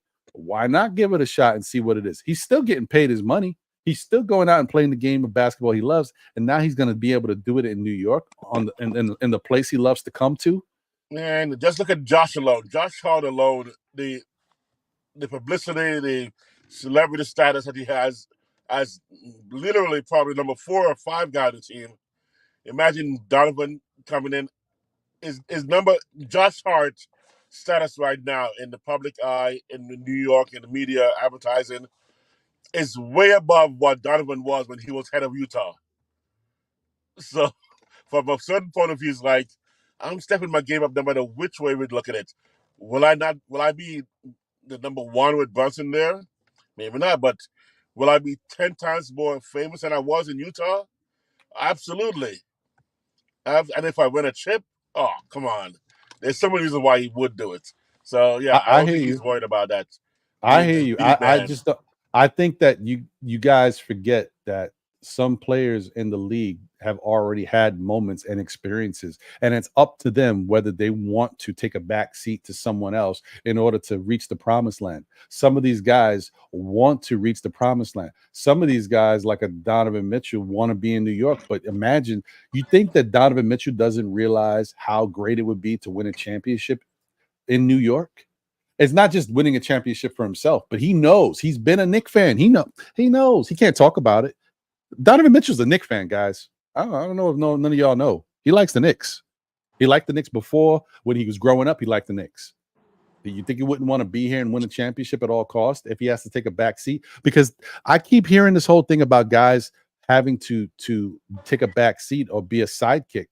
But that is what you have to do at certain points. It doesn't mean it's going to be like that all the time. There's going to be moments where he gets featured and he has to step up and do his thing, and other guys have to, kind of take a step back. There's going to be moments throughout the season where guys get banged up, get hurt, or they're out for a certain period of games where now he's got to carry the load. Like, that's how it works in the NBA. So it's always going to be moments. But I'm going to tell you one thing, and I'm going to tell you again. Every time you look at a team, when they decide to add big pieces to the team with other star players, somebody's got to take a back seat. So why just assume that anybody the Knicks want to go after, like a Donovan or what, won't want to do it? Somebody's got to do it. All right, somebody has to do it. I already talked about it with the Miami Heat back in the day. Bosh was the one who did it. He said, "I'll do it." With the Golden State Warriors, Klay Thompson, Steph Curry in their prime, already won a championship. Kevin Durant lost to them and said, next year I'm going to join them. Whose team do you think it was when Kevin Durant went over to Golden State? It wasn't Kevin Durant's team. It was Steph Curry's team. Somebody got to take a back seat. Now, what they did was they tried to feature Kevin Durant and get him more touches because Klay and Steph knew they were going to get theirs no matter what, whenever. They're like firecrackers, especially Steph. Like that. Somebody's got to make a sacrifice. Doesn't matter. That doesn't matter. And that's a part of the ring thing that I talk about Phoenix. Phoenix had Bradley Beal, Devin Booker, and Kevin Durant, and they couldn't make it work. They couldn't even make a deep run in the playoffs. It's about people finding their roles, knowing how to play off of each other, and they couldn't do it, and they haven't done it. That's why it doesn't look good over there. You have to give it a chance. Let's not forget too. I hate to keep pointing this out and going back to the same thing, but the Dallas Mavericks with Kyrie Irving and Luka Doncic. Now, somebody in the chat said it works a little better with Luka and Kyrie because Kyrie is like what 6'2" or whatever it is, 6'2", 6'3", but Luka is like 6'8". I get that there's a height difference and Luka is taller, but the only difference there is that Luka is a really good rebounder for his height. He gets rebounds. He don't play good defense like that. I don't care what nobody says. Luka just doesn't play great defense. He has moments where he'll step up and make a player in and he get a steal here and there. He's just not a great all-around defender, and neither is Kyrie. So what's the difference between him and Brunson and Donovan? You know what I mean? It's the same situation. They're both sets of guys are going to struggle on defense. But once again, looking at Dallas, when it comes to trying to double team Kyrie Irving, you can't because you got Luka. When it comes to trying to double team Luka, you can't because you got Kyrie. Why is that any different with Jalen Brunson and Donovan Mitchell? Once again, guys, I'm just making an argument. I'm not saying that's the best way for the Knicks to go. Mikal Bridges could work or somebody else could work. I'm just, giving you the devil's advocate thing. But I'm telling you, it could still work. There's still a benefit to it as long as you can continue to keep. You can't, and that's what Knicks fans get lost in, and not just Knicks fans, but all. When you talk about bringing in a player, you got to make sure you got defense everywhere else. You bring in a Donovan Mitchell, you need to have OG on this team. Okay, that's important. I'm not saying without it, you got to. So that's the whole point. You just make sure you got the defenders, like what Dallas is doing. Make sure you got them other guys that can play defense because you're going to be lacking somewhere else. Short of Boston, who else has 4 players that really are potential all-stars besides Boston? I can't think of anybody else that's stacked like who can compete with Randle, OG, Donovan, and Brunson, all the way down, all 4. I can't think of anybody. And even with Boston, Derek White and Drew are the ones that are like defensively. Drew got it. Derek White is up and coming, but Donovan's already established. And then, Tatum and Brown, to me, it's based on skill set, of course. Defense count being weighed in, kind of is a wash between that front court for me. Maybe I'll give a slight edge to Boston offensively, but a big edge to the Knicks defensively. So I'm saying Donovan and those 3 guys around him, it's tough to guard any of those 4, double team any of those 4. And same would be everybody else. That's what I'm saying. That's what I'm saying. So offensively, we'll step way up. And defensively, we're already top 5 in the league. So all we're doing is going to make our offense better. And our defense won't really suffer. Actually, won't suffer that much because right now we're using Dante. And Dante and Donovan wins right now because athleticism is, I know Dante's got maybe a little bit more aggression defensively, but offense is higher because he breaks down players, handles the ball. He does everything we want for a guy with Brunson to have skill set wise. And Dante is nice, but come on, Donovan is sweet. Donovan's a bad boy. Yeah, so, and the other thing, Wiz, too, that I think I'm saying a lot of stuff, guys. I'm just trying to put this out there to let you guys open up your minds to understand there's so many different ways things can work, and not just for Donovan Mitchell. I'm just saying for anybody, there's so many different things that you have to think about that factor in here, right? The other thing that I want you guys to think about is, if you bring in Donovan Mitchell and you keep your core intact with the Villanova connection, all these guys, then that means Josh Hart goes to the bench. That means Dante DiVincenzo goes to the bench. Do you know how much better our bench gets with those guys coming off the bench? That automatically helps us. That automatically helps us, right? Well, let me tell you something else that you guys may not be thinking of, right? The Knicks are not sucked into some one level of play and that everything has to be the same way going forward. It is just out of necessity that certain things happen. And Jalen Brunson is a willing player. He's comfortable in his own skin. He knows he can do what he's got to do to get his. But just because Jalen Brunson, Donovan Mitchell, OG Anunoby, Julius Randle, and let's say we keep IHart.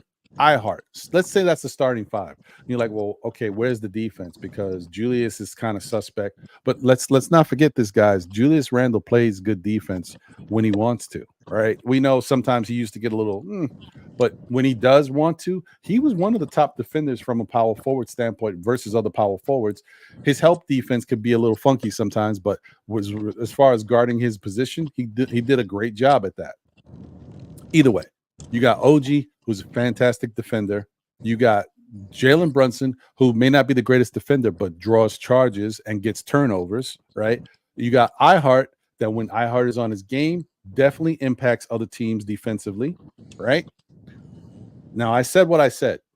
What's to stop the Knicks from saying, okay, let's start the game with this? At the 6-minute mark, let's rest Jalen Brunson and have Donovan stay out there and bring in, Josh Hart, bring in Dante DiVincenzo, one or the other, to have more defense out there while you still got the offense being run through Donovan.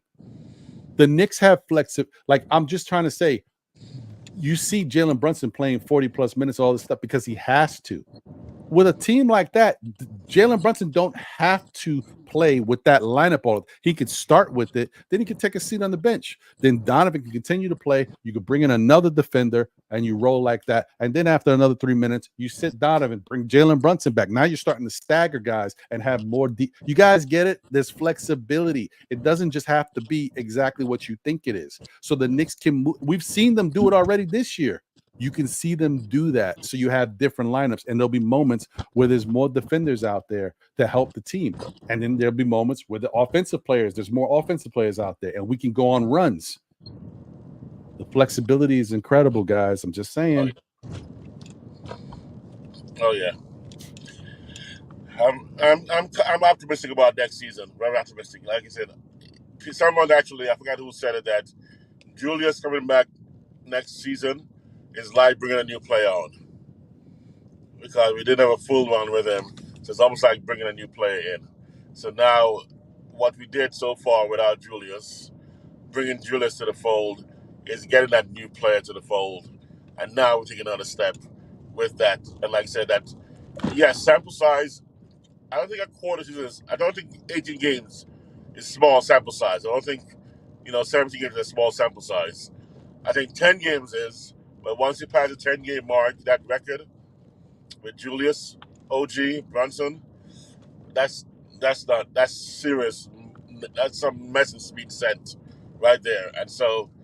And then we got Dante, and oh man, come on, man. I'm sorry. I think we got a squad next year that can compete with anybody, and even without adding Donovan. And then if we add a Donovan or Mikal, I love the team, and I think Tibbs actually can do it. I just want to see it being done before I give him the money.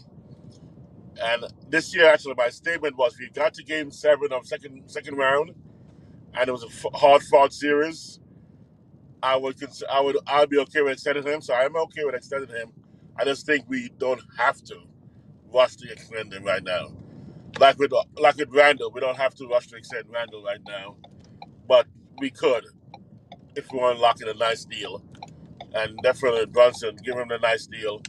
Not going to be max contract, but it's going to be a very healthy contract to get them doing their thing and keep us open for more flexibility to get somebody else if we need to.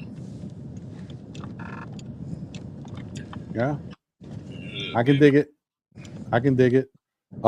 So let me throw this up for you guys. So now remember what I just said. Shout out to you. Hold on one second. Shout out to you, Captain Slim. Salute to you, by the way, for being here. Shout out to D-Train in the building. Salute. Appreciate you. Obviously, I said what's up to Born Savior. Thank you for being here. Gideon Amanqua. What up, Gideon? G Money in the building. Salute, my brother. Good to see you. Thank you guys for tuning in. Please smash that like button if you haven't already done so. We got 123 people watching across all platforms. Thank you guys for being here and rocking on this beautiful Saturday. You could be anywhere, anywhere in the world right now, especially if you're in New York. The weather is nice. It's sunny, but you're here rocking with me. So I definitely really appreciate you guys tuned in. So Captain Slim said, no, it's not. Oh, wait, hold on. Sorry. I think I didn't click on the one I wanted. Hold on. Where is it?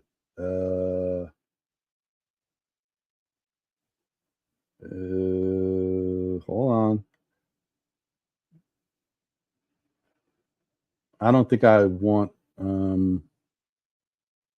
Where is it? I just had it. I thought I had selected it. I don't know why I lost it. It was about Randle. Shoot, where'd it go? There it goes. Look at the analytics. That Randle defensive take is false. So what I said was, Randle's defense at his position versus other people in his position. Randle plays pretty good defense versus other power forwards that he has to play. I said his team defense may be lacking because moving off of his man and switching and playing other guys, he does get exposed sometimes, but he has his moments. Like Randle, when he's locked in, he plays really good defense. You might say, well, I don't know about that, Ron. That's why I'm here. Let me show you guys a couple things. First off, let me show you this, right?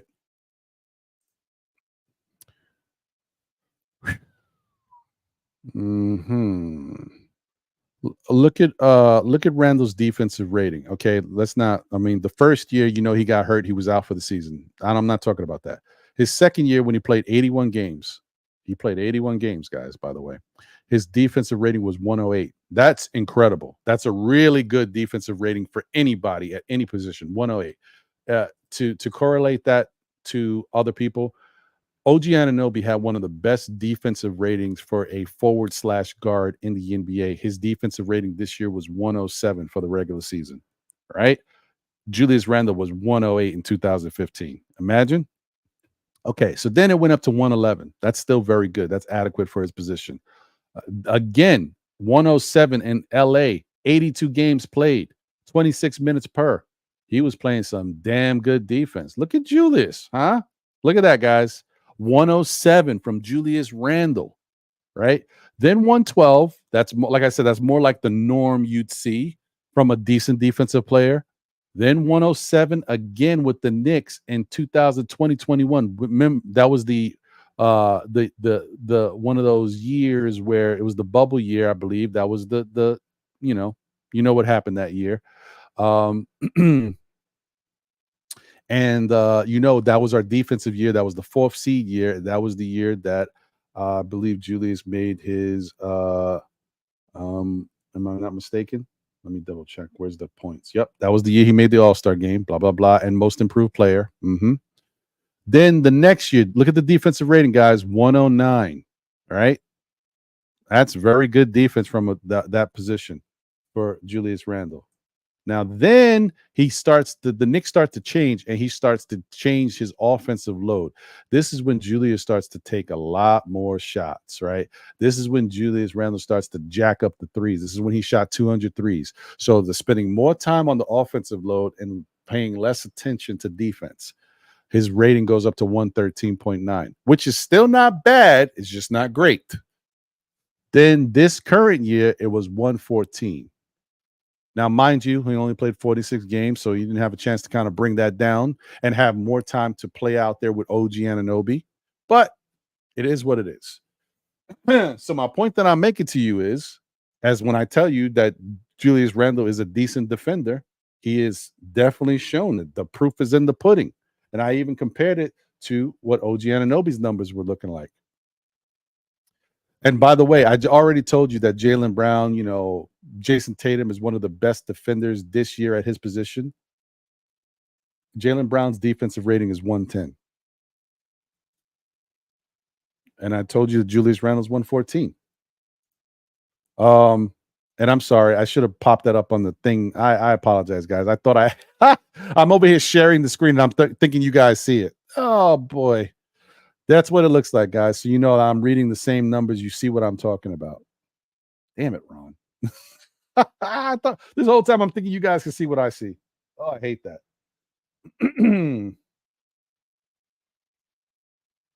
But those are the numbers. That supports what I'm saying. So I already told you. Like my issue with Randle is sometimes like his team defense not that great. When the Knicks do a lot of switching, so when he's put on other guys, sometimes his hustle isn't there. He jogs back sometimes because he's putting so much energy on the offense. I'm not saying that's an excuse. That maybe that's just how he plays. But sometimes the defensive effort is not 100% there. But when he does it at a decent level. That's what I'm trying to tell you guys. And I had no idea that he played that good of a defense when he was with the Lakers. That's interesting. I didn't even know that. 108, 107. That is really good defense, guys. That's a great rating, guys. I don't know if you guys that's a great rating. So don't take my word for it. Just Google it. Check other defenders in the league and see what their ratings are at positions. You'll see Julius was getting busy on defense back then. I had no clue. But yeah, so that's all I wanted to point out. So just don't assume that all of a sudden we're going to be like a turnstile and everybody's going to score on us. This is a Tom Thibodeau team. That's not going to happen. As long as he's got adequate defenders, he's going to make them work. And I already told you can stagger. You can start off with Donovan and Jalen together, but then you can stagger them and have both of them controlling different sets, different teams out there, and they'll still be able to get a good amount of minutes, and they'll still be able to get a decent amount of touches. It's just the sacrifice you make when you're trying to actually win a championship. Now, after they win the championship, that's different. If they win the championship, then they want, to be selfish and go back to some other style of play. But the point is to buy in so that you could win a championship. And I think both those guys, Jalen Brunson really wants to win a championship. And I think Donovan Mitchell wants to as well. And he wants to do it with New York. That's what it is. But Coach Sire, you can't say that because I already showed you. First year with the New York Knicks, he played 71 games. His defensive rating was 107. That's incredible for Julius. That's incredible. Just you're a coach. You know how defensive ratings work. Just look at that. Look at the top defensive. That's an incredible number for a defender. So he was obviously playing defense. He bought in. And even in the 2021-22 season, the most improved play season, 109 is a great number. That's a great defensive rating. Just saying. I'm just saying. I know some people don't like him, but you got to understand that that's what he was doing. Those are the numbers. I'm not going to. Some people like to see numbers and like, oh, so how do I know? How do I can gauge and understand how a player has been playing? Those numbers. That's it. I'm not making it up. Okay. I know, guys. Sorry. I just had to put that out there so y'all know and understand.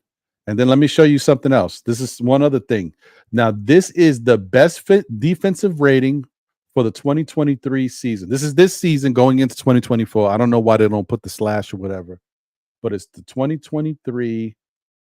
Oh, wait, hold on. Sorry. No, this ain't the one I want. Hold on. Let me switch it. Give me a second. Boom. He doesn't qualify because he hasn't played enough games. Damn it. Shoot. Well, I wanted to show you guys where Julius Randle stacked up, but I can't because he didn't qualify because he doesn't play enough. He didn't play enough games and minutes in order to show up on this year's defensive ratings for power forwards. Shoot. All right, but I mean, just so you guys have an idea, I mean, you kind of have an idea of where I was going with this. Let me stop the screen and share this one. This is what Julius Randle looked like last year, defensive rating in the league. You see this? Giannis Antetokounmpo. You guys know how good of a defender Giannis Antetokounmpo is, right? You know he won Defensive Player of the Year. You know he's won MVPs, right? Look at his defensive rating at that position, 107. You guys heard me when I told you there was 2 years that Julius Randle had a 107 rating for defense in the Lakers, and he played 81 games both those years. Could you imagine how good he was defensively? I still can't imagine. That's nuts, right? Okay. So 107 for Giannis Antetokounmpo. This is last year, guys. Go down. Draymond Green, you know he's a great defender, right? 112. Patrick Williams, I wasn't sure that he was this good of a defender, but apparently he is. Porzingis, we know how he affected the game with his blocking, just the size. He plays decent defense. Grant Williams, he's known for being a good defender, right?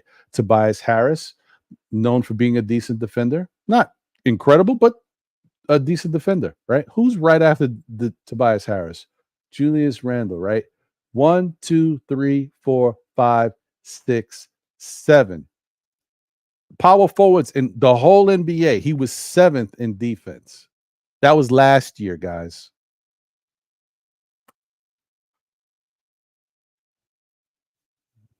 You know what I mean? I know we get mad at Julius Randle, but it's about effort with him because sometimes he be dogging it out there. But when he wants to play defense, he can play defense. That's all I'm getting at. All right, I'm done with it. Okay, I've already made my point. I don't got nothing else to say. Yeah, Ankara does say Randle is unstable. That may be true because it's the effort. It's about consistent effort. Sometimes he doesn't bring it all the time. That's fair. But when he does bring it, look at the proof is in the pudding. That's what you start to see. Yo,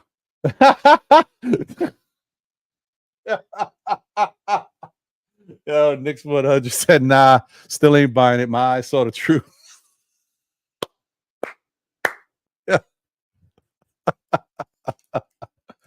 Yo, bro, you killing me, man. It is what it. We got 128 people tuned in on all platforms. Thank you guys for rocking. Please smash that like button if you haven't already done so. It helps support the channel. I really need the help. It looks a little something like that. So please, if you haven't already done so, smash that. Let me see where we're at. 79 likes. Okay, we're not going to get to 80, but it is what it is. Oh, wait, unless somebody wants to hit the like button if you haven't already done so. We're not going to get to 100, probably not, but we can get to 80. What were you going to say, Wiz? So, we're about to hit the 4-hour mark. I'm done. I got to eat something. I'm getting a headache. I got to get up out of here. So I'm doing right now. I'm eating right now. That's why. I hear you, brother. Yeah, no, I hear you, bro. So no anyway, salmon today. No salmon today. Any final words? Man, first of all, hails to you. Man, what a great season. You held it down. You kept us off the ledge. You were there for us a lot, man. I want to praise you for what you did this season. You literally came through like Brunson. So I'm calling you our MVP of the year. You got props for that. The dancing took you down a little bit, but your dancing skills were questionable.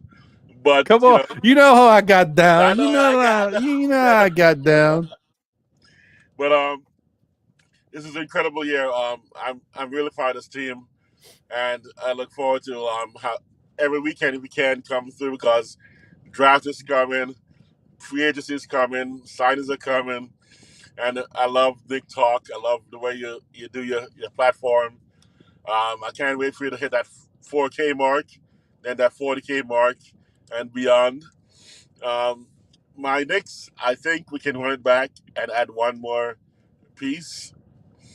And I think that one more piece, or ideally I love two more, even if it's at the loss of my boy Deuce, I understand. And every person you mentioned so far, I think is a good fit. Is a fit that can help us take another step. Now, is it a championship step? We don't know, but it's an advancement, and I think it's enough for me to be looking forward to next season. And it was a little painful losing to the Pacers. It was a little painful watching Halliburton with that shirt on, with the Reggie Miller on that cover. Cheryl Miller, I should say. But overall, though, I think based on what we had, we did really great. And again, let Tibbs run one more year. I'm okay with that. Cavs got rid of their coach, and he, did almost the same thing we did. That's kind of rough. But I think Tibbs is a guy who can take us to at least one more year with the healthy team and see what he does. I think we got to keep the continuity a little bit more. But I'm okay also with a change that's like an OG like type change that impacts us. So my only fear right now is OG going somewhere else. It's my only fear. That's my only fear. Everything else, I think, will be okay. But OG is the only one I worry about. If some crazy offer comes through, and he didn't already talk to Leon's son and said, I'm going to resign this year with the Knicks, and we don't give him a decent enough, respectful enough contract. That's it. Otherwise, let's run it, man. And by the way, Yankees are the best baseball team in New York. And go Rangers, go Liberty. And of course, finally, without any hesitation, let's trade Danny. We got to trade Danny. The Giants, we can't. I'm sorry. He's not the man. But I'm going to give him a Tibbs year as well. At least a Tibbs first 4 games. Okay. But thanks, Ron, for letting me come on here, man. Talking about trash. Man. Listen, I appreciate otherwise, you, Wiz. Nick. Thank you for holding it down with me, brother. I appreciate you, Yeah, man. And thank you to everybody else who came on and chopped it up. Jay Boogie, we had some audio issues, but I appreciate you, Jay Boogie, as always. Shout out to my guy, D Block Derek, who came up for the first time. Shout out to him. Shout out to Nice, who came up and chopped it up with me. I appreciate you as well. I think I got everybody. I hope I didn't miss anybody. But thank you to everybody who might have joined me. Oh, Double A. See, I almost forgot. Shout out to my guy Double A as always. I appreciate you, Double A, as well, for being up here and joining me, chopping it up and talking about this Knick talk. Cliff says he was young and had Kobe in his ear. He had to play good defense. Oh, LOL. Let me tell you something, though. This is wild, bro. I mean, I've seen a lot of things. I don't know why I didn't pay attention to this or notice this. This is making me look at Julius Randle in a whole nother light, bro, because he is a very dynamic offensive player with everything he can do. I had no idea he was this good defensively. I mean, like, even when he came into the league, like, this dude's a beast. Now, I know he's at a different stage in his career. He's older, and the effort, we talk about the effort all the time, but just look at the ability. Dude, you mean to tell me, like, he could have been like a two-way player, like, if he had more opportunity to work on his offensive game back then? Like, we talking about him like a Jaylen Brown type. Now, I know Jaylen's different. It's just ingrained in him, so he can consistently do it. But, I mean, the numbers don't lie. Like, Julius was getting after it on defense. I'm shocked. I got to talk to some people. I might have to get on a call with Sim and Nothing But Knicks and, like, Steph. Like, yo, Tony, you what? I'm shocked. But whatever. That's interesting. That's what makes doing this podcast fun. You learn something every day. I don't know how I didn't know that Julius was that good on defense at one point. That's nuts. So anyway, thank you guys. And hey, appreciate you guys for hitting that like button. We are now at 87 likes. So I don't think there's not enough people in here to get to 100, but I appreciate the fact that y'all did that. I thank you guys. And thanks to Wiz for the kind words that he said, and appreciate all y'all rocking with me. And as I said many times before, it makes it fun when I'm able to chop it up with my fellow Knick fans, like-minded people that we can talk. And I know we don't agree on everything, but that's what this show is about, allowing people to get their opinions out so we can talk about it. And maybe we come to a level of understanding. You can't always change everybody's opinion, but you could at least open their eyes to different possibilities so we can all kind of look at things in a little different lens. And maybe, I may not change your mind today, but maybe I'll change it next week. Or maybe you change my mind today. And I'm like, oh, I didn't look at it that way. You never know. So let's keep it going, guys, and keep building on this community and hope for bigger and better things next year as we go forward, man. This New York Knicks team is going upwards, not downwards. So keep showing them love because we're in a good spot. Shout out to my guy Chop Low in the building. What up, Chop? Good to see you, my brother. Canal Bandlaya in the building. What up, Canal? Good to see you, bro. Always good to see you, man. I miss seeing you in the chat, man. It's been a minute. My guy Donald DiMichele in the building. What up, Donald? Good to see you, bro. He said Mitchell does not fit. Bridges fits like OG, Josh, and Dante. Okay. I mean, listen, like I said, either way, it's about looking at the different options. I see a way that Donovan could work. You guys don't know if a fit really fits until you actually do it. I didn't think Kyrie and Luka fit, and it didn't fit. Don't forget, guys, remember when Kyrie and Luka got together? They didn't look good together. And I'm not talking about for like a couple games. They didn't look good for a couple months. Last year, they didn't look that great. This year, they look totally different. This is what it is. Shout out to Born Savior once again. Thank you for your contributions to the chat. Appreciate you, what you guys have been saying. Ankara, appreciate you. I know you're a little bit more harsh when it comes to stuff, but I appreciate where you're going, and I understand your takes and your thoughts. Shout out to my guy, Coach Sire, once again. Appreciate you. Knicks 100, you know how it is. I know you love Indiana deep down, though. Nah, I know you like basketball. And like I said, that's why I always tell you, I listen. I may not agree, but notice I give you credit because your whole thing about styles make fights. I listen to what you said, and I keep it right here. I'll bring it out when I need to. So, you were right to a certain extent. I still believe if the Knicks were healthy, we smack Indiana. But we weren't, and they made it very tough for us. So it is what it is. Yeah, that's pretty much it, guys. I just want to thank. Oh, and I also want to say shout out to Cross Signal. I don't know if you're still here. I think I might have not shouted you out before, but I wanted to shout you out. He's she, I don't know, said we did very well despite the injuries to so many players. So shout out to Cross Signal. Thank you for being here and rocking with us today in the chat. Once again, this has been a great show, guys. 4 hours. Did it. That's it. Now I've occupied enough of your time. Go out there and have fun. If you're in the New York area, go enjoy the day. Get some sun. Go get yourself iced coffee or something. Walk around. Just take a break, man. To those that may be somewhere else, enjoy wherever you're at as well.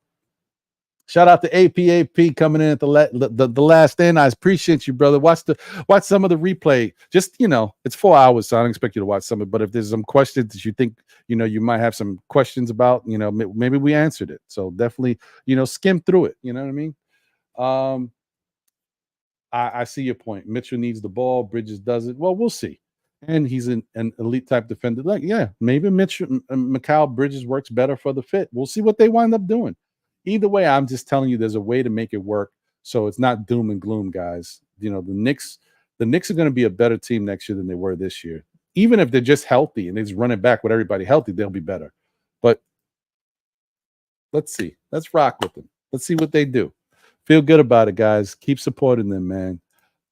And remember, I think this is my catchphrase all the time nowadays, man. No matter what happens, we are still Knicks fans. All right, so I'm out of here. As I always say, tell a friend who tells a friend who tells another friend. Still Knicks fans. We'll be back again, whether it be on Saturdays for Know the Ledge at 11:30 or whenever I can make it. Mondays at 9 p.m. for SKF Weekly with my brother John and my brother Jose holding it down. And then in the middle of the week, at some point, still be doing the NBA wrap-up. And we will be doing the wrap-up when we talk about hip-hop. So the NBA wrap-up, we talk about the NBA on Nothing But Knicks. And the wrap-up, we'll talk about hip-hop on the Front Stoop channel. Get into everything that's going on with hip-hop. And hopefully hip-hop continues to trend in the right direction because it's had a little resurgence with this Drake and Kendrick beef. And hopefully it just creates more stuff so that MCs can come out and show their talent and we can enjoy what we're listening to. That's all I ask for. I like the variety of good music.